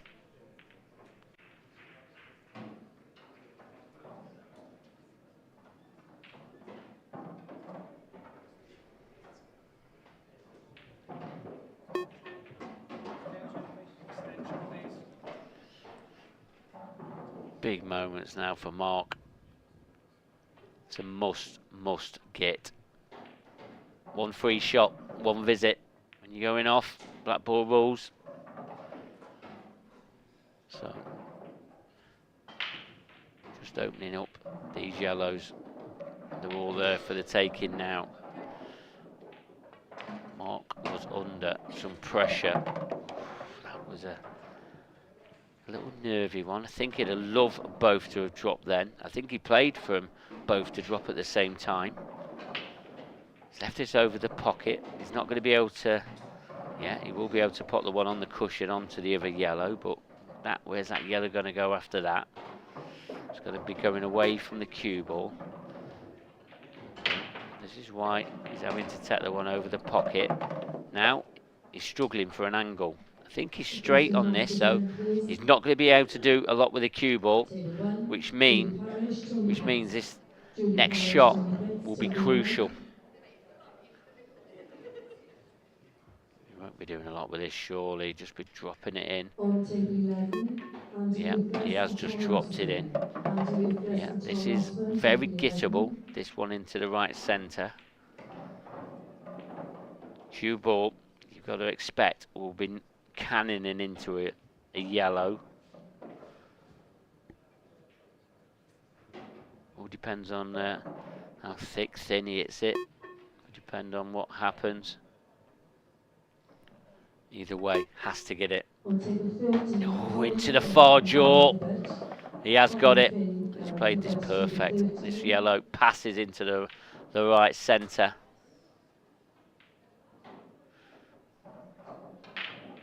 It was a big shot. Big shot.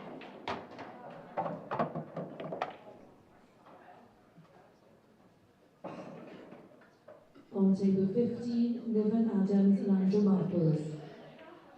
Niven Adams, Andrew Marples, table 15. And now this black to level this match up at one set apiece.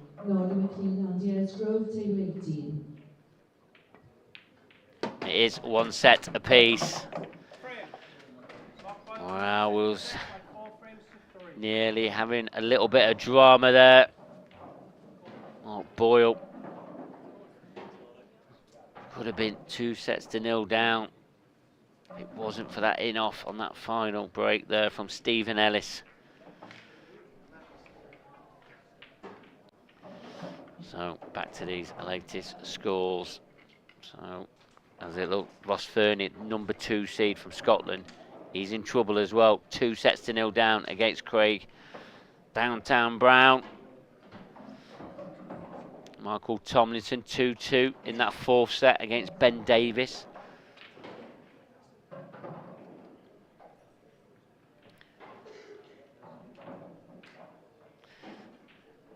He's the only player left in this now, Ben Davis, who's won this title.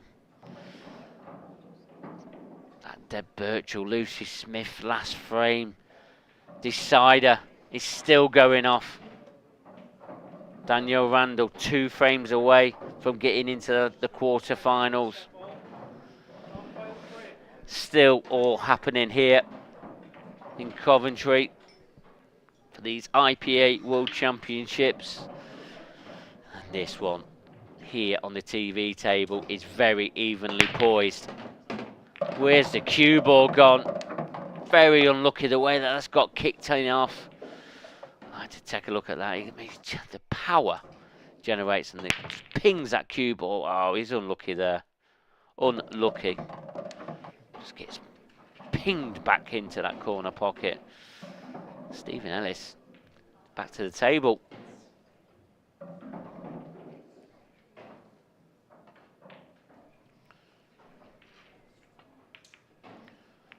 Yep, 1 free shot, 1 visit. Remember, in off the break. Ball behind the line. These black ball rules.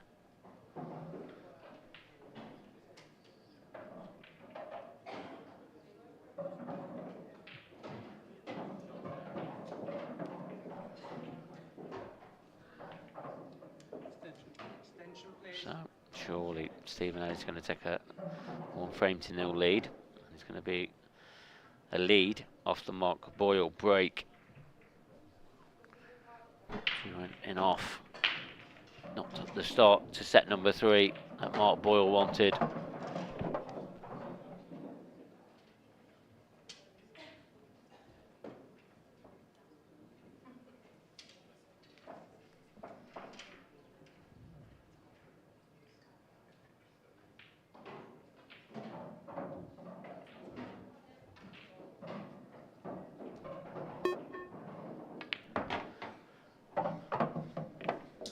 Just overdone that a little bit.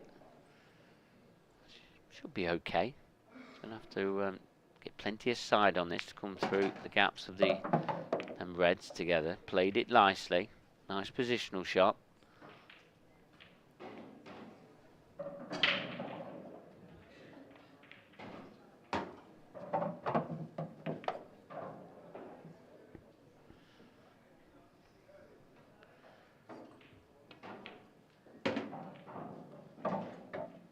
Stephen Ellis with another simple 8-ball into the top right-hand corner to take that 1-frame-0 lead in set number 3.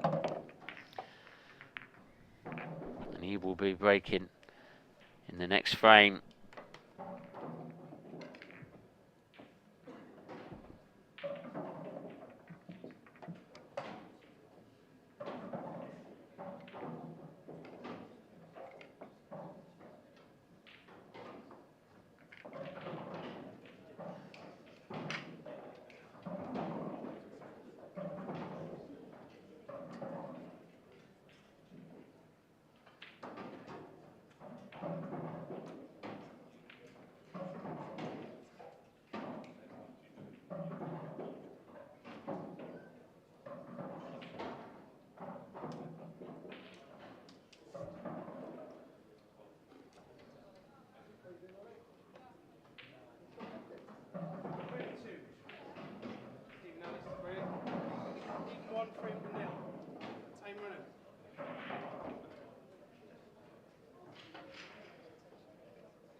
Stephen Ellis in off last time. He's tracking up that corner again. He's in off the same pocket.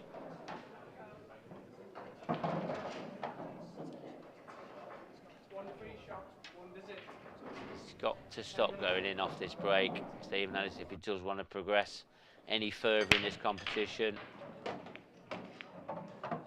He's just going miles too close to these corner pockets. Them balls coming back up the table. They're always there just to kick it in off. And that's what's happening. 1 free shot, 1 visit. We've had 3 in offs in a row. 2 from Stephen Ellis and 1 from Mark Boyle in the last 3 frames. Now they're in different sets, but that's what's happened. Mark trying to develop a bit. It's gone a little bit wrong. I'd like to have caught that cannon a little bit thicker on that yellow.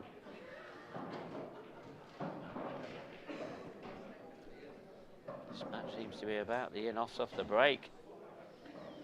That's where the frames are getting reeled off.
This one a little bit trickier than he wanted. Shouldn't be a problem. Just got to drift it in. Drift it in, he does.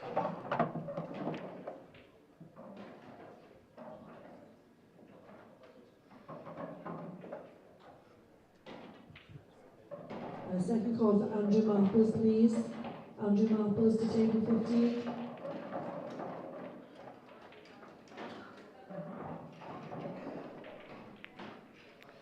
Just dropping that in. Now this simple 8 ball into the right centre pocket.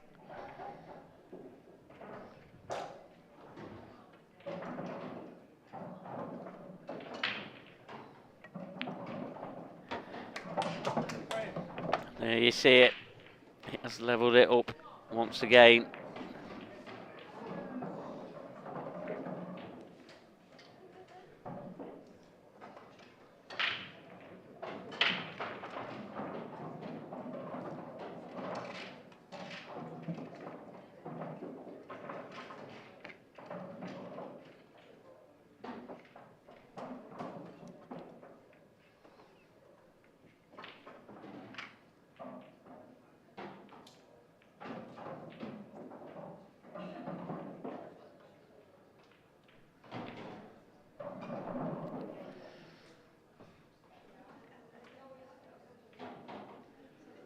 Referee Brian Moss.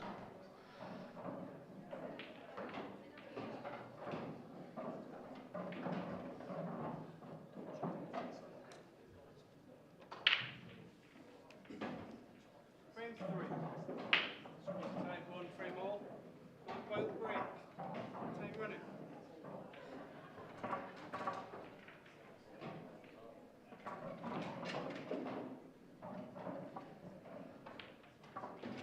So, in off last time, Mark Boyle. Bit unfortunate, you've got to say. What's happened this time? Has he got a ball? Oh, it's just one just dropped in there in the top left-hand corner. There's not that many balls in the top half of the table.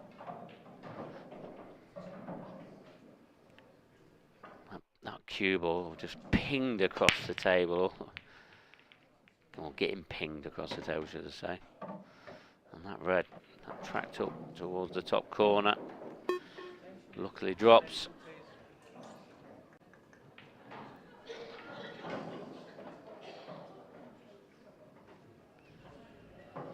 So this, the way that this is felt, obviously that's why Mark Boyle is taking his extension. Remember, both of these players get 30 seconds per shot and 1 30-second extension per frame. Ooh, on anything. I think can he get through to that and play the plan? Please. Ian Thomas, Martin Dance. Ian Thomas, Martin Dance, table 4. Yeah, don't look.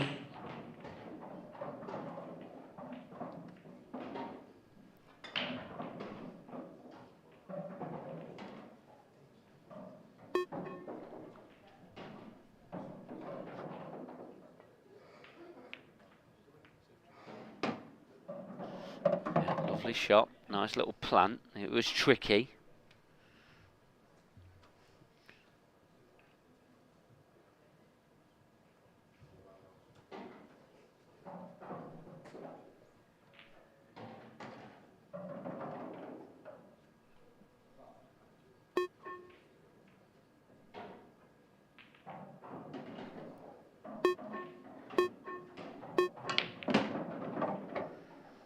Slams that in, but it's gone wrong.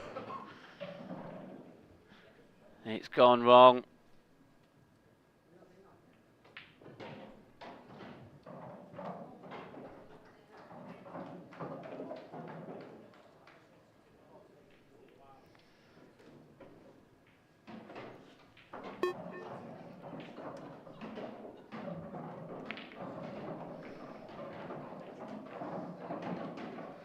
So that, it's not in any, say it's an easy clearance for Stephen here. He's going to have to do a bit of developing in that. 7 yellows against 3 reds. So he's going to be playing this yellow off the bottom cushion, knocking the red up towards the side cushion and trying to hide this cue ball. Not sure he's the cue ball. I mean, that red passes this bottom right hand corner. Is he on the one in between these yellows into the right centre? I don't think you can see enough angle of it to pot it.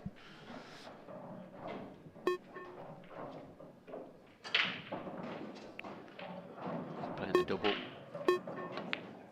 Oh, he has got that one in the right centre. He could see enough of it. There's a chance. What's also a chance is what marks left here for Stephen Ellis. These yellows, they've all got pockets.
Going about it nicely now. So with all the ones cleared in the top half of the table.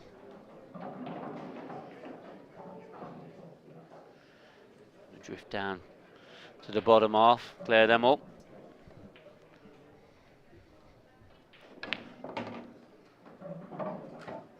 Just needs to hurry on a little bit. It's not bad, it's okay. I think he's all right. You've got a little bit of room to work in here.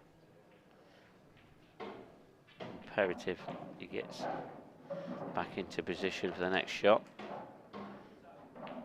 Just to keep this nice and simple. Little cannon, little quarter ball cannon, that's helped.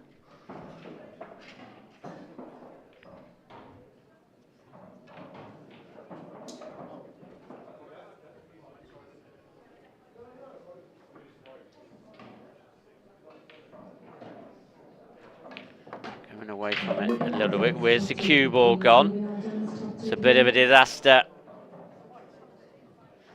Thought he was going to try and keep it a little bit easy, but didn't get into the cue ball there to get the cannon in the middle part of the table.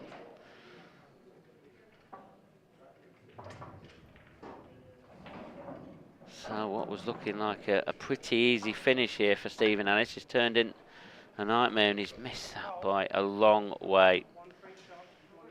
Just under pressure. That is pure pressure, that one.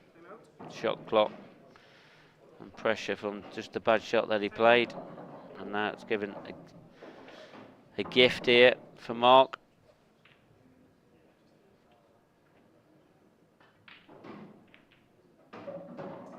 Just develops his red ball. It should be formality from here.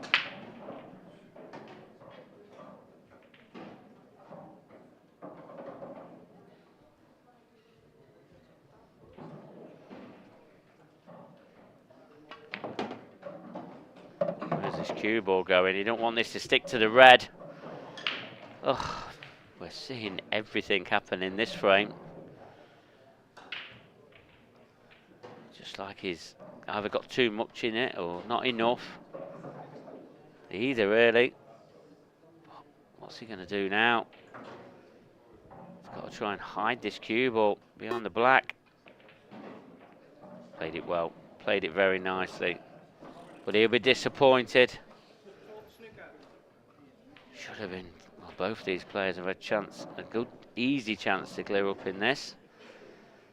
Maybe they're just starting to think this is the time to move on, try and take this match. Very evenly poised here, one set apiece, one frame apiece. He's gone round the back of it. Let's give Mark Boyle another one free shot, one visit. Surely there's not going to be another error here. He'll be a little bit frustrated missing that last chance, so he'll make short work, well, light work of these remaining 3 balls.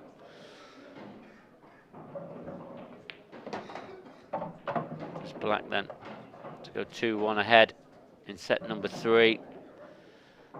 It's going to be Stephen Ellis to break in the 4th frame, just as he snicked out for a comfort break. Been joined in the commentary box. He's just going to let him get his headphones on first. Get him in here by Rob Duncan. Rob Duncan, thanks very much for joining us, and really appreciate you coming to help out. Hello, Mark, no problem. Good, good. Right, just see if we can get some latest scores up on the screen. Just why Mark Boyle's nicked out for that comfort break. I know we normally do it at the end of the set, but if we can get some up, there we go. Look, somebody's listening.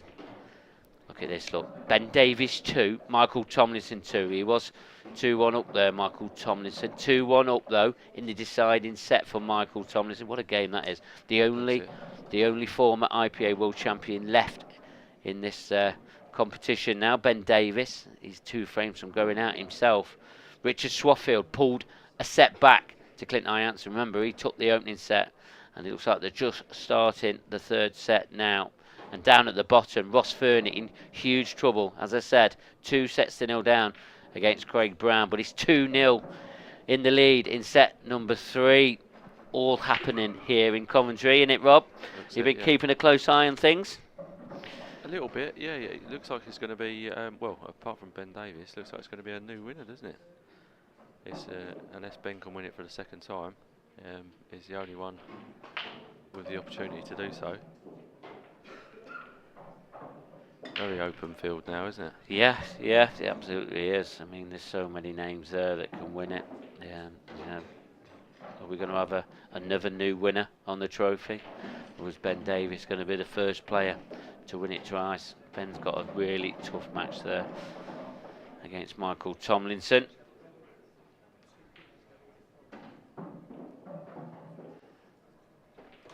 There's the ladies there. Look, that match at the top half of the table. Deb Birchall, former world champion. She's out. She's lost to Lucy Smith in that deciding frame. Went right down to the wire. 3-3 it was in that set number 3, and Lucy Smith has taken it, and she secures her place in the quarter finals.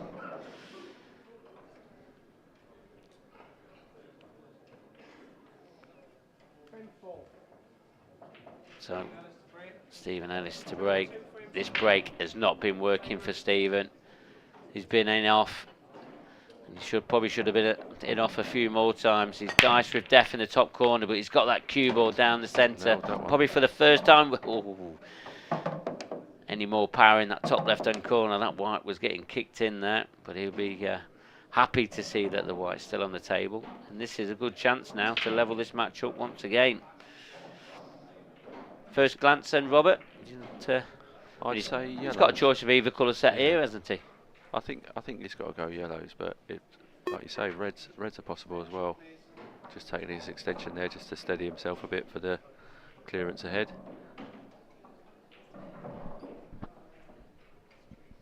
He's actually taking the yellow in the middle.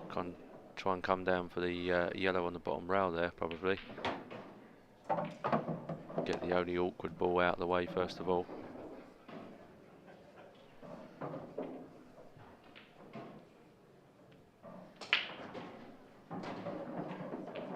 You feel like though if he gets this and gets good position, he's going to have to track back up table. He's just about the black ball then. Played that nicely. Yeah, and he's got to leave this one in the bottom half of the tables. Leave it. That's pretty simple black into left centre. Yeah, you want to leave the last ball near the black, don't you? To make it easier for yourself to get onto that black. So if you're tracking down the table, it just makes it that little bit harder, doesn't it, Mark? Yeah, exactly. Just got to try and keep it as simple as possible. It's a bit awkward queuing on this one. He's a big lad though, and what is he, about 6'5", 6'6"? Oh, he walked past me earlier. I don't think it. Yeah. Did it go dark? 5'10". Yeah, he's quite tall. Everyone's tall to me though, Rob. Yeah, very tall chap. Stephen is. Oh, that was. It was a bit tweaky, that one, wasn't it? It was. It's not the first time. The ball there. It's not the first time I've seen that from him. He's feeling it out there, and hey, rightly so. There's a lot of nerves out there, yeah. There is. There's a lot at stake here. But it just seemed to come back. After that, he has like, call it a bit of a chicken wing, don't we? Yeah. In the pool world. It can wake you up a bit playing shots like that. It's like you then concentrate on the next shot and say to yourself, right, I'm not doing that again. And then look how well we cued the next yellow and the black made the black. Even the black weren't simple, especially that going through your mind. But levelled this up again, 2-2 in set number 3. There's nothing in it. There really is nothing in it. This is all going to be about having a bit of good fortune. The break's working for him. I wouldn't say the break's been working consistently for either player that I've watched throughout. But whoever does start a good momentum run, they're going to be in. That's a photo there of Stephen Ellis there, look. Looking pretty mean there. I think we just got him after he'd just beaten Jamie Burnett in his first match on Tuesday. He's played some frames of pool, hasn't he? He's been here since Tuesday. Yeah. It's weird. It feels like it's been going on for a long time, but we're only really halfway through the tournament. Day 4, yes. Yeah, probably around this time now we are. Only just through halfway. Still got another half to bring to you here on Channel 4 Sport YouTube channel. Hope you're all enjoying the free coverage. This cup break. He's had a few dry off this. He's had a couple of in-offs. It's usually such a well, I wouldn't know how to describe it, but it's such a great break to have in your back pocket, isn't it? It is, but what has happened here is dry. They're all getting in each other's way by the looks of it. Oh, these yellows though, possibly. I mean, depends on how them yellows are at the top half of the table. Yeah, but I think he can get to the yellow where the two are together at the top cushion there. They've both got problems, haven't they? But yeah, I think you're right with yellows though. But problems that can be sorted. And if that yellow does pass into that right centre, past that red, which I think it could do off the bottom jaw. Yeah. Looks like it, doesn't it? Then it will make it a bit more simple. It's all about what happens at this top end. I don't think he can get through to anything in the top corner. I think he's got at to the go moment. bottom first, doesn't he? Oh, I think he's going to go take these reds on. Well, he's gone all against our advice. He obviously can't hear us in here. That just proves that he can't hear us in here. But there's no wrong with this. It's down to this is the great thing about this game. You know, players have different opinions. Yeah. Each player sees different ways, etc., and it makes it so good. If you, at the end of the day, if you clear up and win the frame, that's the correct way to go, isn't it? Yeah. Everyone plays their own way. Yeah. Simple. Is he cannoning into these? I think he is cannoning into him. And how's it come out? Oh, I don't think it's come out too good, Rob. I don't think he needed to do that, did he? It didn't. I think he was trying to drift past it, wasn't he? Or is that another one of them shots where he didn't get the stun right? Maybe, yeah. He's on nothing. I don't think he's on anything here. All he can play is a containing shot. He may be able to pot the red off of the Oh, red. what a shot that is. Very cleverly worked out. Like that one.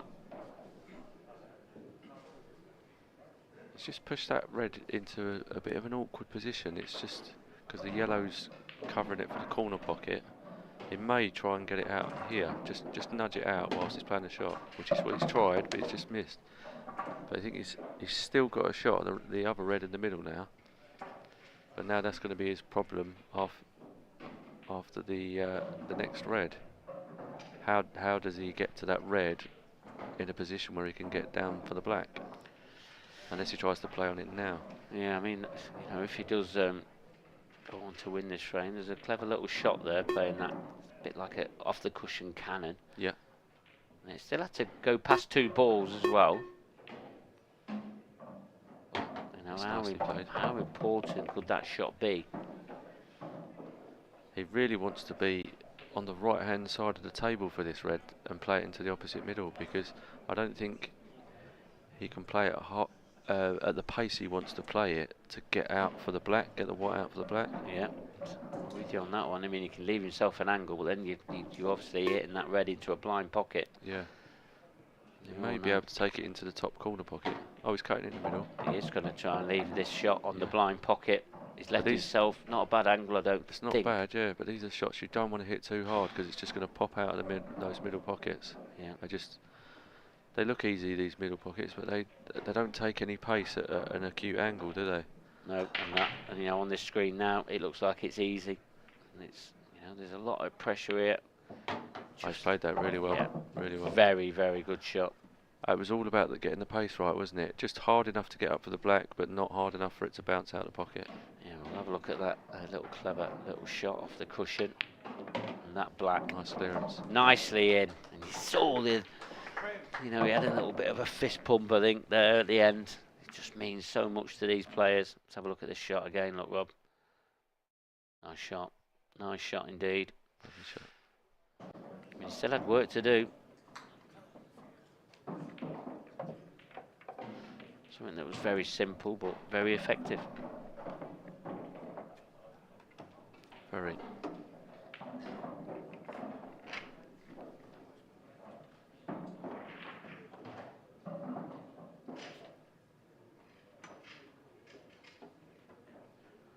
Stephen Ellis to break next. He's going to have a chance.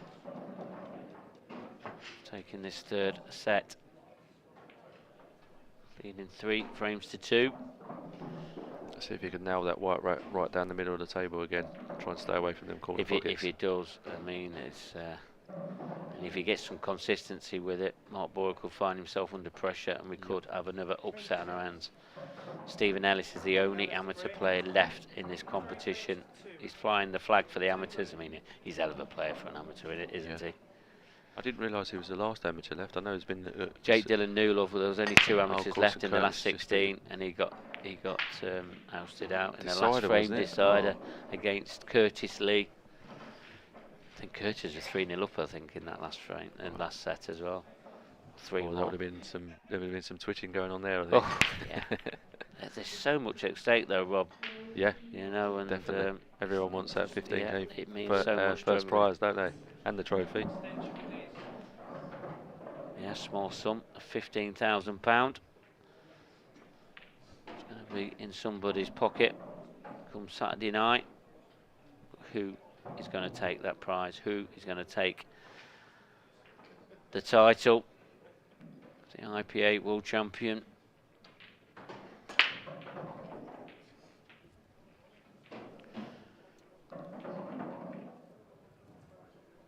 Dry break though from Stephen.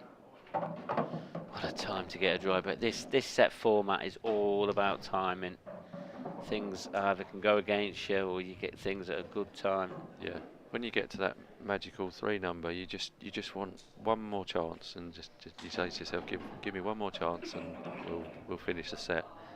And then he goes and dry breaks, and now he's got to sit and watch to see what Mark does.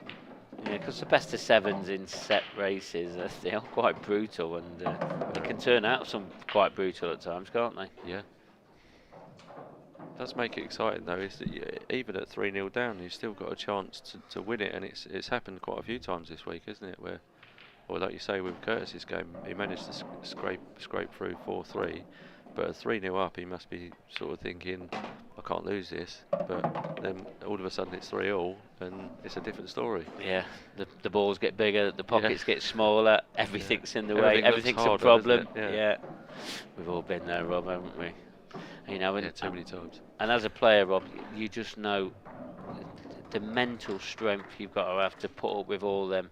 Oh yeah. kicks and bruises, or whatever you want to call it, because this game you can come out like you've been in a war, Yeah, it's brutal. can't you? But it's just how these players deal with it. Will who's going to be the victor at the end of it? It's looking like Mark Boyle is going to level this match up. He's screwed back far enough to just stay the other side of the red there. I think he's flicking a bit of right hand side on there to straighten the angle, isn't he? Yeah. Set number 2 was at 3-3 as well, which Mark taken, and he was 3-0 up in set number 2. So some of them things you were saying about, all of a sudden things were going against you, and it was an in-off from Stephen Ellis that gave Mark the Boyle the chance to take that second set.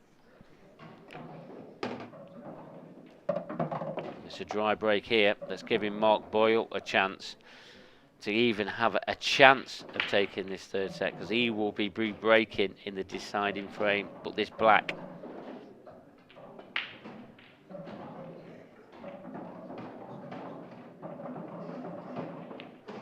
it's on its way. Yeah, nicely done there from Mark Boyle, Mr. Magic.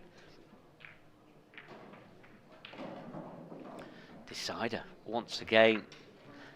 The day has been about deciders. I mean, we started off with Mark Farnsworth and Tom Barley, decider. Did you watch some of that match at all? I just see Mark, and I just spoke to him, and I actually watched the last set, and what a brutal finish that was to the game. Yeah. To be fair to Mark, he's always very complimentary of his opponents, and that, and he said he didn't. I think he saw it as though he didn't really deserve to win, but the shot that Tom Barley played last off on the yellow, just you couldn't dream of the black turning out like that every time, could you? But yeah. To be fair to him, Tom's such an attacking player. I've always tried to err on the side that if someone's willing to attack the game, they deserve to land. Got to have some rewards. Yeah, definitely. You really have. Fortune favours the brave, if you will. Yeah, and I think we said on comms. Yep, it's just about hope that it comes out, and it couldn't come out any better. It really could. Yeah. That's the kind of shot that I feel like I'll play in the decider and I end up snookering myself. So, deciding frame of set number 3. Big moments this is in the match. It really is. Where's the cue ball? He's got a ball. He would have been nervous about getting so close to that middle pocket then, I think. Well, I could see his foot going. I don't know if it'll show it on here, but because it's the overhead. But you could just see his foot just creeping off the floor. Trying to kick it out of the middle. Yeah, bit of body language, isn't it? Where does he go here, though, Mark? Does he go reds or yellow? I mean, a yellow opener he's got that one into the bottom left. So I think you'd be preferring yellows, but where's your opener? It's a tough first yellow, isn't it? He may be forced to go reds in some respects. I mean, if reds, probably the red that goes into the bottom right is at the first ball. I mean, he's canning into ball, so there's no guaranteed position. So this is the easy opener. For position-wise, this is the easy opener. And then this. Was he trying to cannon it? Was he trying to drop on it? He's on nothing. Yeah. He's got the long red in the middle of the table, but it's not great queuing, is it? He's over the top of the yellow. It's not great queuing at 3 frames all. No, and I think in potting that he'll be pushing the red close to the yellow and black as well, so that could go wrong. Or can he cut this red in the middle? But cue ball's going to be travelling, and that means he's going to be canning into the yellow, I suspect. And where's that going to go? That's gone wrong. Where's the cue ball gone? Field has got to be a containing shot here. Yeah. You can't go out all attack here at this stage of the match, and definitely this stage of this set. I feel like he's just got to try and just clip off this red and get behind this black. Could just swing the white in off 2 cushions in behind the black, can't he? Because even if he doesn't get behind the black, still is it very difficult, doesn't it? Yeah, he's not going to be leaving a pot. So this is the percentage shot. Always try to get it so tight. It's not bad though. I know we're being ultra critical, aren't we? Because we were expecting him to get that, but he accelerated a little bit on that one. A little bit, yeah. That's why I prefer playing that with off of 2 cushions, because then you're running into the black. I would have been happy playing it off 2. I'm with you on that one, Rob. I don't know how much angle he had on the red, but I thought he could have made it at least. But as we just said, at 3-all in the decider of the set, it's a big frame, and it's very hard to cue the ball as you want to in these kind of frames, isn't it? They're both going to be edgy. And I think he should have played it as a cannon shot, you know, like a billiard shot, where it's going for the cannon. And basically. Mark should know that, you know, being a former professional snooker player, such as yourself, Rob. You know, and they're the shots you play. But this TV table, shot clock, you know, it can do strange things to you, can't it? And that's when things are going against you, your mind can get scrambled. I feel like Stephen's a bit questioning what he's playing here, I think. Just trying to contain it a little bit. Yeah. He's left himself, I think he's left Mark a pot. I think he has, the red to the corner. Does it go? Does it go? If it goes, it's a good chance for Mark Boyle, and a chance he probably didn't expect to be getting. I don't think he's got all the pocket though. I mean, obviously the camera angle we're looking at now, the overhead looks a little bit more generous, but this one here, it is. He'll be delighted to get another chance straight away, you know. What a shot that is. Heart of the pocket. I think this is one of them situations where he kind of has to trust and leave his bad ball by the yellow at the bottom there as the last ball. And just make sure if he gets on the red in the middle of the table, he leaves himself dead straight, so he's not having anything to do with the cue ball. Yeah, I mean the one in the middle of the table, that could be his second to last ball if he wanted. Depending on what angle he's got on this, is whether he can drift down to the table now. There's nothing wrong with this. I mean, he does need an angle now. I don't know how much of a potting angle he's got on this one next to the yellow in the bottom half of the table. So he's looking to play it now, isn't he? I think he should be playing the red close to the middle. Just screw back for the red. Where he's walking round to now, I think he was just looking at the angle he was meant to leave. I think he's got to leave a mid-distance pot. Yeah, because even if you are slightly wrong side, which he is, he should still trust that he's going to pot that ball. It's just making sure he's not bringing the yellow into the equation. So big shot, big shot.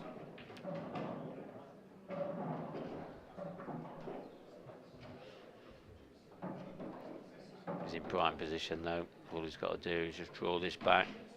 It'll cannon off the yellow, but that'll be fine. Just make sure you don't leave yourself any hampered cueing or anything. Knock it out of the way. Something like that, Robert. Nicely cued. And this black, a simple black, you've got to say, for Mark Boyle to take this third set and lead for the first time in this match by 2 sets to 1. Bit of pressure on this. It's there. It is there. 2-1. It is. Gotta say, he'll be feeling a little bit better now, because that means it's a little bit of a weight off, isn't it? Yeah, Stephen Ellis now. He's got to take the remaining 2 sets if he is going to be causing an upset here in Coventry on this TV table. Let's have a look at some of these latest scores, and look at that. Ben Davies has turned that around against Michael Tomlinson. 3 sets to 2. The world champion, well, the former world champion, is still in it. Still fighting for the former champs. Yeah. Clint Jansen there, look, 3-0 up there in set number 3 after losing that second set to Richard Swaffield. And at the bottom of your table, bottom of the list there, Ross Fernie has pulled a set back. Was 2-0 up, I think, weren't he, in that third set? 2-1. Some huge matches still going off.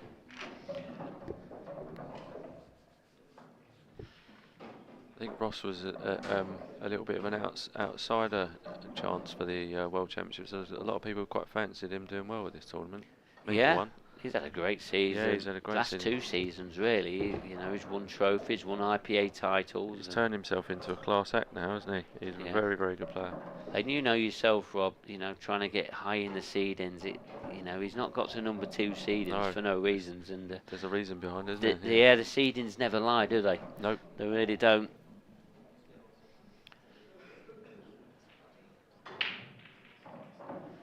There's Mark Boyle.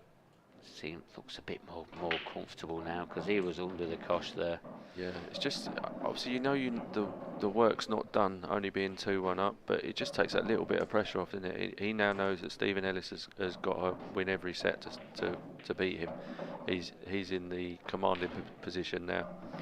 Yeah, and Stephen Ellis should have been in a commanding position. At 3-0 down in the second set, Mark Boyle was 3-0 up. Stephen Ellis had come back to 3-3, and it was Stephen Ellis to break.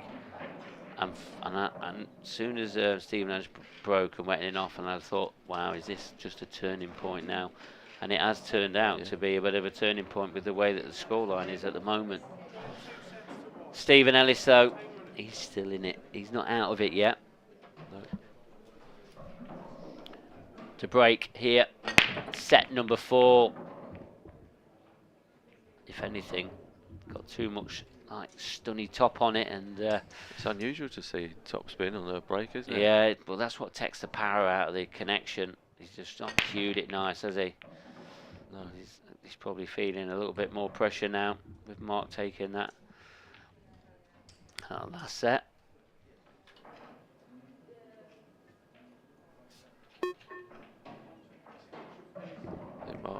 Mark's going to use his extension straight away. Just needs a little bit of time to figure this out, I think. I'm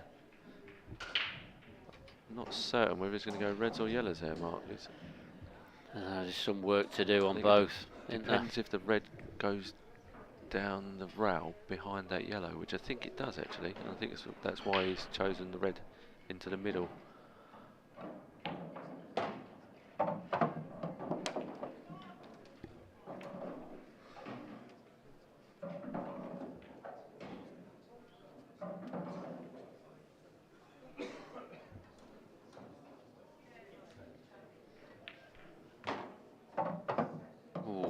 Just clip that yellow. I think he's okay. I think he's okay. He needs a slight angle to stun down for the 2 reds on the cushion, doesn't he? He just wants to be somewhere in between those 2. Ideally, you want to take the top one first. On the top half bulk end of the table. I think that's what he's tried to do. He's just got into the white a little bit too much there, hasn't he? Yeah, you can just see there's a bit of a disappointment on his face there. Yeah, definitely.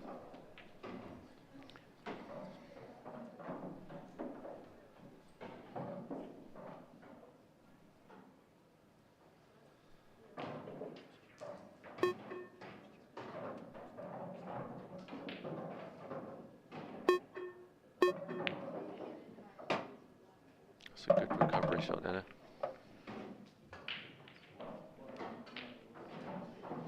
Back in prime position, but is as you see him, is still trying to figure out exactly where he needs to be for that awkward red up the top of the table there. Yeah, and this is a delicate little shot. Just needs to. I know he's only got to stun it in. Or he screwed back, draw it back. That's fine. He had a bit more angle than I thought. I don't think he's perfect though, is he? No, he's just slightly the wrong side, isn't he? So he knows he's going to be leaving the red from distance now. But that black does pass that yellow into the bottom right hand corner, so probably don't have to do a lot with it. Just have a bit of distance. There's the cue ball. I was going to say that. I don't think he's on it. I don't think he's on this. No, I don't think he is. I personally would have used the yellow as a cannon. Because the yellow was in the prime position for where he wanted the white, and you know where sometimes you can play into that ball to move it out of the way, but I think he kind of played that to try not to cannon it in the end, and now he's it's gone wrong. Oh, there's the black ball gone. Oh, he'd be livid. I know he was under shot clock pressure there, so he had to play his shot, so it was very hard to. Oh, wow, that can happen. What an end to the frame. Yeah. Stephen Ellis would be happy. There's not many frames you win sitting down, is there? Is this another turning point? You know, little things like this in these short races and these sets, things like that can be turning points.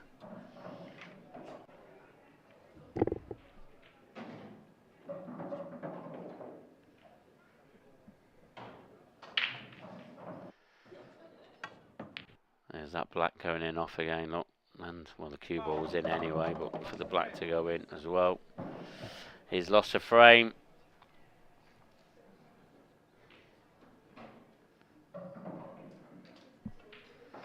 Mark Boyle to break. Try and, I think a lot of people would see that as a horrendous bit of form on Mark Boyle's point there, but I think he would, once he's seen that the red isn't going in, and I think he writes that frame off in his head automatically anyway. You know yourself, Mark, then you tend to, when that last ball itis, if you will, happens, you just kind of know that your opponent's going to win that frame. Yeah. You do. Mark Makes it a continues. very anxious game to play, doesn't it? Yeah, it really does. It really does. And just as we were talking there, Mark continues to pot the blacks illegally. But with this time, he's allowed to come back to the table where he can get breaking off once again. But normally when this happens, you get a dry break. I mean, you don't see many dry breaks from Mark Boyle because he generates that much power. Yeah.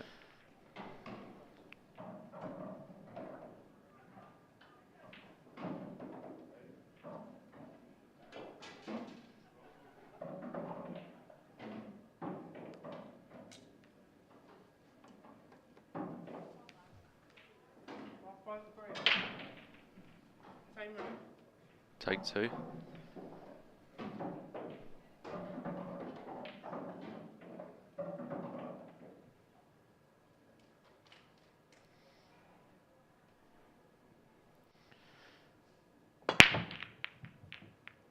Oof, the black was nearly close went again. But look what's happened, Rob. It's a dry one. It's a dry break because he potted a ball with the black on the previous one. But this one, it's like an unwritten rule, isn't it? Yeah. It just always seems to happen. It's amazing how it happens. I think Stephen Ellis is going to go reds here. He's nicely on the first red. And even though he has got a red on the cushion there, they've all got a pocket to go in, haven't they? Yeah, they have. And as you said, once he takes these two out downstairs, he can work his way back up, can't he? Yeah, drift up table.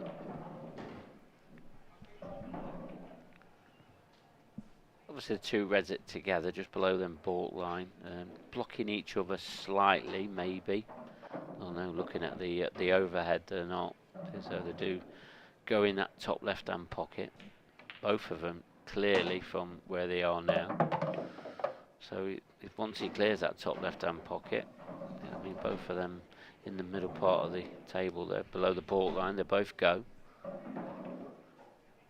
Means he probably hasn't got the correct angle on this one into the centre now that he wanted, so he might have to maybe elect to play a plant.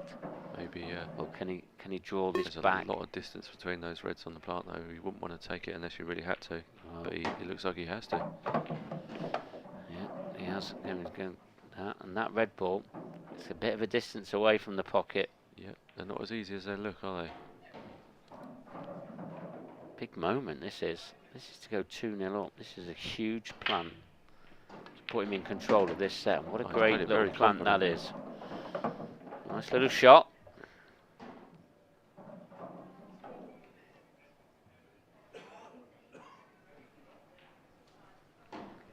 I think he's going to take the two reds in bulk first and just try and lead the angle for the red into the middle pocket to drift over for the black on the side rail. Just needs to make sure he doesn't leave this dead straight. Lovely.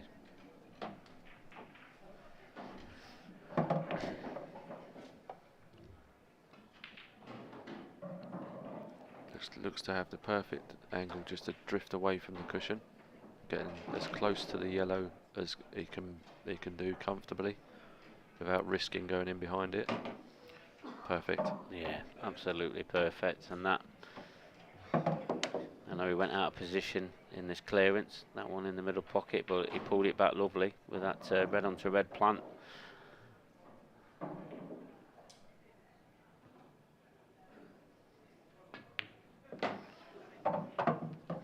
again. Seems to be stroking the ball so lovely. Doing very well now.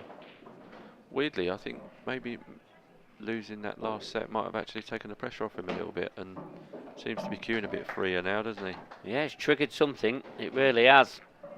Triggered something. It is. It's 2-0 to Stephen Ellis here in set 4. Are we going to get another deciding set? Looks that way at the moment. Everybody that's watching this free stream at home must be enjoying all of this. Some drama going off. But he looks very relaxed now, Stephen Ellis.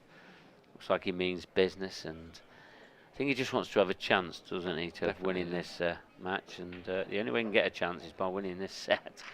So he's under pressure. Everything is can't afford any mistakes. It looks to be queuing very nicely. Maybe is that a bit of concern for Mark Boyle? Mark Boyle, he'll be keeping a close eye on him, see how he's reacting to things, etc. You do as a player, don't you? You do take a cheeky look over, don't you? Yeah, just to see. I try and say to myself to curb the enthusiasm. Shall we use the word? So that's always been my problem, Mark. I show my emotions too much when I play. Give too much away, mate. Yeah. So he's moved his break again. Look, he's in the centre. This is where he was the most He's hit that really devastating. Well. Definitely deserved the ball there. Yeah, he was most devastating here on this table on Tuesday. That has gone awkward though.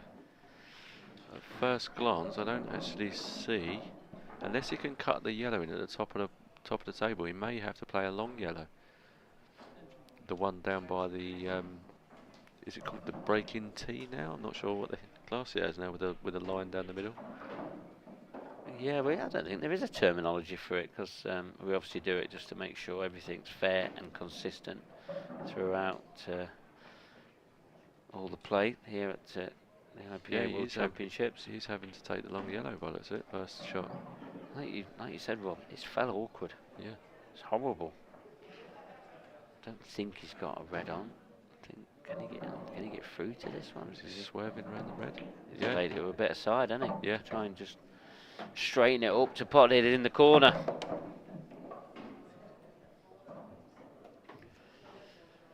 What an afternoon of pool we've had here. It's been nothing short of spectacular. And this match looks like it's far from over.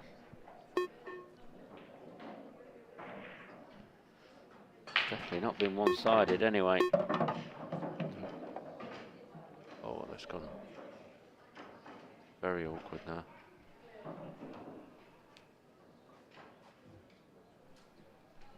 Can he cut that yellow into the middle from there? He's playing the double first by the looks of it. I think he's played this treble. I know he's played the treble. He's played this treble. Wow. He's played the treble. What a shot! I'm sure he's played the treble there. I think he has there, because he knows that as long as he gets somewhere near the pocket, he's covering the two reds in the corner there, isn't he? That is a great shot, but he's still got work to do.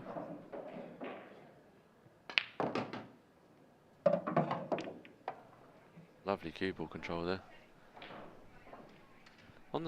On the top screen there, it doesn't look like that yellow goes, does it? Maybe he's going to have to pot it off of the yellow over the corner. But you've got to trust to luck where the other yellow's going. And it looks like he's had no luck whatsoever there.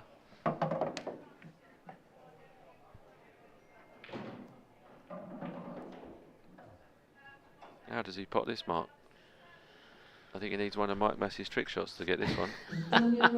Play a double kiss off the cushion somehow. Yeah. This is tough. I think he can't avoid a double kiss anywhere. No. He's trying to. I think he had no shot there. He didn't, but he was under shot clock pressure. Used his extension, and these reds are here. They're open, free for Mark. Yeah. It was a tough chance. I mean, do you think he's just pushed out the boat a little bit? It's a great treble. I'm going to love to look at that one again. I think it was a chance he had to go for, though, didn't he? It's not really one that I don't think he really had an opportunity to to hide the white anywhere or anything like that, did he? But No, he didn't.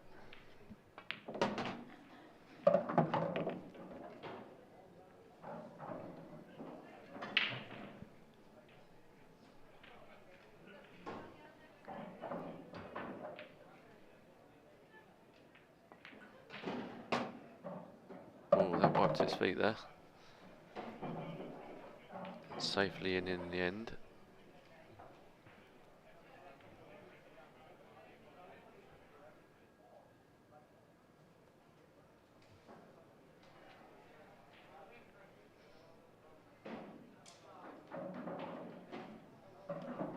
Extension, please.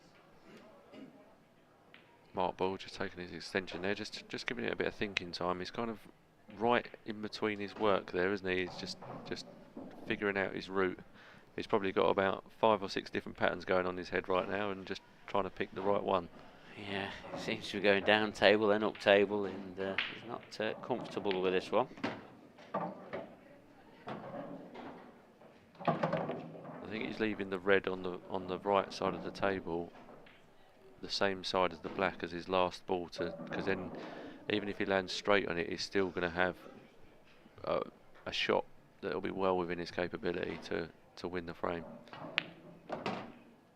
I think he's got into that a bit too much, so now he might have to revert to that red on that side of the table and then drift across to the other side,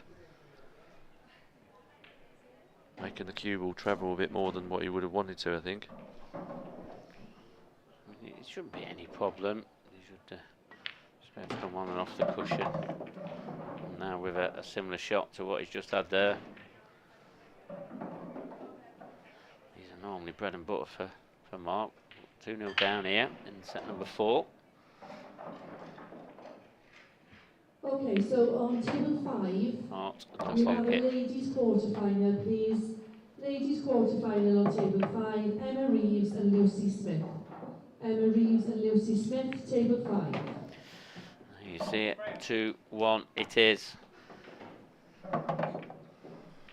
And, you know, Stephen pushed out the boat a little bit, really trying to chase to try and get onto 3 to put Mark under a bit of pressure, and you feel like he does need to put him under pressure just to Definitely try and have a chance. Huge difference in the set, isn't it? 3-0 to 2-1. Yeah, it is. It seems like you've got like 3 bites of the cherry, haven't you, to try and win it. On table 18. Yeah, that's what you tell yourself. If you can get that 3-0 head start, you think, right, I'm at least going to have 1 or 2 chances to win, even if you end up dry breaking. Not always the case, as we know, but it's just trying to give yourself as many opportunities to take the set as you can. Yeah, it is. So just looking at the ladies' results. Danielle Randall against Becky Watkins. Remember, that was 1-1 in sets. And it's Danielle Randall who makes it through to the quarter-final. She's beaten Becky Watkins by 2 sets to 1. So she's in the quarter-final. She'll be playing Kelly Denton, and that's going to be at 8 o'clock tonight. Amy Beauchamp still waiting. She'll also be playing at 8 o'clock tonight. Still waiting for the winner of Savannah Lowe and Lauren Williams. I think that's tied at 1 set apiece. The reason I say I think is I've seen a set been put on, but it's still got 2 frames to 1 on the frame score, so I'm not sure what's happened there. So, but I'm going to say it's 1 set all between Savannah Lowe and Lauren Williams, which is the last 16 waiting to be finished. There has already been a result in the ladies' quarterfinals. Liz Disney against Kirsty Clugston. And it was Kirsty who won that by 2 sets to 0.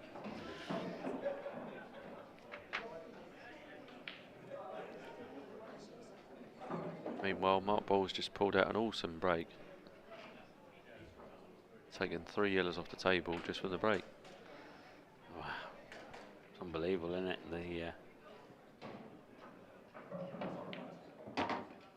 I think he might have been a bit... Oh, we don't want that to drop. That's okay. He might have been a bit annoyed that he didn't have a yellow to go for, I think. Yeah, and I think, did he have a little bit of body language just as he was on the side of the table there, just seeing where it was landing up?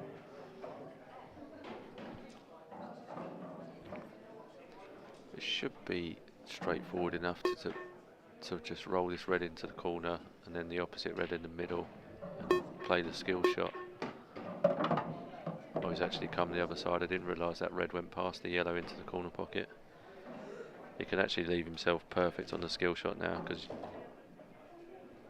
even though for these players they are quite a straightforward shot, they're always missable, so just wants to leave it as straight as possible, give himself every chance. So this is a key shot then.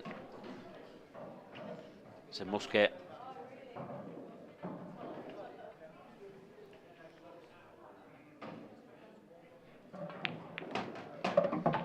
Really lovely. Made that look very easy. Is it worth risking the double now, Mark, or just play the red down the rail first? I think he could take them both down the rail if it's just how he's feeling now, isn't it, as a player. I mean, I think you'd probably take them both down the rail as a player, wouldn't you? I would. I don't think you'd take a double. I don't know, I find more, the more I play the game, the more I see the doubles more than potting them down the rails. It's just a shot that has naturally come into the game more and more over the years, isn't it? And it always used to be a huge shot in pool, but I think these days they're bread and butter to most players, aren't they? Yeah, even if it's a double into a corner, or even a long double, or a double into the middle, they just seem to be more and more natural to all the players. The doubles into the corners, it's a must-have in your pool bag. Yeah, you've got to have it. The doubles into the corner seem to catch me out, though. I never seem to judge the slide properly. If anything, I'd rather the treble a lot of the time. Yeah. Because I think coming off the second cushion, where it checks up off the cushion, it just straightens up, so it seems to ease the angle a bit better. It's weird, but I think it's because these tables are brand new with the brand new cloths, and you get such a slidey reaction. It's hard to judge. These players seem to make it look so easy, don't they? Yeah, there's some real good players out there at doubles. Take up. But Mark Boyle, he didn't need a double. He just believed in his ability, and it's 2 frames apiece. So just white. Referee Brian Moss setting them up, give you some more latest scores. So Clint Jansen and the Richard Swaffield, that match is still in progress. 2 sets to 1. Currently to Clint Jansen. He's 2-0 up as well in that 4th set. And in the other match, the one down at the bottom of the draw, the number 2 seed, Ross Fernie, was 2 sets to 0 down. It's 2-1. As we said, he's brought it back, but he is 2-0 down in set number 4 to Craig Brown. So some tough ones to score, some tough times Craig down Brown there. had a good run in the World Championship last year, didn't he? He got all the way to the semi-finals, I think. He did, and lost to a deciding frame where he didn't get a shot. Unlucky, And Craig Brown has just took the next frame. He's 3-0 ahead. So he's 1 frame away from knocking out the number 2 seed. Is there going to be an upset on table number 10? He'll just be praying for one more chance to get over the line there, won't he? Yeah, I'll keep my tablet on, keep you up to date with that. But back to this one, evenly poised at 2 frames each.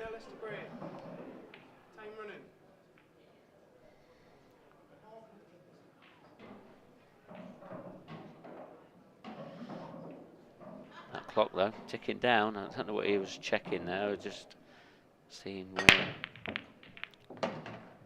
He's crunched that one. Whatever he was checking, it's worked. He's got a ball. Both sets gone a little bit awkward with the bottom corner with the 2 reds and the yellow there.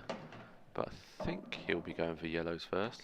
I don't think he's really got a red to go for, has he? Yeah, the yellows is the steady way of going about it, especially with them 2 yellows over that left centre. That's going to help in getting the yellow out. Gives him a couple of opportunities to get that yellow out, doesn't it? Yeah. I mean, the exhibition shot is the red next to that yellow that's tied up, and try and screw that other red out. If you're in practice in the club, not in the World Championships. Playing Bill or something on Tuesday night. No offence to the Bills out there, by the way. But yeah, this is the way. It has to. I think he wants to try and leave the yellow thin, or he may be playing it now, or is he playing the plant? Oh, was yeah, playing I the wasn't plan. sure if that was on. It was just offset, wasn't it? Yeah. Do you think just the pace kept that out? Maybe, yeah. But you kind of have to hit it a bit hard if you're going to take it on, because if you roll it in, you're losing the other yellow, and then you'd need to develop that one back out again. Yeah, but him hitting it at that pace, he actually thought it was in easy. Yeah. But he's blocked the bag. Luckily that yellow hasn't come away from that pocket, so it's given Mark something to think about. But this shot here could open it out if he wants to take it now. It's not easy, is it? It looks like he's trying to cut the red into the opposite corner, and he's just hoping that he's going to get the right cannon onto one of the two reds to push into the yellow and probably pot the yellow, or just at least knock it out of the way. Yeah. I always tried to play it controlled. He's got the pot. Can he see enough of this red to play it off the yellow, or can he not? I don't think he can. Overhead suggests not. I don't think the yellow's far enough up the table. I think he can play one of these shots though, where you don't actually hit the red full ball to pot it, but throw it in with a load of right hand side. Okay. And it creates the angle, just like that. He could get it off the yellow. So couldn't really see that from our camera angles. Gotta say it's not a bad chance this, but I know it's going to start getting a bit edgy. It's the kind of balls you don't want to leave yourself too many shots. This is a big shot into the corner pocket now, isn't it? Yeah, very big shot. Doesn't want to hit it too hard, otherwise he'd be flirting with that black in the middle pocket. Yeah, and not only a big Played shot. At a lovely pace. Yeah, played it lovely. Cued it like a dream. Not only a big shot, it's a big frame. Big frame. I think he has to take the red on the rail now, doesn't he? He's got the angle to drift across to the red into the opposite corner, or the same pocket that he's taken the red in now.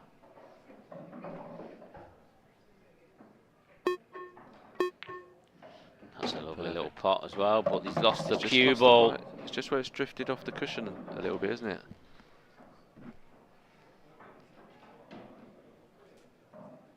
I think it's just slid off the cushion a little bit more than what he thought there, isn't it?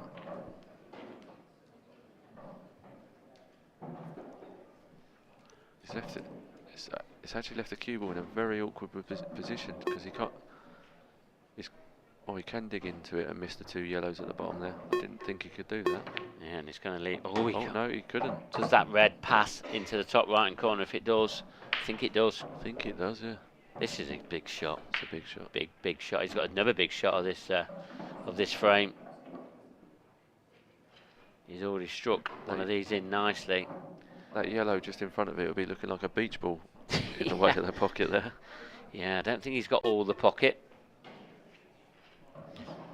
That clock ticking down. Has to play it quick. Oh, I think the shot clock got to him a little bit there. I think he knew it was running very close. And anybody that don't think there's any pressure out there, you can just see he's nipped on that a little bit. Just hit it too thick, and that beach ball that you suggested it looked like. It's one of them shots got where in the way. It's in your eye line, isn't it? Rather than seeing the pocket in your eye line, all you can see is the yellow, and it's enough to throw you off the shot. The clock ticking down. Oof.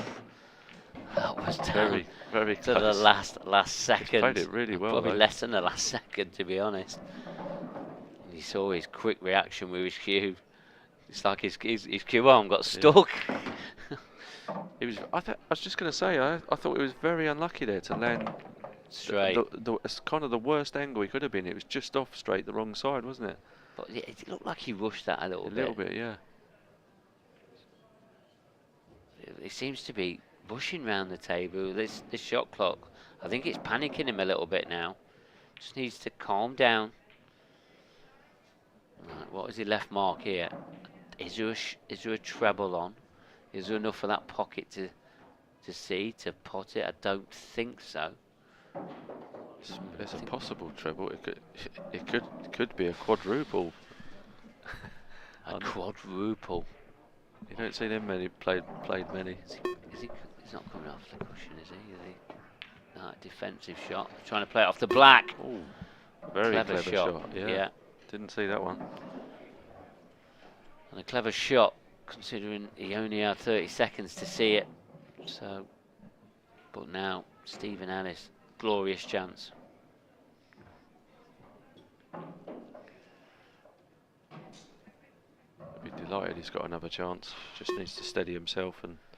Yeah, I think he's just seen. Obviously knows that 10-second beat. He knows it's there. And he did right just to stand up, try and compose himself a bit more. He knows he can't afford one mistake. Nicely done. Seems to have got a nice little angle here, just done up a little bit closer to the yellow. I'm not sure, you know, Mark. I think he might be dead straight on that. It's hard to suggest from any other camera angles we've got, but just not do out with it then. Just he's run the cue ball a bit further than he'd like to there, I think. You would want to try and leave that dead straight, really, don't you? Yeah. I mean, the only good thing about this, he can run behind the black. Yeah. So he should be able to prevent Mark from having a direct look at the red. So it's a bit like a free shot, but I'd expect him to pot this. He needs some good cueing. It's on its way. Yeah, it's on cued its it way lovely. in the heart of the pocket. Great shot. Didn't touch the Great sides. shot under pressure Great as shot well. under pressure. Could be delighted to go 3-2 up there. It looked like the set was getting away from him there, didn't it? Yeah, it was. We still don't know who's going to be winning this match. There's just no clear signs yet. Stephen Ellis 3-2 ahead here in set number 4.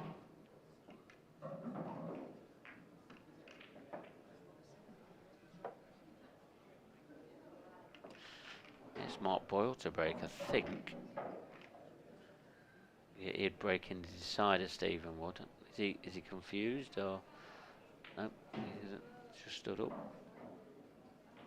I'm sure it's definitely Mark Boyle's break. I'm certain it is. Does Stephen think it's his break?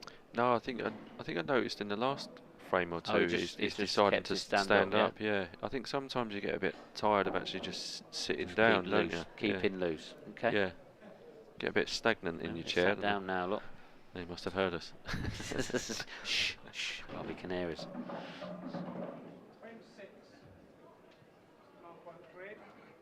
Trilling 3 frames to 2. Time running.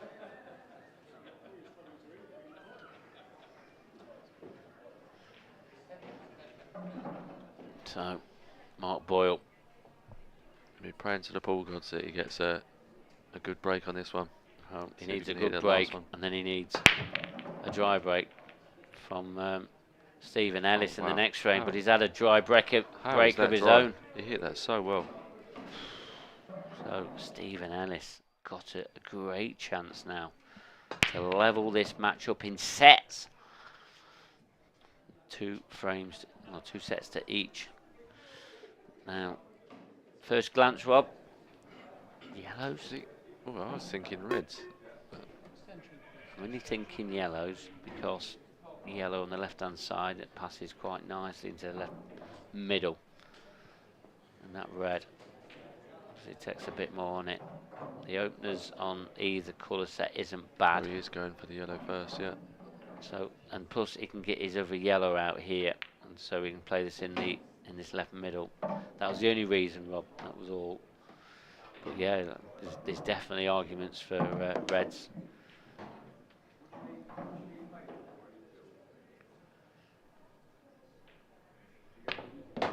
Oh, struck that with some authority, Rob. Definitely. I think he knew that was sending a message, though, isn't it? Yeah, that is sending a message. That was his opportunity to get on the bad ball, if you will, and he knew he had to be pinpoint with that one. This needs to come off the cushion at least 6 inches. I think he's okay. I thought that had gone past the middle pocket then.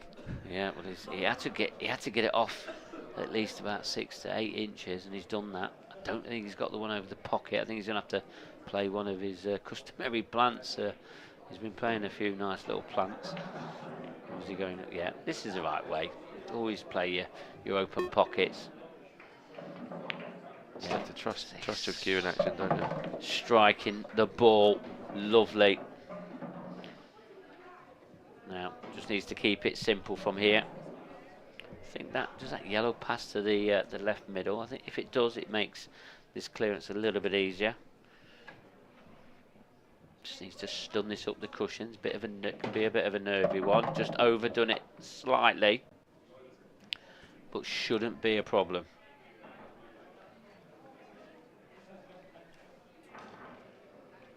Does that yellow go below the red mark? Can't really see there. It's not. I think this yellow goes. He has played on this yellow into left centre. He's already looked at it. Yeah, he's already looked at this. So, but look at that cue ball glued to that side cushion. But again, stroked it in like it's over the pocket, but he's on the cushion again. It's gone cushion to cushion. That is not what you want. No, in this. Not when you're one frame away from getting level in this match, in sets. Big shot, big moment. Cued it well again. Lovely. There's black then. And we're going to a deciding set for the second time this afternoon. Even though we've crept into the evening time now. But we'll be staying with you. Somebody else that's staying with somebody. Stephen Ellis is sticking all the way with Mark Boyle. We're into a deciding set. 2 sets apiece. Great standard, isn't it, Mark? Brilliant, absolutely brilliant. Mark there, deciding he's just going to sit in his chair. He's not going to go for a comfort break. He's just going to sit and wait and play this last one. Let's have a look at some of the latest results. And there, look, at the bottom there of the glass 16, Craig Brown has beaten Ross Fernie by 3 sets to 1. It's a bit of an upset. But Craig Brown, yeah, we know how good Craig Brown has been. We all know how good Craig is. Here on the IPA. So he has knocked out. And Clint Jansen there, look, even though that's not been shaded in yet, 3 sets to 1. So Clint Jansen through to the quarterfinals as well. So he's going to be playing Ben Davis. And Craig Brown waiting for the winner of this match here between Stephen Ellis and Mark Boyle. 3 Welsh boys still in there. And you see the ladies there, that match there. Lauren Williams, that suggests there she's won 2 sets to 0 there against Savannah Lowe, 4-1. That's if that is correct, because that was 1 set all on the on what I could see, and it looks like that one's come off there. So I think that's 2 sets to 0.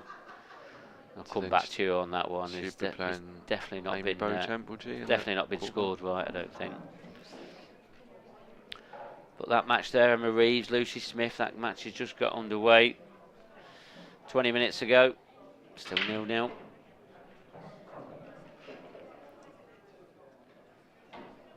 So 1 space remaining in the quarter-finals. Would it be Mark Boyle or Stephen Ellis, Mark? Well, who's your money on? It is. I mean, on pen and paper, it's Mark Boyle, isn't it? It really is. But Stephen Ellis deserves to be in the last 16. Battled his way through all the matches he's had to play in the qualifying rounds. Great matches, hasn't he? And he looks like he feels quite normal out there, you know, striking the ball lovely, and deserves to have a last set here against Mark Boyle. One of the best in the world. Match is currently tied at 2 sets all. This is the 5th and deciding set. Yeah, what? Boyle break. Time running. I can tell you as well, one of the quarterfinals is underway. Simon Ward and Curtis Lee. They're underway now. It's 3-2 currently in the first set to Simon Ward.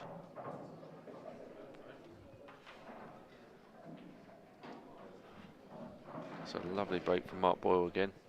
His customary cut break, working well at the moment. But it's landed a bit awkward.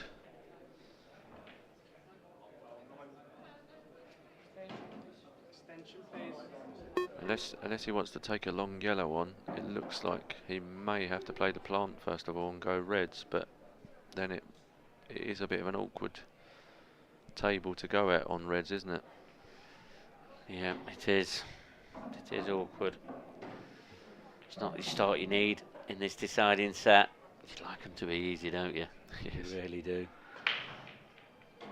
Yeah, you just don't want to do too much. Don't want to take out, get too stressed. Yeah, well, he's going to go red, yellow on. Oh, he's decided to get the bad red out first of all. What a great That's effort. But good news and bad news. I think that red still passes into the bottom right, but there's not many balls to get there. To get down. But I mean, once he clears the middle part of this table, then maybe.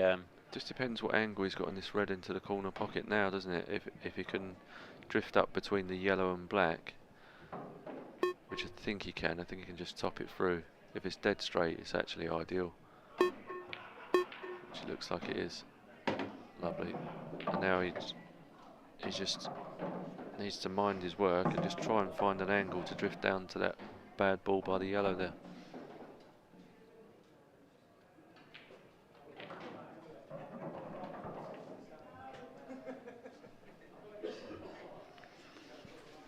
A little bit of work to do here. So use his extensions, and that clock's probably going to be ticking down on every shot of Mark's. Nice pot. He's cued that well. It's his chalk, I think. Key shot this, because he's going to be canning into a red, so he just needs to be a very controlled cannon, and you don't want to be kissing into it too far, just so it doesn't go to be tied up. I think he'll just be trying to push it a couple of inches down, further down the table, so he can just then play the red into the corner and then drift down for the red off the red in the middle. And he's done exactly that, Rob.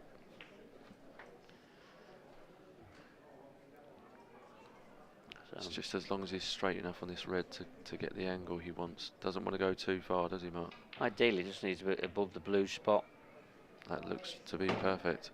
Yeah, that's fine. And now, I mean, ideally, he wants to finish straight on this red. Let's tie it up against this yellow. Just leave himself a black. Yeah, he's just seeing where he can be comfortable on the red. I think he's got a margin of about a foot there where he can give himself a decent shot at the red. And he's absolutely couldn't place it better with his hand there.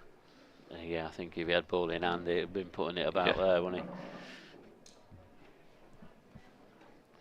So, never upset happened on table 10. Ross Fernie, the number 2 seed, he's out.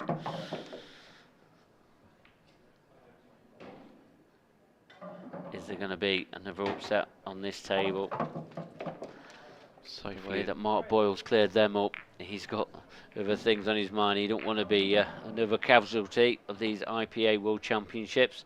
He leads by 1-0 here in the deciding set of the last 16. He made a statement coming here, didn't he, that you're going to have to scrape him off the table, and we all know the determination that he's got inside him. Great competitor he is. Yeah, he has, and he means it. He knows he's got a tough battle with Stephen Ellis here.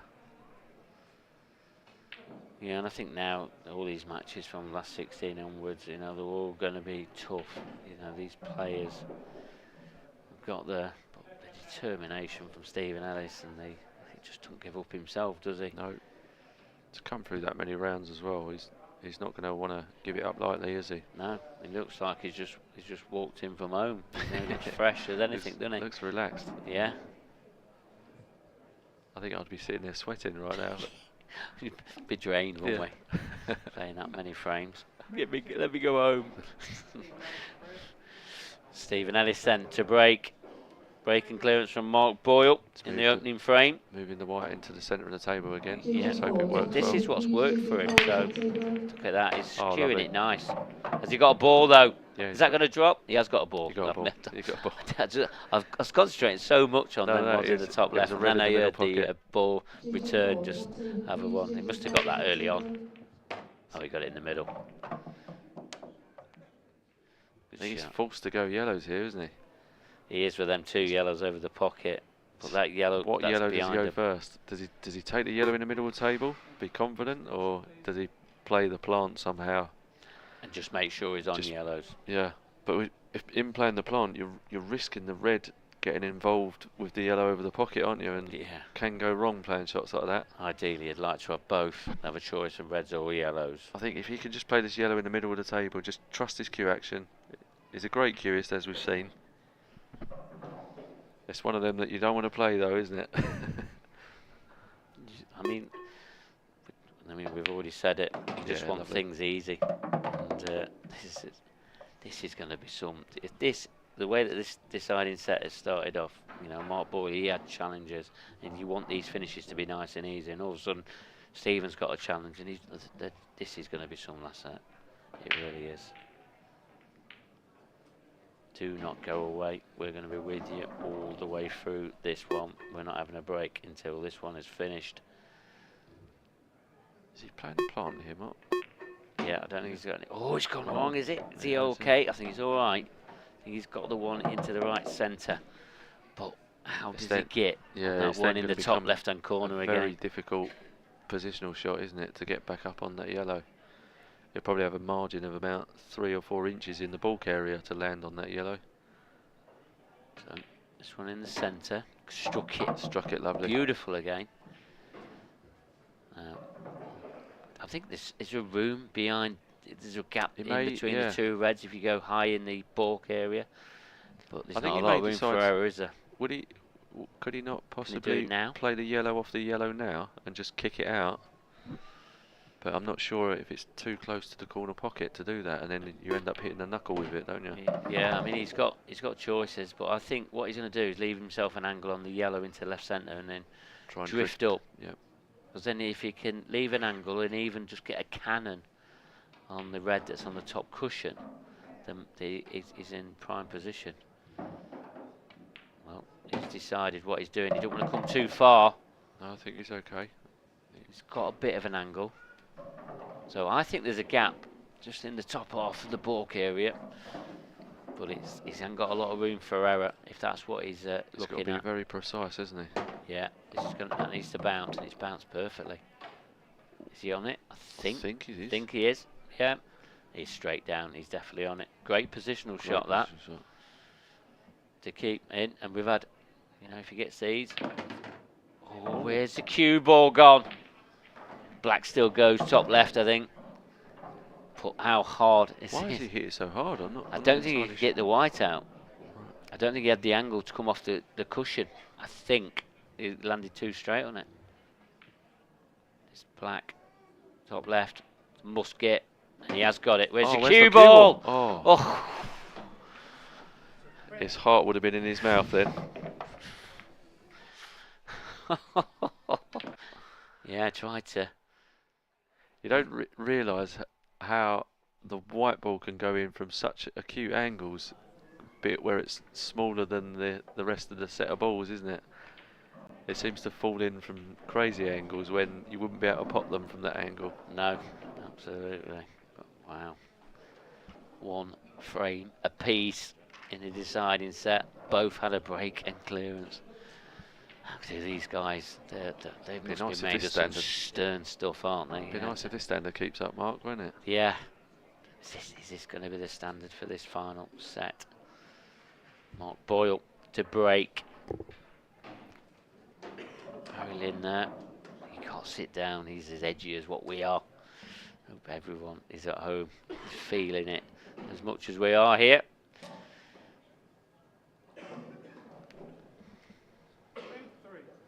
Got a determination on his face there. He wants this.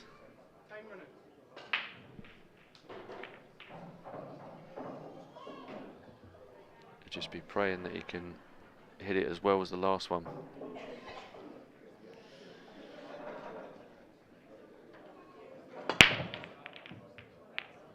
Black.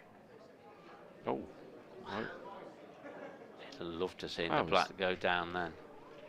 He'd have loved it. I don't understand how that was dry. Sometimes you see him played and you can't get your head round how a ball hasn't gone down. No, I mean, there was only one yellow that threatened the pocket, those bottom right, and that black, I mean, he'd have loved that to drop, especially when you're dry. Schofield and Glover. Rogers and Jones, Schofield and Glover, table 17, please.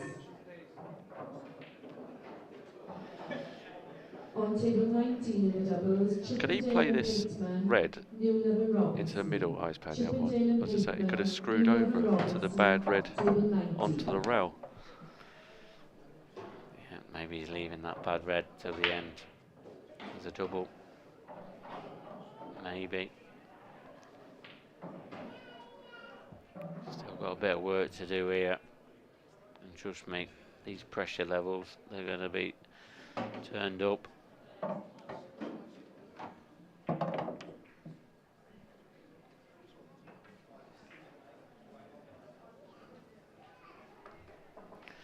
Yeah, I spoke to Stephen last night, and when he was playing Liam Roberts, and he was saying that he's never felt pressure like it, and that was on the outer tables, because that went round to the another deciding frame in a deciding set, and because I think he was 3-0 down in that last set, and come back, and the pressure, that's what happens here at the World Championships.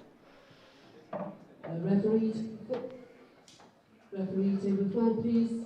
Referee table 4.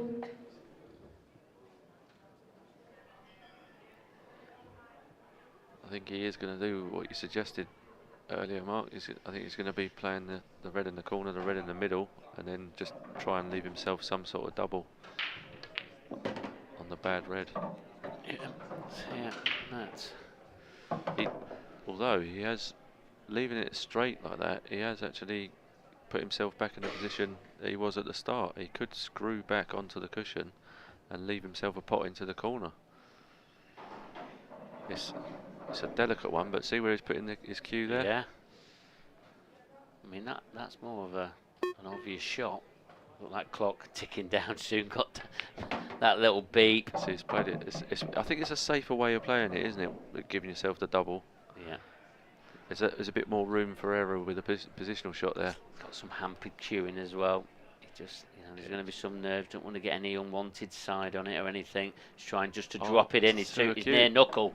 It's near knuckle. That is nerves, honestly, and that's come down from rushing that previous shot. Yep. He heard that beep, and all of a sudden he went straight down. Mixed doubles table 14, please. And it's just not relaxed. I mean, we've seen some brilliant cueing from him, so we can't be too critical.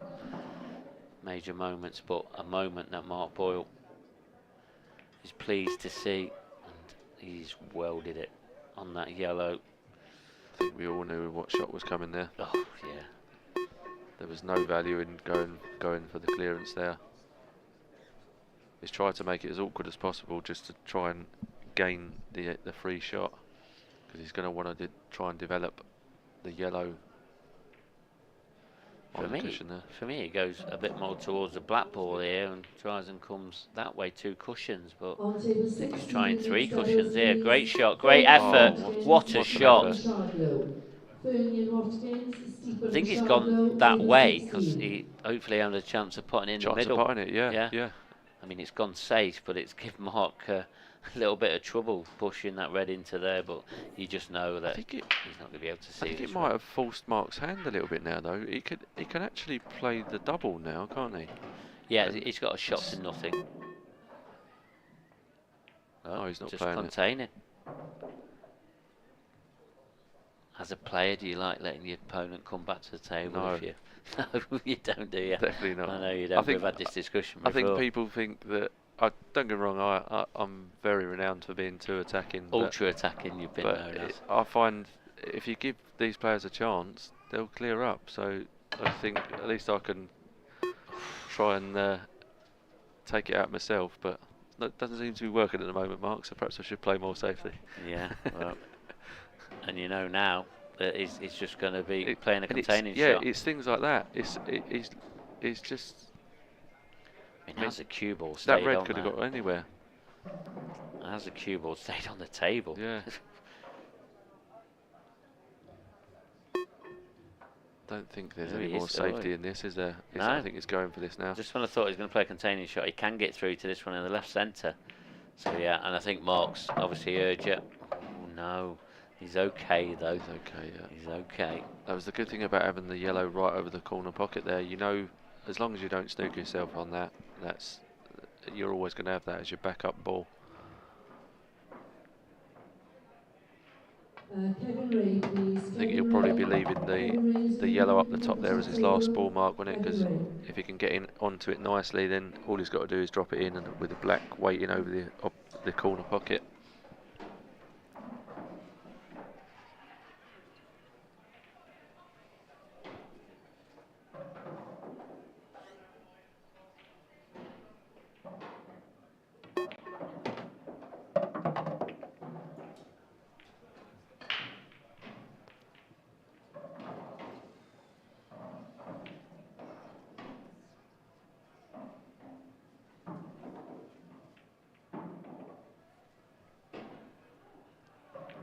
Just got a little soft stun.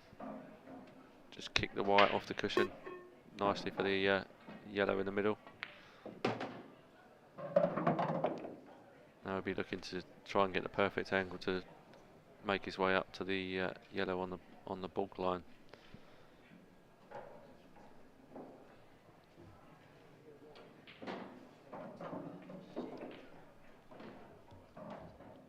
On table 10, in the Masters event, please, Richard Swaffield, Michael Holden. It's quite straight on that mark. Do you think he's got the angle to screw in? I think, yeah, I know. I think this is a shot. Just drop on this one in the top corner, and then you don't have to do anything with the cue box, especially with that black. Yeah, again, just believing the ability, but that red ball, is it looking like a beach ball again? No, it's too far away. Yeah, any negative thoughts, he's got to get them out of his mind, and he just needs to make sure he pots it. That's all it is. Just trust your cue in. Yeah. Done this 1,000 times in practice.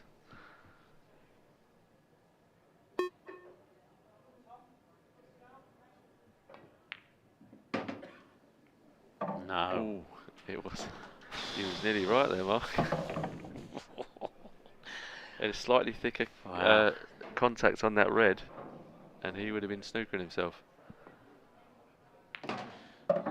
You see the black, just when he thought it possibly, that little flick off the red. There was a few oohs and ahs in the crowd, because a little sense of relief on Mark's face there, maybe. So I think there's a few more people that's just started to come to watch, because they all know what's going off in the deciding set. Very tense moments now. Every shot is crucial for both of these players. They don't deserve to be a loser, though, does they, Rob? No. I know we say it a million times, but once again, what a superb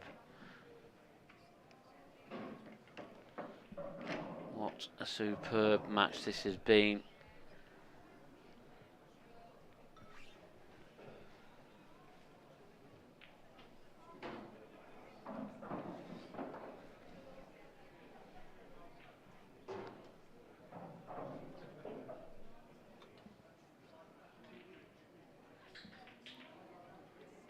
Moss just making his way, just setting them up, and Stephen and Ellis just monitoring what Brian's doing. I think he's just trying his hardest here to make sure every ball's touching. Such an odd job trying to get every ball touching when the cloths are like where the cloths. I think people at home might not understand so much that where the cloths are brand new and they're so slidey.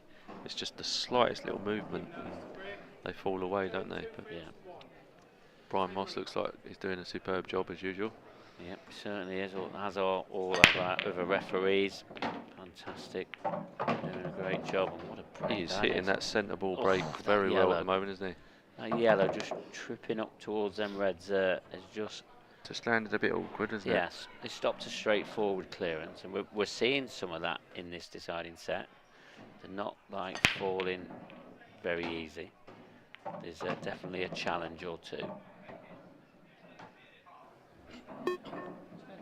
So first glance, I think he has to play the plant first, doesn't yeah, he? I'm looking yellows. The reason, because then he's got a yellow in the top half of the table and get his yellow out that's surrounded by reds. Oh, he doesn't want it. He needs an angle though, doesn't he? I think he's perfect. Is he? Yeah. Okay. Yeah, I He's think he just can off straight. pinch some of it. He's Yeah. just got to watch hitting the white too hard because it can fly out sideways, can't it? He's put his hand up there. I think it's not been it's not the way he played it. I don't think. Right. But he'll forget about that. I think he's got to take it now, hasn't he, Mark? Or can he just cut the yellow in and drift up and down the table? Yeah, that's what he's got to do. I mean, he struck that nice again. You know, them shots, they can go wrong. He's played it well. Looking like we're going to go into a best of 3.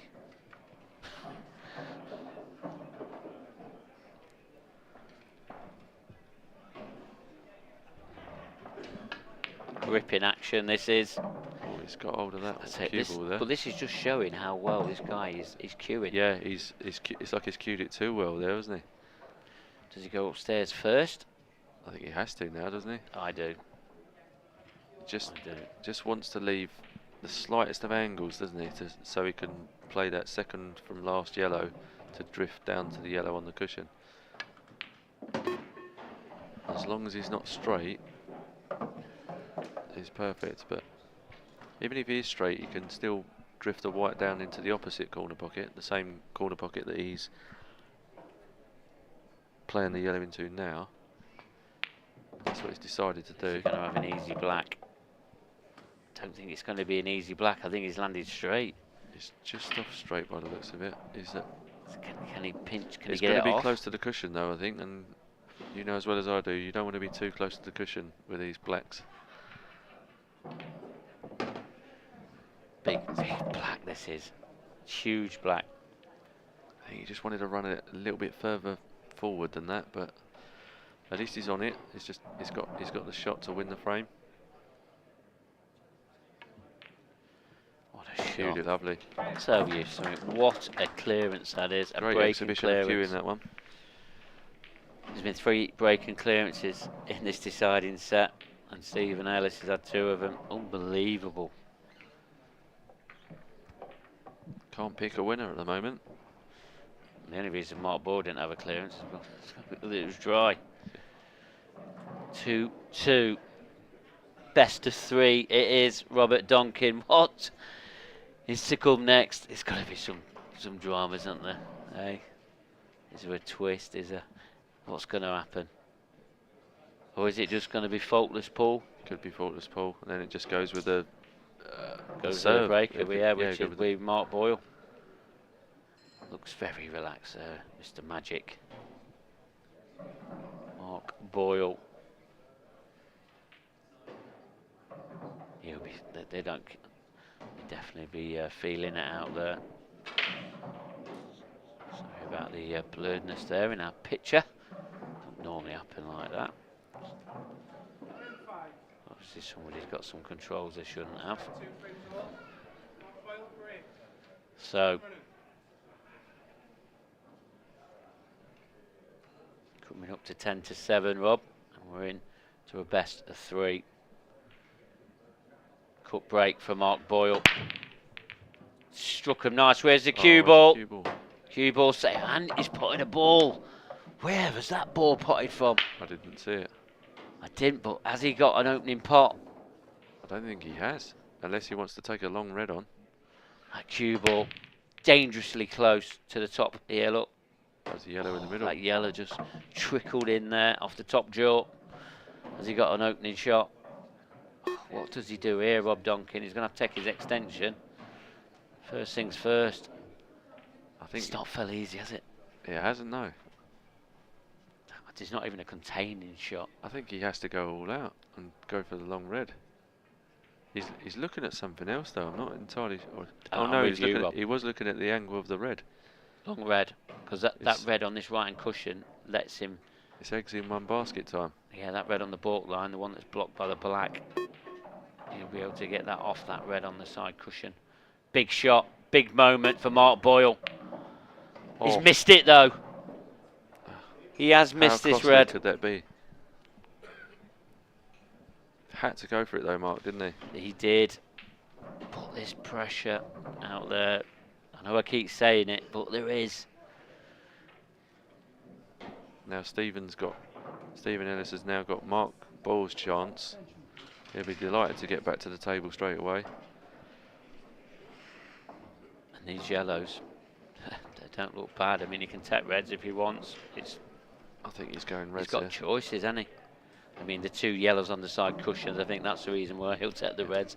He just wants to keep this as simple as possible.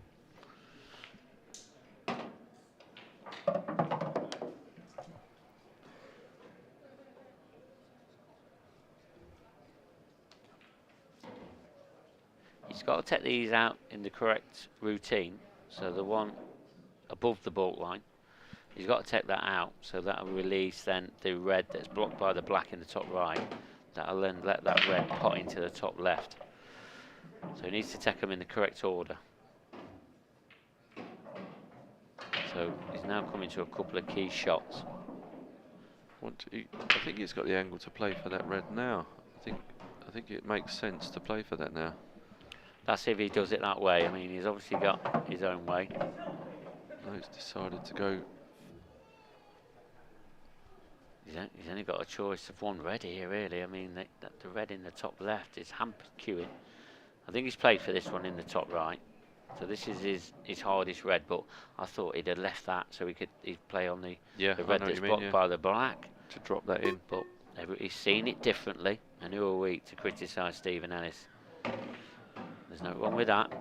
Is he dropping this red into the middle that's blocked by the black? I think that's the way it's going to have to go now. He's got the perfect angle just to drop on and off the cushion. Just leave yourself a nice straight shot into the middle. Just don't want any angle really, do you? Just drops it in nicely. He is absolutely perfect. Big puff for the cheeks, no doubt. These are very tense shots to play, aren't they? Look at him, he's just had a little murmur to himself, geeing himself up. He's just got to drop this in. Plenty of time on the clock. He's very tense, isn't he? He is, because he's going to hear the beat. But he's dropped it in nicely. Now he's got 2 unmissable balls to take the advantage in the final set. And he's got a chance of causing another upset on this table this afternoon. Going into this evening, should I say. This black to go 1 frame away, and there you see it. Lovely. He is only 1 frame away from getting himself into the quarter-finals of the World Championships. And Mark Boyle is under the cosh here. It's going to be Stephen Ellis to break, and the way that he's been breaking, remember he's had 2 breaking clearances already in this set. You know, he's put that ball, that cue ball in the centre of the baulk line, and it's been working for him. Is it going to continue working for him? Is he going to stick with that or go back to the side where he was breaking from He's before? He's going to stick with that in the centre, surely. I mean, I don't know. You have some crazy things go through your mind when you're out there. No doubt.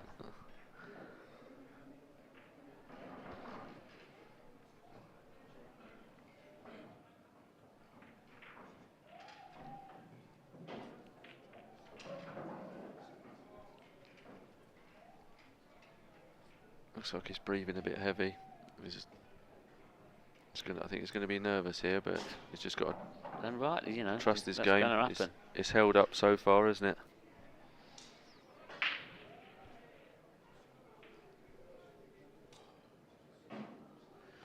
Another great match we've brought to you.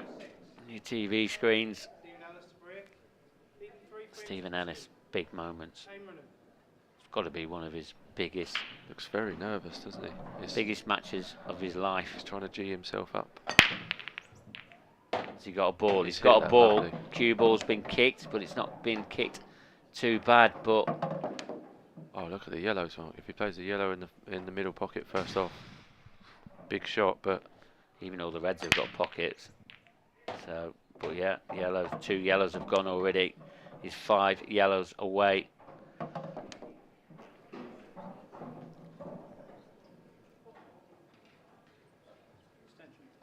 Just trying to settle himself.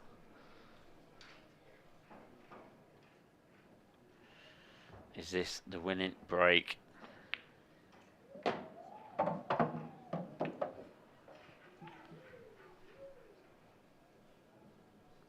think with the yellow over the middle now, he could take that straight away to get the slightly awkward yellow out. I mean, the yellow that's over the middle, that's a natural one to leave for the black. He's seen it a different way. He's taken the. I feel he's going downstairs and coming back upstairs. Yep, I agree with you now, and then Mark. the one down the cushion, leaving the one over the middle for a simple black. I mean, there is a few other ways to play this. Yeah.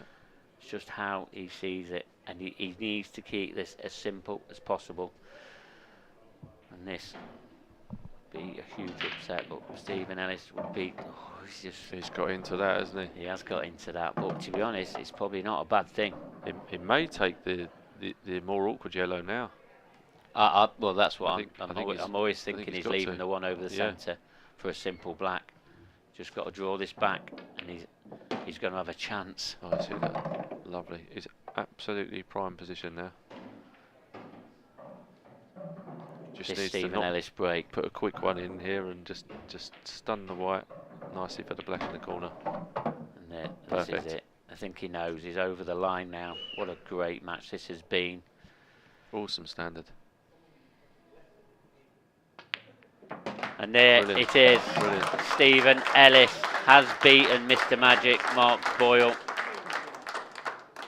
Well played, Stephen Well Ellis. played, Stephen. Has 3 break and clearances in that deciding set. This boy is made of some stern stuff, isn't he, Rob Duncan? Better last set there, could you?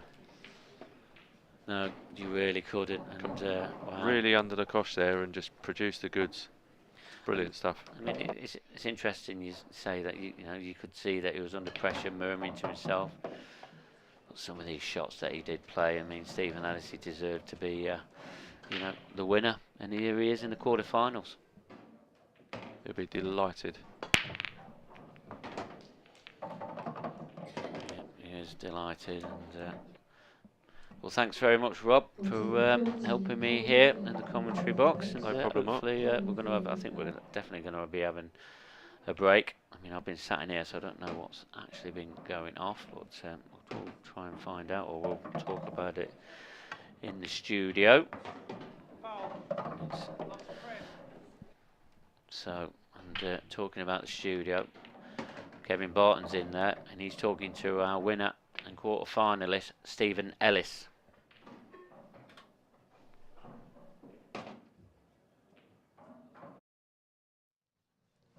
Thanks, Mark, and I'm here with Stephen after what can only be described as an incredible performance against Mark Boyle.